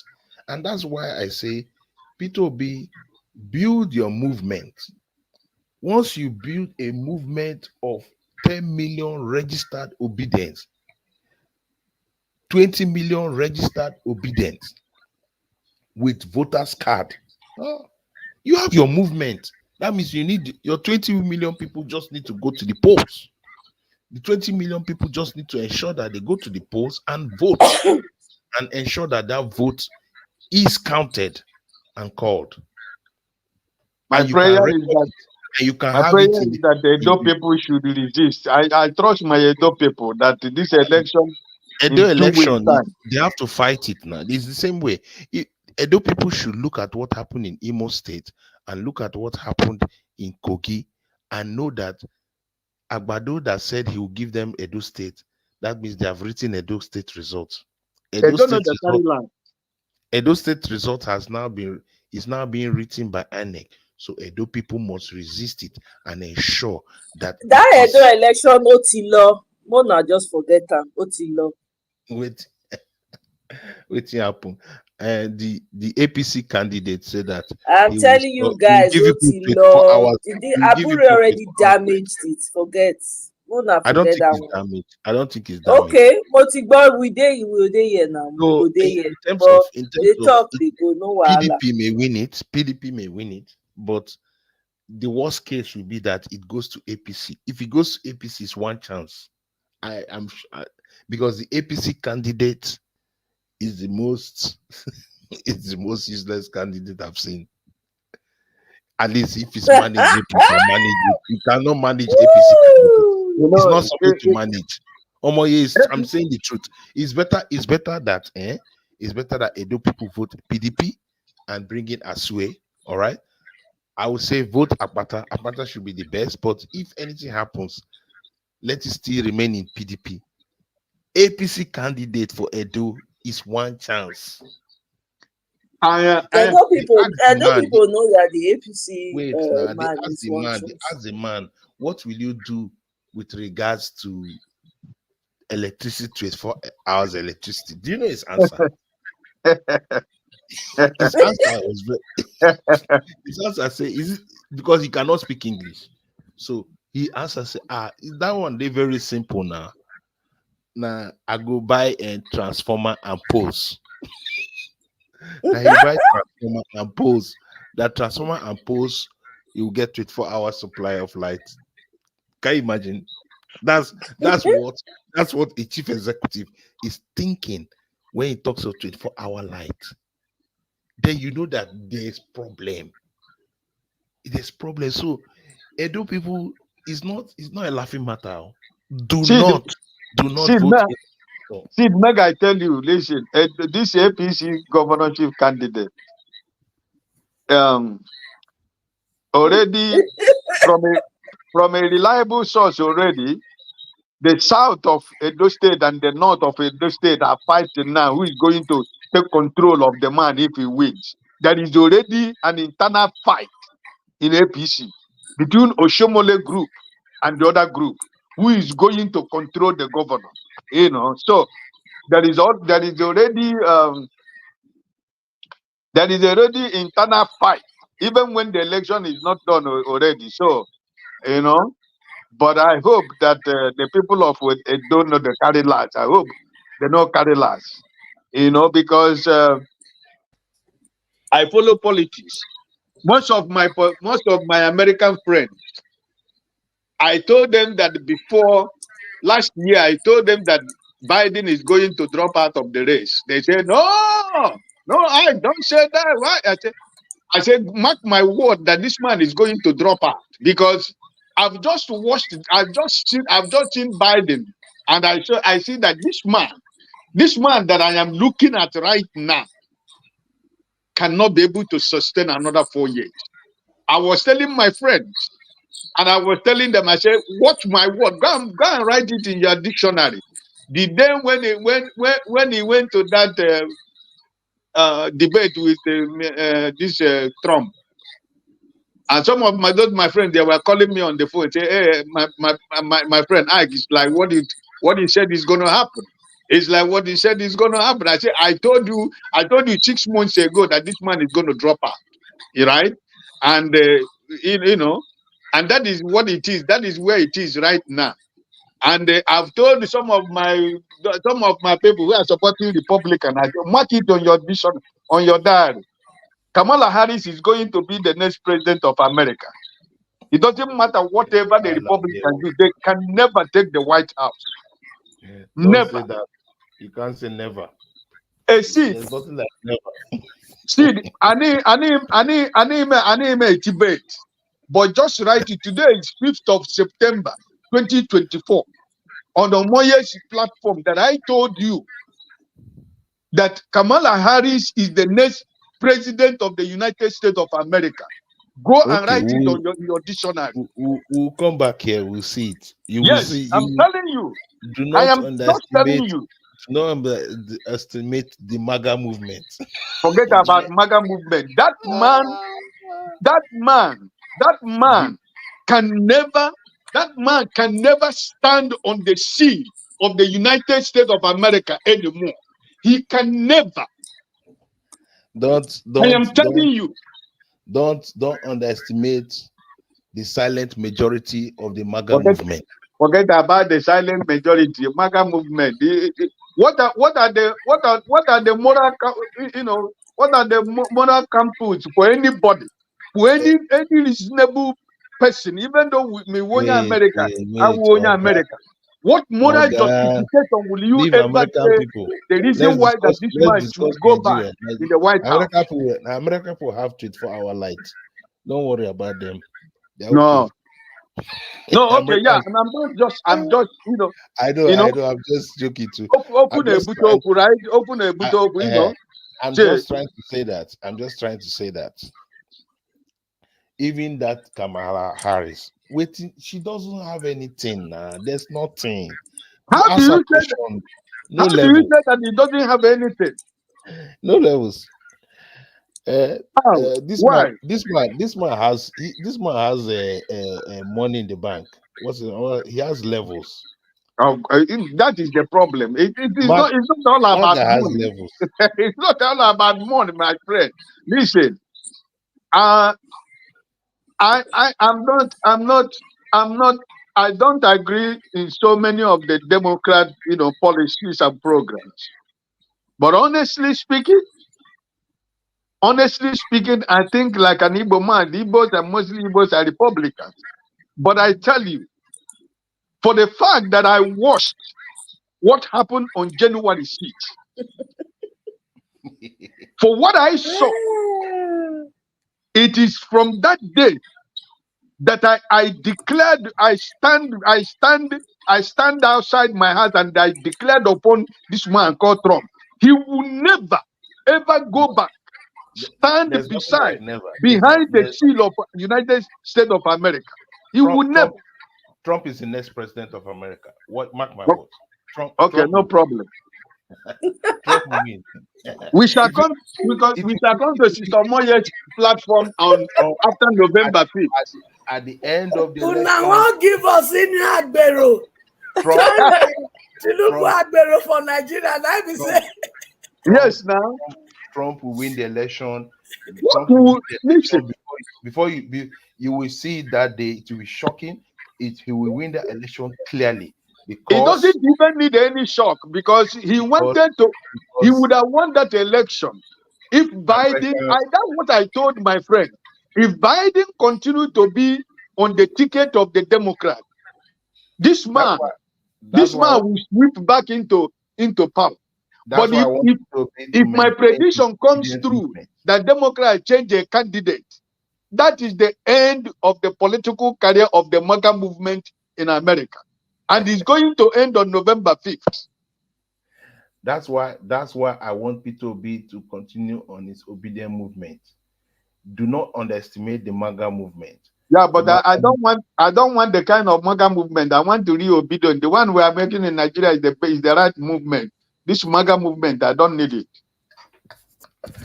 We want to make Nigeria great again. Make Nigeria great again. Which great? America is already great. Which great? Make America great again. That's where it is. A man who lies all his life. All he of can them never lie. say 10 words. 8 out of the 8 words are lies. Even Kamala Harris lies. That's the truth. My friend, politicians listen. But the Democratic Party was lying to the American people too. What? About Biden. That Biden was okay. Nothing was wrong. This one was wrong. The media was propagating that. But it was all lies. The man It's not lying.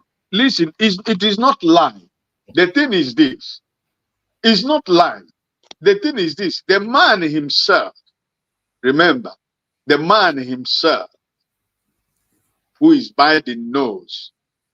When I saw Biden about 6 months ago, like as I was telling you, I was telling some of my friends, I said, this man that I am looking at, I am telling you that he's going to drop out because this man cannot stay another 4 years.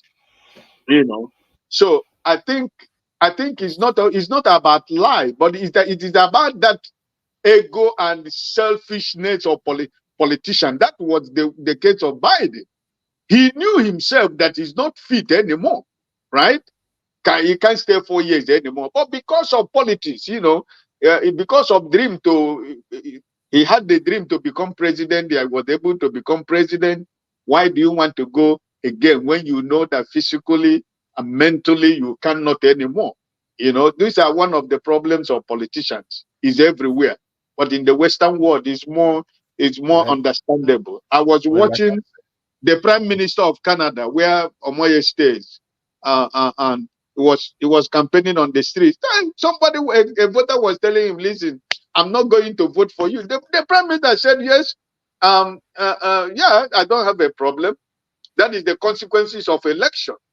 I mean, can you imagine, right? Prime Minister was, a voter was talking like as we are talking now, like we are friends, like you understand, we are having conversation with the Prime Minister on the street, as if they were friends. He's telling him, "Listen, my Prime Minister, I'm not going to vote for you again," right? So we are living in a world where where things are different. Donald Trump is putting people off because of his comment about people, about black people, about Latinos, about women. He has so many. He talks down on people like people has no meaning. I mean, listen. But the You have truth to is, be honest to yourself. the truth is, Listen. You're a black man. You have to be honest to yourself. People love a man that says that it is. Trump will tell you as it is. If he How? doesn't like your face, he will tell you, "I don't like your face." He doesn't beat around the bush. It doesn't see these politicians. They tell you things that will not exist, things that they will not do. But if you look at in terms of economy, the man got the economy right. The man got the economy right. Nobody can. And what happened? And what happened during the COVID? What happened during the COVID? COVID has what many. did he do? There are many things. He said COVID was a hoax. He said COVID was a hoax. He advised on the seal of the American government. He stand on the seal and said people should inject bleach. Come on, my friend. Don't you have a conscience? Part of it could have been a hoax. Part of it could have been a hoax. There's a lot of things. He stand on the White House and said that people should inject bleach. It was Are you telling me you didn't hear that? He was not serious about it. It was a joke. This is the problem with people. He say he's not serious about it. It was a joke. Which joke? The problem is that we assume many things that even the World Health Organization do not tell us the truth. The World Health Organization did not tell us the truth about the vaccine. Now they are now coming out and talking about the truth about these vaccines. They never told people about these vaccines. They rapidly fast-tracked it because they know what they are doing. Now that same person now, I think Omoye just said it. He's now in Nigeria. They are trying to run malaria vaccines again.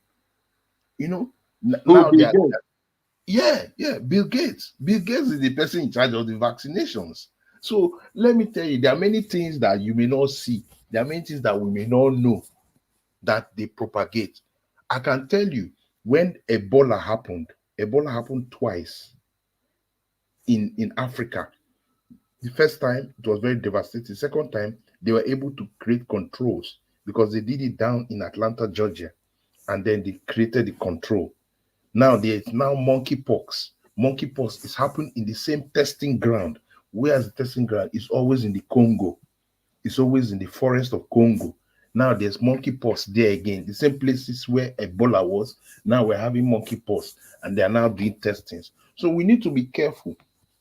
There are a lot of things that these people do. There are a lot of things that these people do. Nobody tells us. Now the vaccines. Do you know how many people that were eliminated through these vaccines? Do you know how many things that went through these vaccines? So Trump was going against a whole world system. A whole world system. That's what happened. So the truth is that in these elections, you will see it. You will see it when the chips are down. That's how they were thinking that Clinton will win, Clinton will win. No, when the chips are down, you will see that silent majority called the MAGA movement. It, 20, it will happen like it will happen like film. 2016 is not 2016 is not listen. The one of November now, calm down, November, we'll see what the happens. one of Hillary Clinton. I never believed that she's gonna win. I wasn't part of those people who believe that she's gonna win. But I am just telling you that what I see in my crystal ball, what I saw about Biden 6 months ago, is what I'm just telling you right now. And when it happened, all those people I was speaking to in the US, they called me back and said, how did I know? I said, it doesn't matter how did I know, but I am November, just telling you. November is coming. It's not too far. Calm down. November is coming. Sister November is Moye, sorry, coming. we turn your station into American politics. Don't mind us, November right? is coming. No, it's okay. Omoye, Oh. The Omoye banter, is a they enjoy master the banter. producer. I just they laugh for you. Yes, I they laugh now, all of now. Yes, now because I don't know how no anybody can tell Trump to go back to be president of a man who has no respect for women, who has no respect for anybody. He Trump talks will to be the next people president of because he America. was born with Mark a my golden word. spoon in his mouth. He doesn't have regard for people, common people. They have no Trump respect will be the for next anybody. president of America. That's what will happen. You will see it. He will be, he will win. He will win all the battleground states. He will win it. He will win it. Don't worry what's going on. You will see it that it will happen. After all, I'm not in America. The only thing is that when he No, was there, I refused to go to US when he was president because he's a man that I detest not to want to have see. I don't want to see him don't worry. because Going of to all the things he did. US, you're So not going to I have him. no respect. I have no regard for who he is. And even though he wins, but I am telling you, he's not going to win. But if he wins, you can't see me in the US because this is a guy. I detest everything about him because he's not a human being. He doesn't have a conscience. No, People that's who laid their life for America. He called McCain, John McCain. He called him. He was a hero because he was captured. You live in the US. You know what it means. The sacrifice American people put their life to defend democracy and their life around the world. And this man who never went to war, who used medical excuse not to go to Vietnam. He talks to people who I went to war understand. and died. He doesn't have respect for Yeah, military I for military know men. that Trump has mouth. He causes a lot of problems with his mouth and the way he speaks.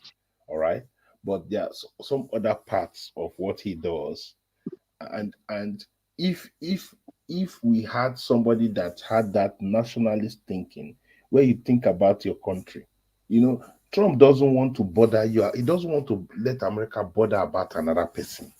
Oh, He it's wants, true. I understand. But let he me wants ask you a America, question, see. he wants it to be for American people. You Okay, get me? I want to end with this question. We as Nigerians, we were calling Emiloko. He was a drug pusher. He was he's this, he's that. This man, this Trump now was found guilty on 32 felony count charge. Which moral standing you as an Igbo man, you that had a conscience that is saying that Tinubu was a drug pusher. Tinubu was this. And this man was found guilty of 32 felony count charge. And it's the same man that you are saying, after seeing what happened in January 6, is the same man, because of economic interest. That is the same man you are saying that he should go back to lead America. No, my brother. You have to be honest. Wait. You say he has 30 something felony in this, all that thing you have said. But there's a rule of law in America, is it not? He's passing through that rule of law. So let the law do its course. Let the law do its course. Why have he not accepted the result of the election of 2020 of 2020? Why is he still talking about the election was rigged? Yes, because based on his perspective, he's just like Peter B. Are we accepting the election? Didn't we say the election was rigged? So if he has evidences in certain areas where the elections were actually rigged in America, there were places where they was talking See, of. the body has never proven anything. The law court all over the whole of America, Yes, he has never been able to prove anything. Just like they tell Peter B, you have not been able to prove it in court. See, but it's the fact. Yeah, He lost the election fair and square. Not It's proving, simple. not proving something in court does not mean that an individual cannot say this election, I have problems with it. He has the right to say this election, I don't believe the results that came out from this election.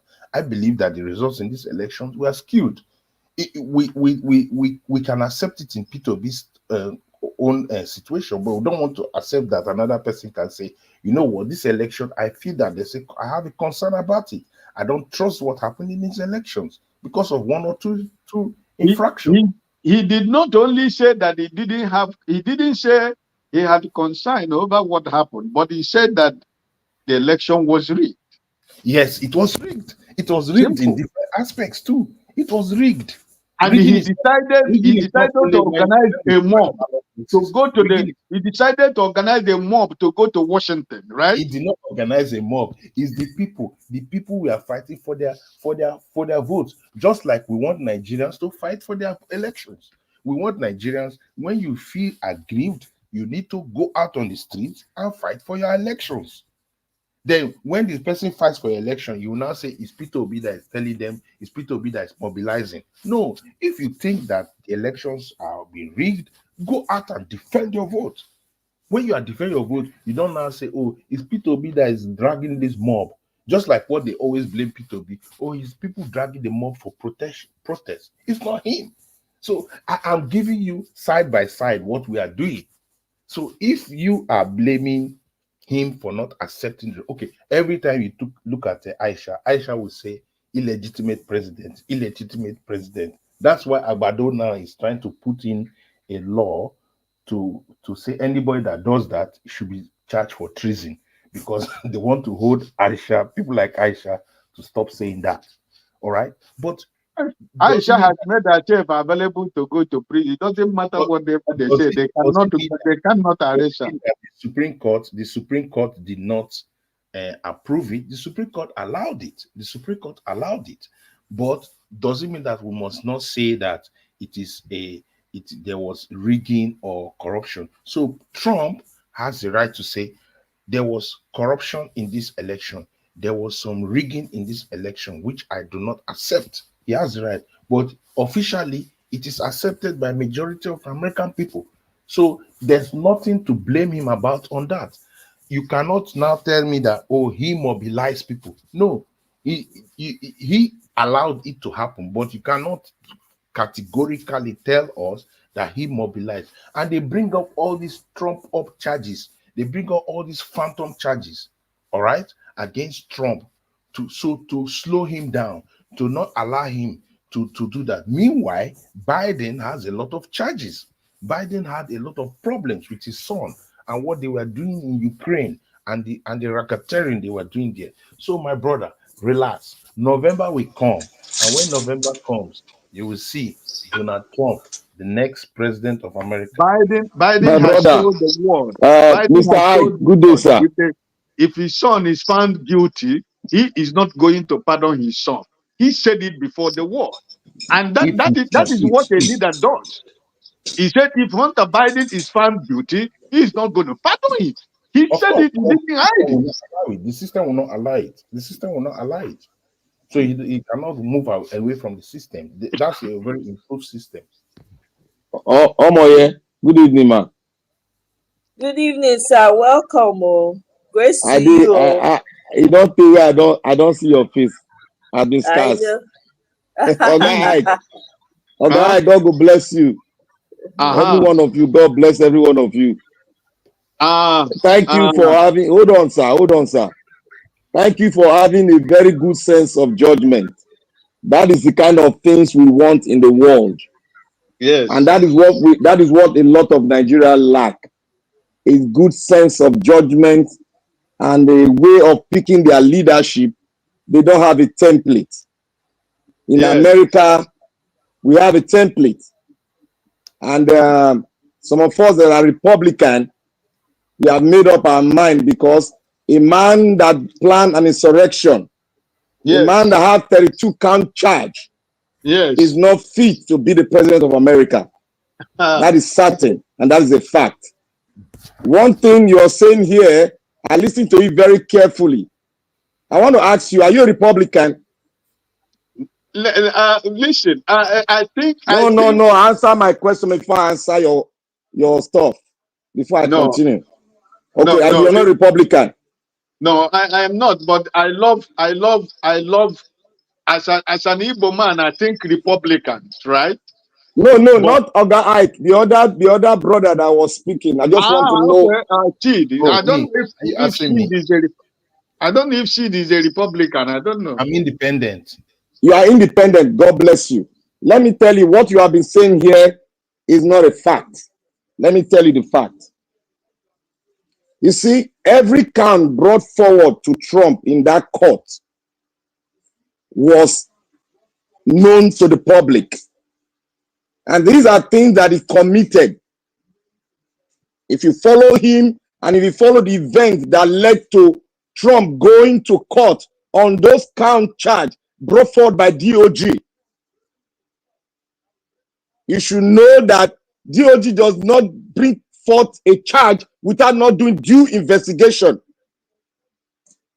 Now, Trump gathered a few MAGA guys during the time where he's about to hand over and he lost the election. He refused and he made a call. You know the call he made, and it's in the public domain. He said he's looking for 200 and something votes. No, 11,744 Thank you. 11,000. Sorry. Yeah, thank you. I'm still thinking about Nigeria. 11,000 from Georgia. Those things that he said are on public domain. We know that. Secondly, Oga, wait. Secondly, the man spoke down on the American military, which is in the public domain. Now, the man has broken every law that America has put in guiding the presidency as an institution. You agree with it? No, I don't agree. Yes. Okay. This present one that he just broke, he went to where our heroes are lying peacefully, and he disobeyed the law there. What did he do? Now, what did you do? Go and check it. I won't tell you. Go and check it. You are in America. No, You should know. wait. Let me tell him. Because what He you are went- You are in saying, he went to America. the- You don't need to ask me because I don't want to make it a forum where I'll be discussing that. Two, Okay. when a man commits a criminal count charge and he has been accused of a felon, you know what a felon is? And you stand in the back of a man that has committed 37 count charge, who is a felon, and he still has a lot of cases in the court brought forward by special counsel from the DOJ. And you stand in his back and you say that man should stand at the back of the seal of the presidency of the United States of America. You are not a patriot. the question is, You don't have a good sense of judgment when judging. You still carry Nigeria's sense of judgment, bring it alongside and bring it to the United States and start judging that he knows. Look, what the evangelical said. Evangelical said the last time. I've been talking with Oga. No. What did I want to ask you a question now so that you follow that line? You have to be matured in communication. What did the evangelical said during the last election? For you to be personal, there's no need. I'm not personal. I'm just trying to calm yourself down. You need to calm yourself down. There's no need to be I'm personal. not personal. Try to understand me. I'm not personal. I cannot be personal now. I'm following your sense of judgment. No. Now let's you made a judgment now. That's what I'm following. Based on number one, if all these charges are a reason to stop him from going for election, the laws would have been created to do that. But in American law, if you are in the prison, you can also vie for any position. So let him vie. So if the American people feel that he has a lot of values, he has a lot of mileage to run for presidency and be their president, then you cannot stop the American people standing. He doesn't have anything to vie for president. He has a movement, and that movement is under the atmosphere of racism. That's not true. Because you might say it's not true. A lot of blacks that are with him because he helped the black economy. There are a lot of people behind him. So you cannot create a blanket on a man that. Okay, let me ask you a question. How much did he give to the black-owned universities in America? And how much did Biden give to them presently? Compare. Bring it out. Let's see. I don't have that data. You see now. If I bring it out now, you now contest it. I want to go and do research on it. Black Panther, sorry. Black Panther and my brother Chief. The truth is this. Please, respectfully. Let me say something. If you say somebody has, countries are running by laws and its constitution and their institutions. If at the end of the day, he comes out for presidency, which he has, his party has unanimously voted him to be their representative for the Republican Party, and now he's coming out to be president again for America. If Americans vote him, you cannot say that 50 or 60% of Americans that vote him have low sense of judgment, because what they are judging him based on may not be all those things you are looking at. They may be judging him on, okay, this man, can he defend America? Yes. Can he fight for their rights? Yes. Can he fight for their businesses? Yes. These are the things people are looking at. Okay. Let me ask you a question. So that I can continue. Which American president has not fought for the American people? And also, I want to ask you a question. Did Trump increase the small-scale business in America, or did he give tax relief to the high-ranking people up there and increase the American deficit? Did he not increase it about $7 trillion? He improved small businesses. Did he not increase the deficit? That's the question. Yeah. What is current deficit now with the Democratic Party? You are not answering my question now. You are not answering my question. Is it not much more? Did he increase the deficit? But the deficit has tripled in the fight. Thank you. It hasn't tripled. It hasn't tripled. Go and bring your data. It's there. See, Biden has created more job. If you look at the data, more job than any American president in the history of America. Fact check me.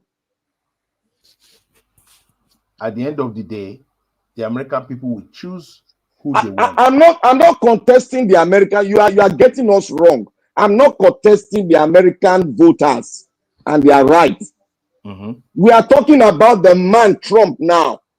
You judge him with the fact on ground. Will you allow yourself to vote for that kind of a person? Based on the two people that are in contest, Trump and currently what's her name, Harris. He's a better person. He's more experienced in the economy. You see what you are saying now. It's very good. I love it. I love what you've just said. I love what you just said.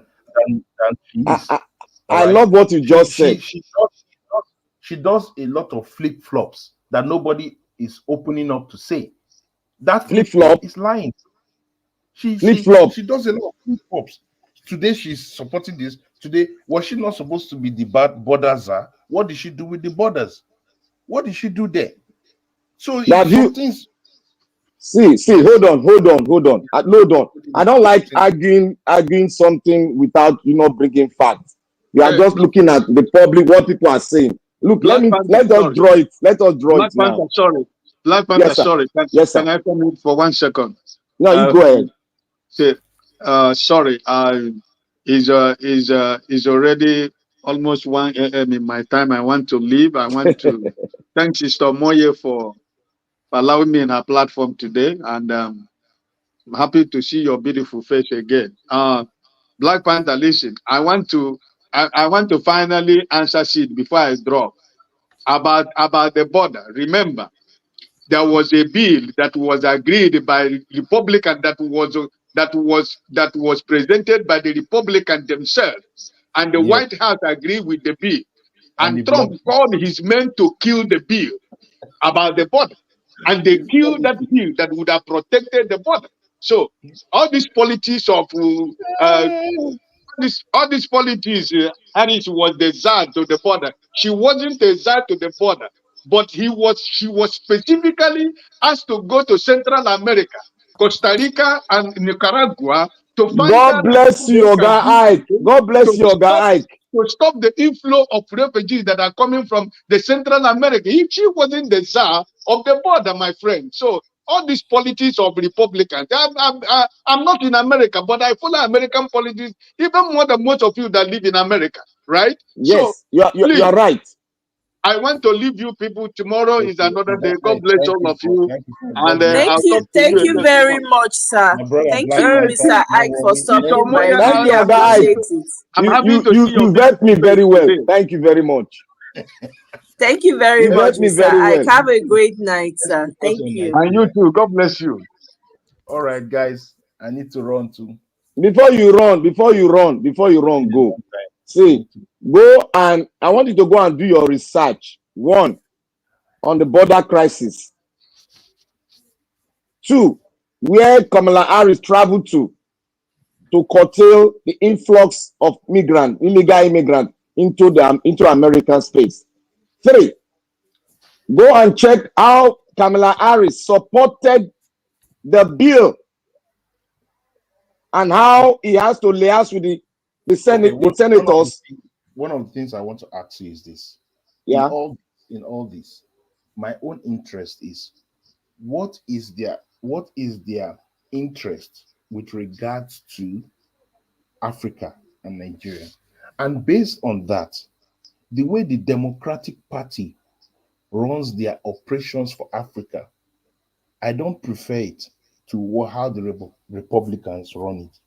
During the time of Trump, when Buhari was president, Trump told him, look, stop this killing of Christians, especially in the north. Trump warned him, and Trump was not interested to infiltrate into African politics. However, you see, Democrats, when they came in, Kamala Harris was going around the whole of West Africa, Ghana, and all that, for them to ensure that they legislate LGBTIQ issues in Africa. If not, they withhold funds from them. So the Democratic Party, even during the time of Obama, they did not want to support Goodluck Jonathan to fight insurgents until he allows that thing, that legislation, which was removed by the House of Rep and Senators during the time of Jonathan. They refused. They stopped that. Okay, okay. Can I come in? Why I'm going there is that oftentimes we have to look at what is in the best interest for Africa. What is in the best interest? Where will it work best for us at the end of the day? Because politics is about interest. So the American Okay. what they want to do with the America, but we have to think who is in the best interest for the African continent and especially for Nigeria. Okay, let me answer that your question. Let's go back to history. There has never, fact check me, there has never been an American president that has focused on Africa issue. Fact check me. There has never been an American president that has focused on Africa issue. One, the reason is this. You see, in Africa, there are so many interest groups. The Europeans, the different group in Africa. Now, Africa as a whole, I will link it to what is happening in China. Africa has not come out to the world with a template. Even in their democratic structure, they've not even gotten it right. And in American government, I've seen it in Africa that look, if you put billions about billions there to improve the life of the average African, the leadership will siphon the money and the money will come back to them again. That is what has been going on in Africa. I'll take for instance, I'll give you an example. What's happening in Uganda? That man has been there for well over 40 years. He has siphoned the resources of Uganda. Still, he doesn't want to leave. Now he's not putting up his son to take over from him. And all the money that he has stolen, they are in dollar and they have been tracked by the American government.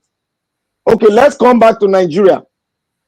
All the money, the funds that have been given by the American government to Nigeria, all the funds have been stolen and they are back into the American economy in people's account. This money has been tracked by FBI. Fact check me. You see, what the African people need is they need to have a template. You cannot go to somebody and say, please give me money, give me money. Look at what is happening in China. They are not calling China to forgive them of their debt, which is not even up to 10 years. They are not telling China to forgive them of their debt. They want China to bring up $760 billion. Now, China has brought up $51 billion for them to have access to it. And what is happening? Your government will go there to borrow money to fund their budget. Where does that money go to? To individual bank accounts. Then you want the Western world to be serious about Africa? Now, let me come in there. Now, the Western world doesn't really care. It's all about interest. The way Africa is suits the interest of the Western society because it's divide and rule. Once we're divided, it suits them. They come take your resource, they do what they want to do, they experiment what they want to experiment, and all that. So it has no concern. Now, the Asian world, which is the Eastern, the Chinese, they just want to do business. They don't care to change your culture. They don't tend to influence how you eat, whatever you eat. The Chinese will not be interested in that. And so these are the challenges. When the Americans come in and want to take what they want, their businesses to thrive and all that, but they also want to influence what you do, the clothes you wear, everything you do.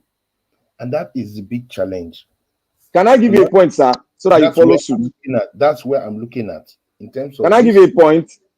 Wait, in terms of these two people, who has more inkling between Harris and Trump to come and tell us this is what you need to do, this is what you should not do? It is Harris.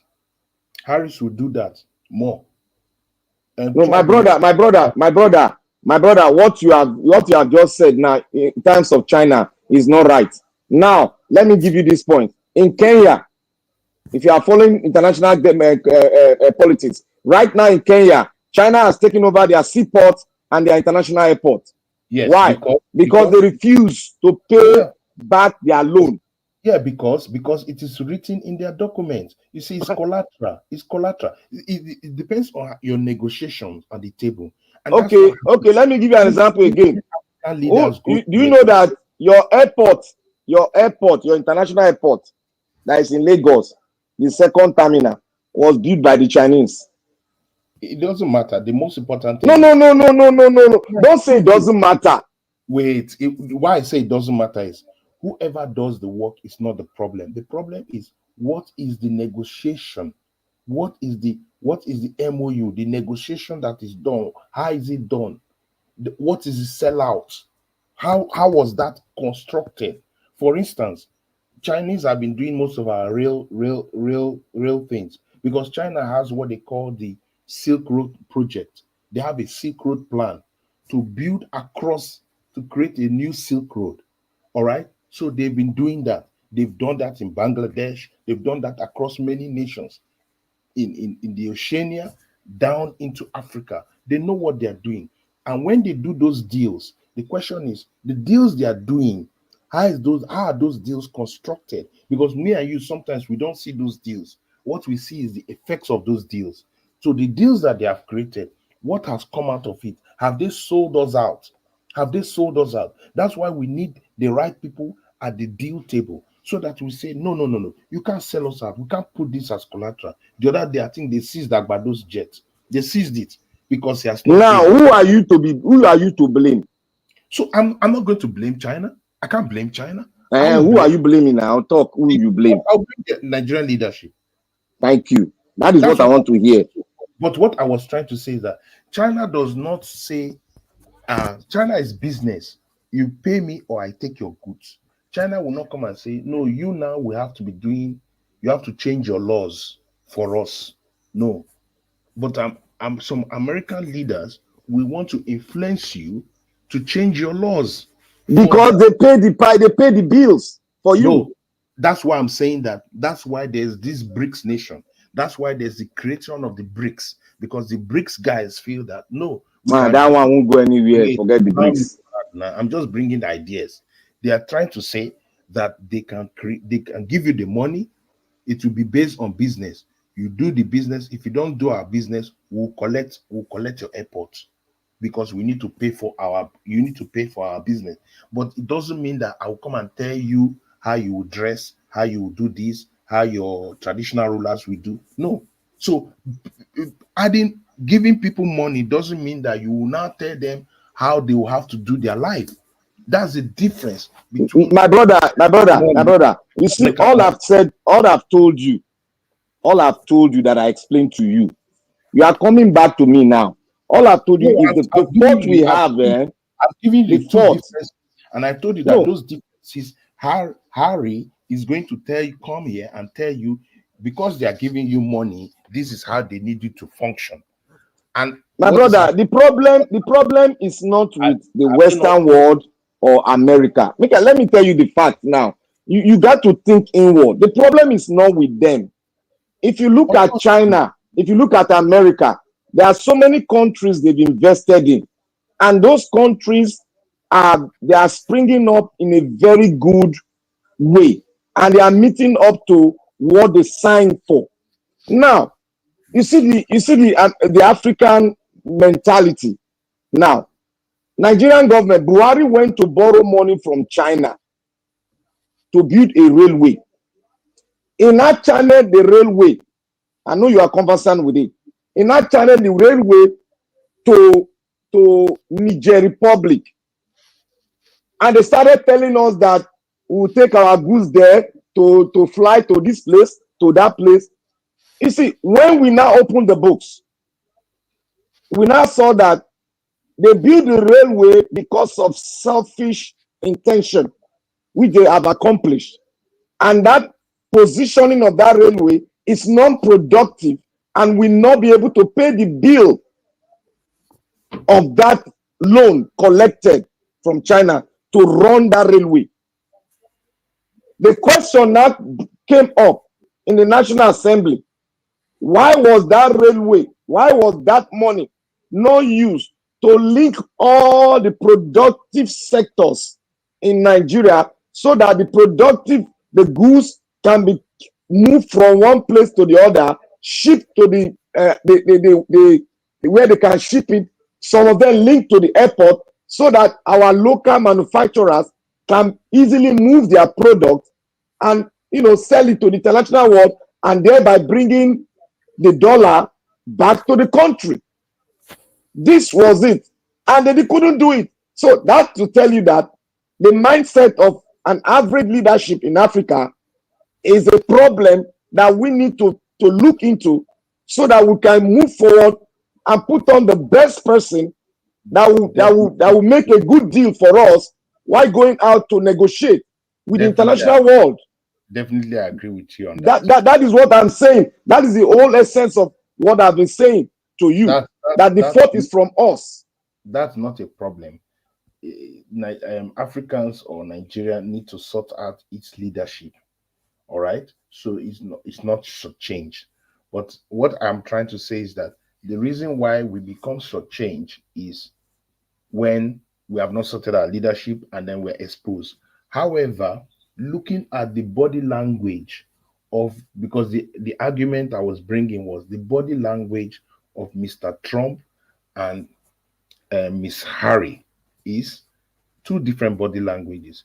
Trump doesn't care about what happens in Africa. He calls us a dump. He doesn't care. He doesn't bother. So that means if we have the right leadership will do what he wants to do.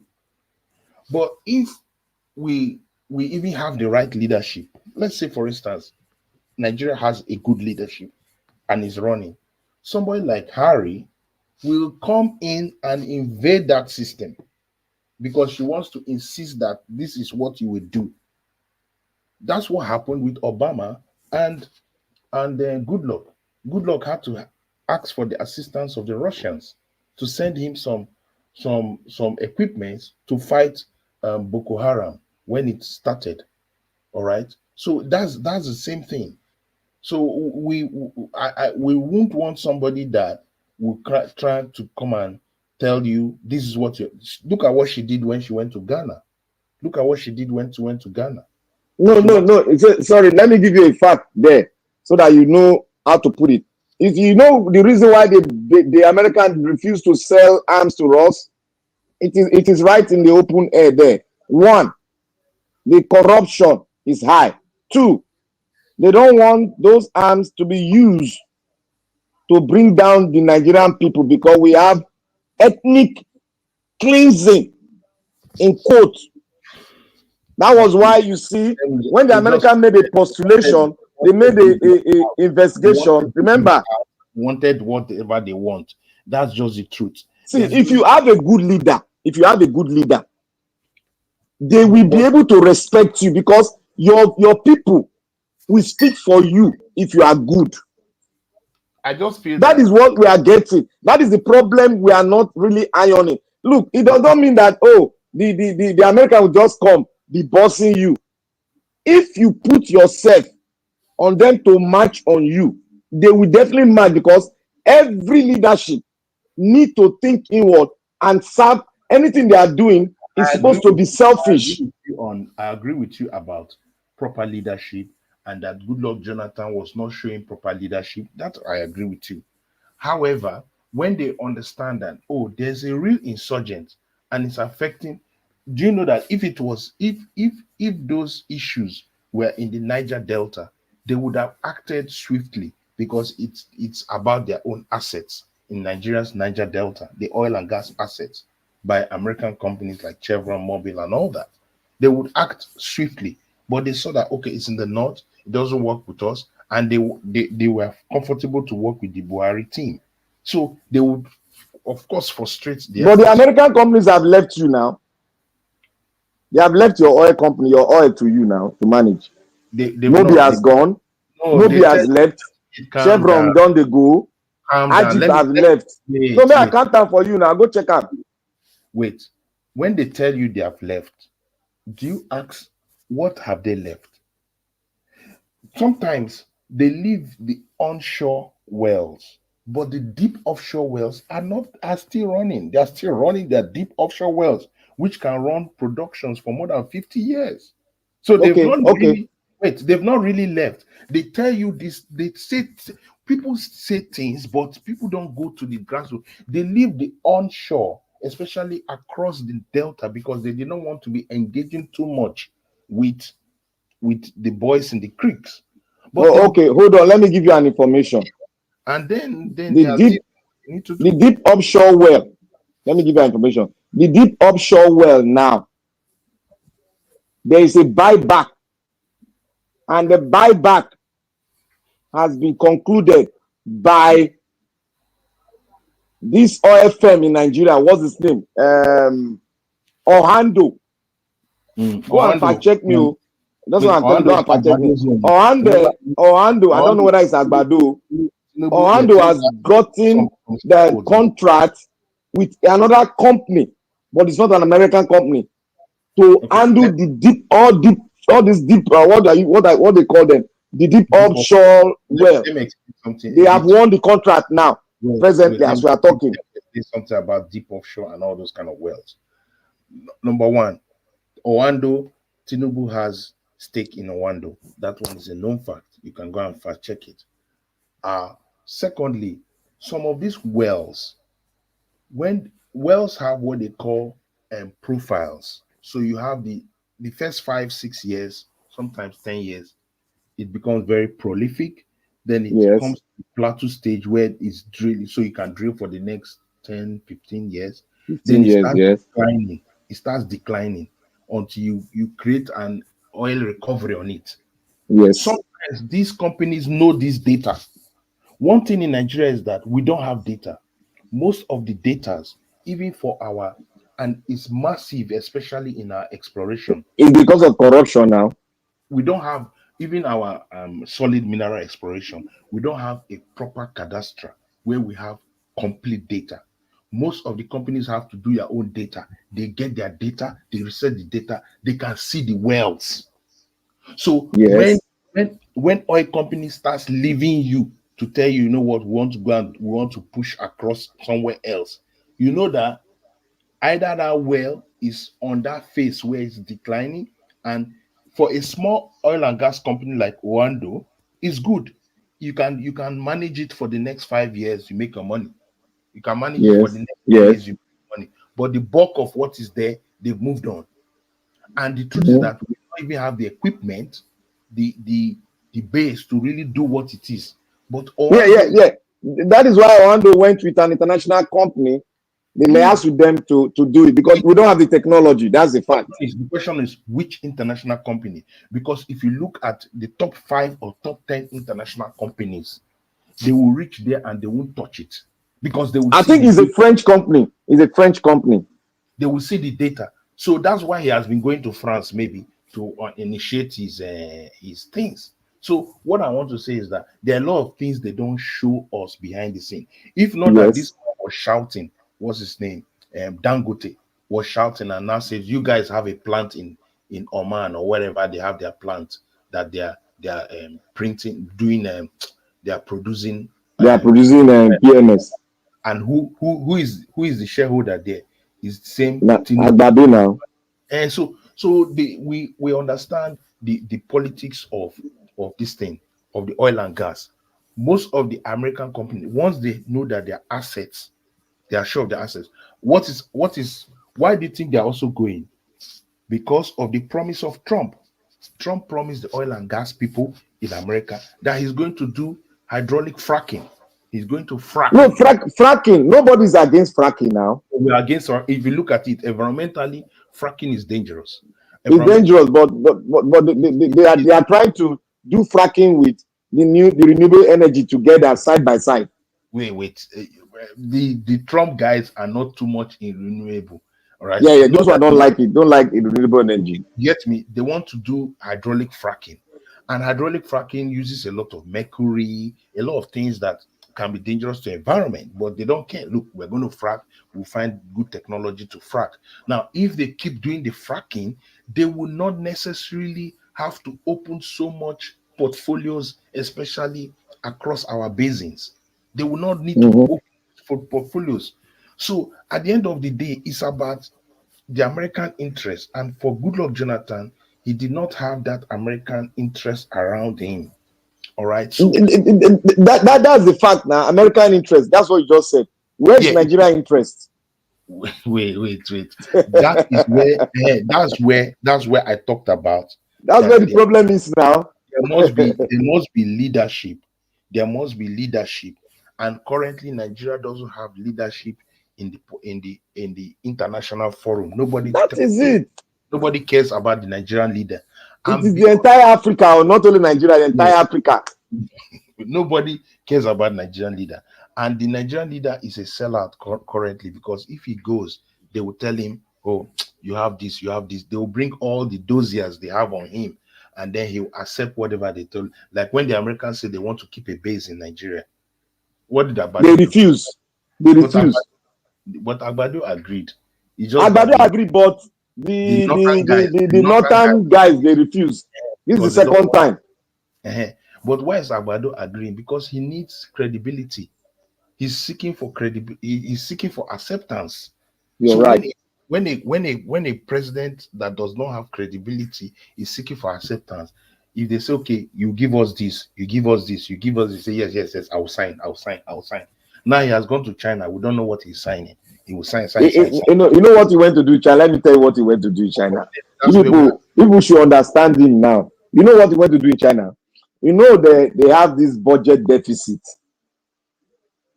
And they are running 2023 and 2024 concurrently. You know that. Now, the money for 2024, already they've already given us signal. Look, if these people want to steal money, these are they bring it forth. Already, NNPC has already told us that they cannot make account for $6 billion US. That was last week. They released that memo. And $6 billion already now is already missing. Now, how does will Agbado feel that $6 billion that is missing is in the account? How does Agbado now replace that $6 billion US? How does he do it now? He has to go out and look for loan. Now, simple. Wait, now he will go and look for loan. Of course, the person giving you, even if it's you, if you are somebody that comes to look for a loan, you will say, okay, this guy where they borrow money from everybody. Now you will now look for heavy collateral. So we don't know whether he has sold some of our properties. This is what happened to Kenya. And Kenya mortgaged they now told him that he should mortgage people's lands, people's family lands in Kenya. That's what IMF put on him. Yeah. So that's why the people say, no, you can't sell our family. Our fathers gave us this land. You can't sell it to any country. You can't sell it. That's what he wanted to collect $2 billion US. So unfortunately, we as it stands now, we don't know the negotiation going on. We don't know. We don't know the selling out happening. When we will know it is when the team matures. And by the time the team mature and we want to shout, we cannot shout. Yeah, it's not in it's not in the interest of the country anyway. The embarrassment they gave us now, they seized Abado's plane. They did not talk much, they just seized the plane. They had to use diplomacy, and just talk and say, look, don't embarrass us. Have they More, collected the plane? I don't do that. I don't know that they have collected it. I'm not sure. I think they allowed one. They freed out one, but I don't think they have Okay. everything. The So plane said, do we need it? at the end of the day, they can come now and they will now stop many. They can even come and seize airports. Me, if they Let want to them seize, seize anything. Look, I mean, if let you us do any business with anybody, look, seize. if you do any business with any country and you My own is default, that let them seize anything they want to seize. Agbado should not sell our lands. He should not put our lands as collateral. He should not put people's land as collateral in any of his engagements. No, So Agbado is a very Agbado na corny man now. Land is going to cause a big issue. So he might not even put the land. You have a lot of assets overseas. We have a lot of assets. which assets? Nigeria have a lot of assets, big assets. He can put that now. Which After assets does all, Nigeria possess? It's not personal people's assets. It's not their own no, assets. Nigeria have assets. So they put them as top secret now. They put them as top secret. Okay, that big house that is in New York, that long house, Nigeria house, that house is worth more than $1 billion, more than $1 billion. That's an asset now. I don't tire for So this. we have a lot of assets all over the world, and Nigerians are managing it. They don't tell us because they don't. These people, that's why they want to do or die in government, because all the assets goes to their personal account. That is why no European nor American government will ever trust any African leaders, because they always default in their loans. They Yeah, always default. but the It was problem is, Nigeria that was even wait, Nigeria the that was problem, during the second republic. It was Nigeria that were even meeting up with most of the the stuff. That's problem why is, you see that during Baba Obasanjo regime, they now forgave us a lot of yeah, loans that's what because I'm saying. we never defaulted. But The this problem, crop of politicians we have now, they are the all problem is that we defaulting. don't even need to go for loans. We don't Uh-huh. need to go for loans. If we manage the resource we have and close all the loopholes for stealing, we Simple. will be able to live within our means. We'll be able to do that. But this loan thing is because these people have no conscience and they steal without impunity. They steal as if it's their father's home. They don't care. They steal to the down. You get me? So they want to eat everything. So when countries look at you and say, okay, the first thing you come out to do is you want to build new houses for yourself, you want new jets, you want new cars, 160 million naira cars for about maybe 100 something senators. It's shocking. So they know that, okay, they've calculated that. Where are you getting this money from? You're going to Okay, beg. now let me give you an instance now. Okay, why will a country, a wealthy nation like China and America, Britain, let me move Britain. Those ones the aiding and abetting. Like other Western, like Finland and other countries that are very wealthy. Why would they trust the Nigerian government when But they they don't. see the impunity They won't in our trust you. governance? When we as a nation, we have not yet realized that we are not a nation yet. A military will give us a constitution and we are still abiding by that constitution. We are not even moving a step forward to even change that constitution to suit all the tribes in the country At so the end that they of will the be day, mentioned in the constitution. We at don't the end even of, care. with Western nations and any How would other, they make you people, how would they be serious with you people? nobody is serious or nobody trusts. It's all about interest. So if their interests align, they borrow you money, and they borrow it in such a way that they will make large money from you, and they will borrow it in such a way that you will still finally pay. So they set up the system in such a way that whether you like it, why do you think they keep borrowing us? Why do you think they keep borrowing us? We know have that a lot of oil now. they know that you will still default, but they still borrow you. But the problem is that they never tell us the terms of these loans. No, they We won't are, tell us national security for national security sake. that is where the collateral things happens, especially with some African countries that you say China has occupied their airports. It's because in the signing of those loans, they said if you default this, we'll take over this. And when we take over it, please, we don't need any problems in the media.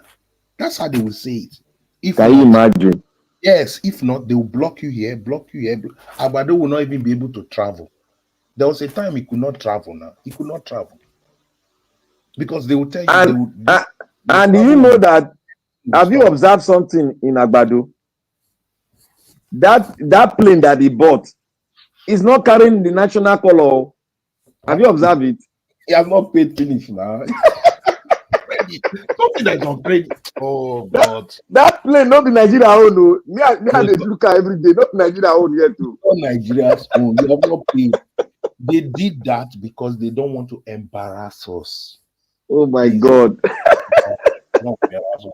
You have already seized it. Don't worry, we'll be playing small, small. You know, you talk to somebody, you say, okay, you go pay small, small. You say, yes, okay. They drive the car, but no pay time. Just do No not painter yet. just drive it and be moving around. When if you don't pay it, we seize. So We are they in know. trouble. We are in trouble in Nigeria. We are in big trouble. And where is he getting his medical?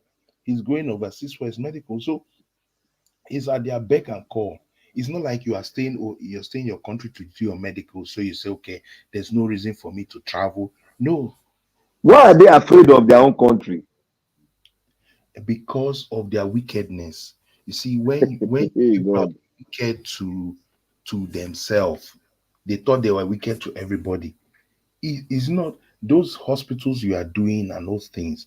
If you put down investment and money and create at least six standard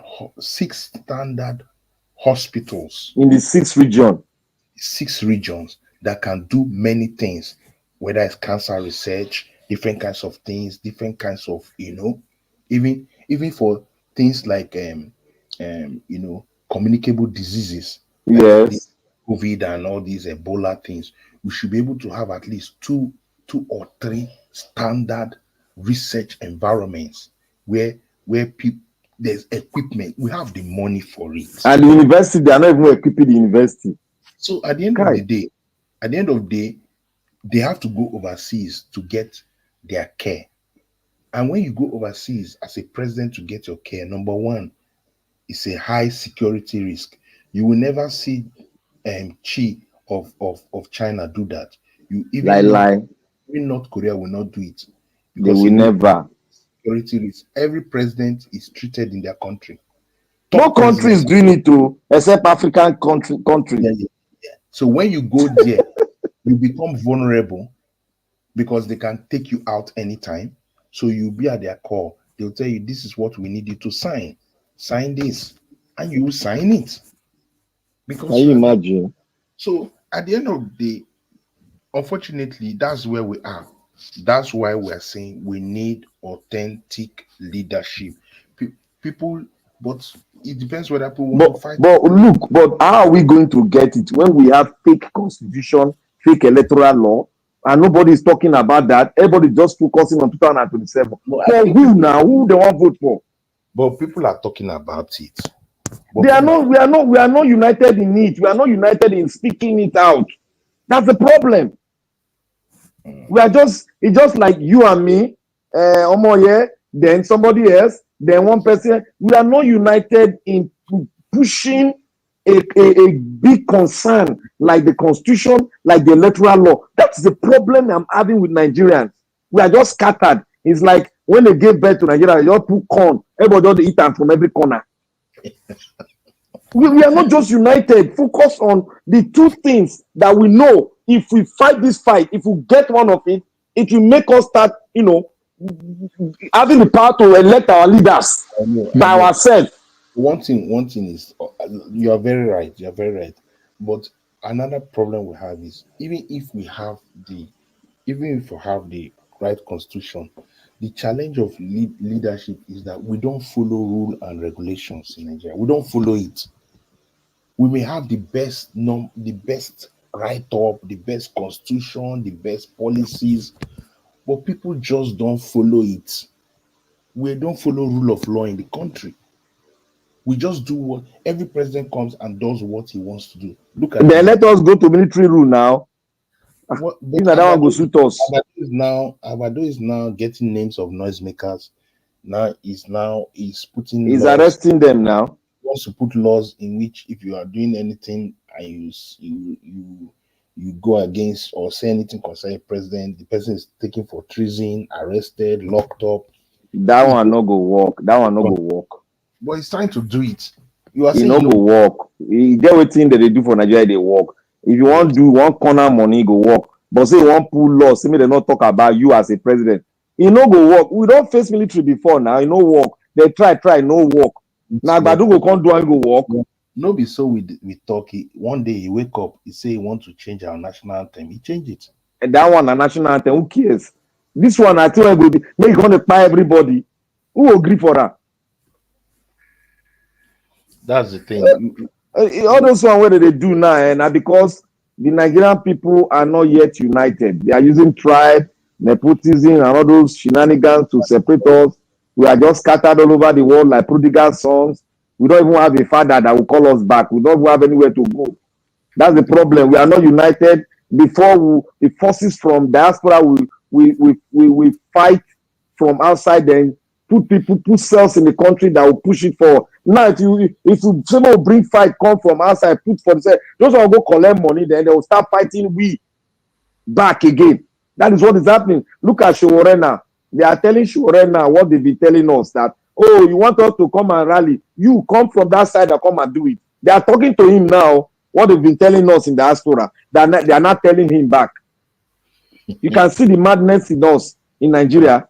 No, it's just unfortunately, that's what we have. We only have one last chance, right? And the chance is this next 3 years from now.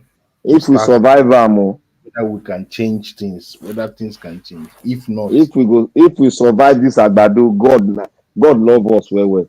Agbado's plan is to do his normal two terms to get. He no go try that second time. He know now. But that's his plan now. He no go fit catch am. This Hausa people are this so. This Hausa people where they come back together so. All of us we are saying the same thing. Agbado cannot be president. But he cannot be president. We no go vote himself for South. But except some people became president, and now he's planning for his. And the truth is that let's remember that underground, he's making sure that his tentacles will continue to collect.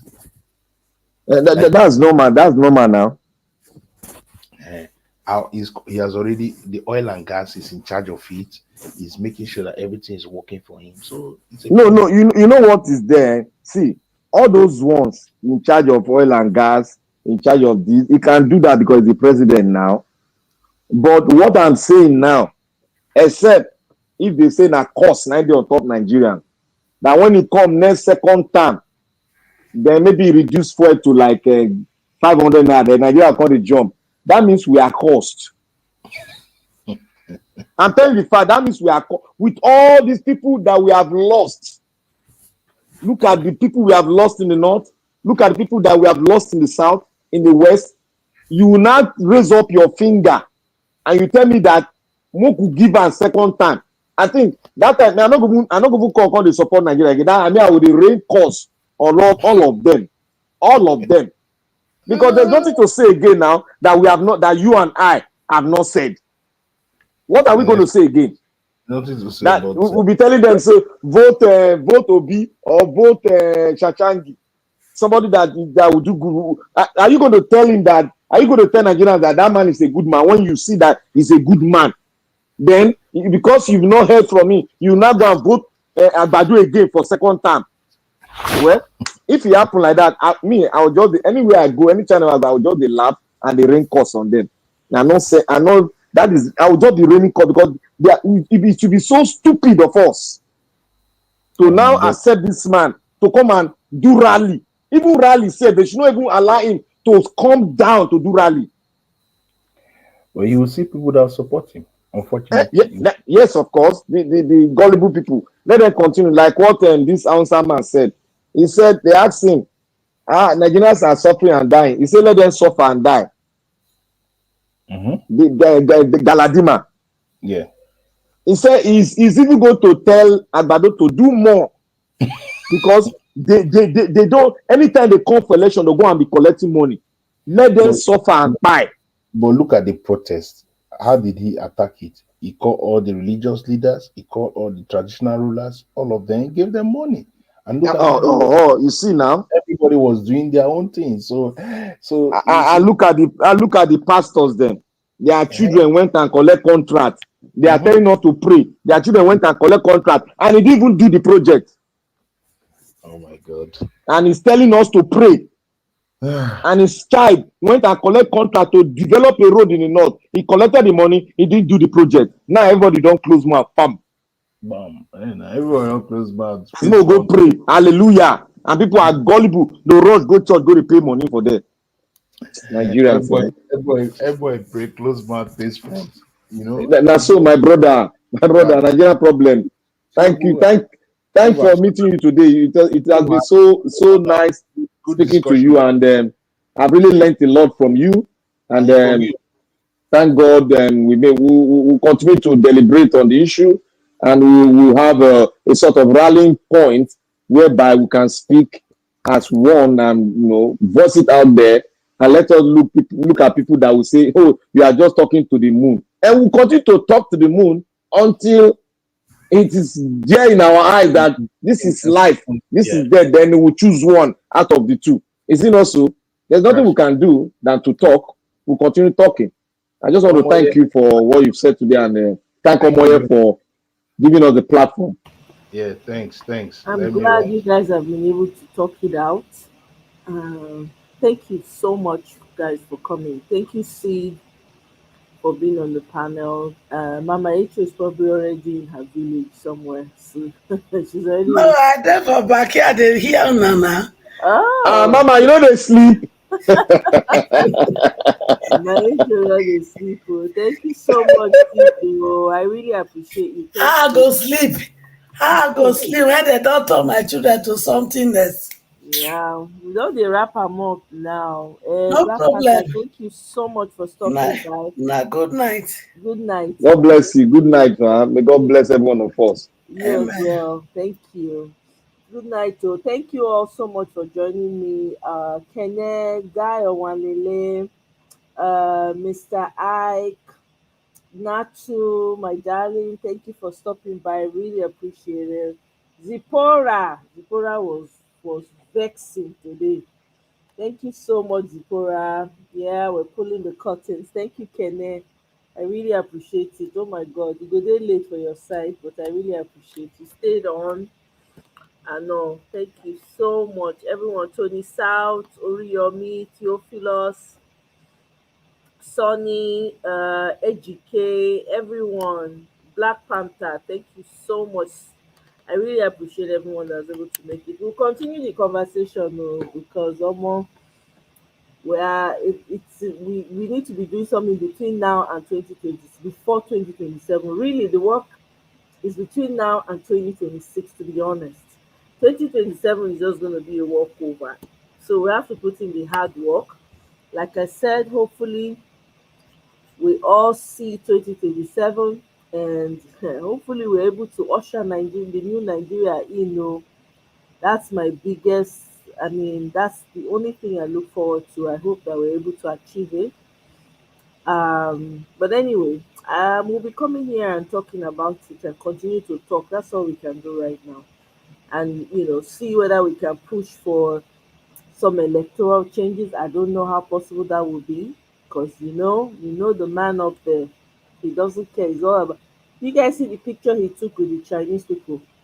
Every picture he's taking is like a leper standing on the side. Nobody even recognizes him. Very black, very unrecognized, very oh my God. Anyway, I beg. Good night, everyone. I'll see you on my next one. Thank you so much. Bye.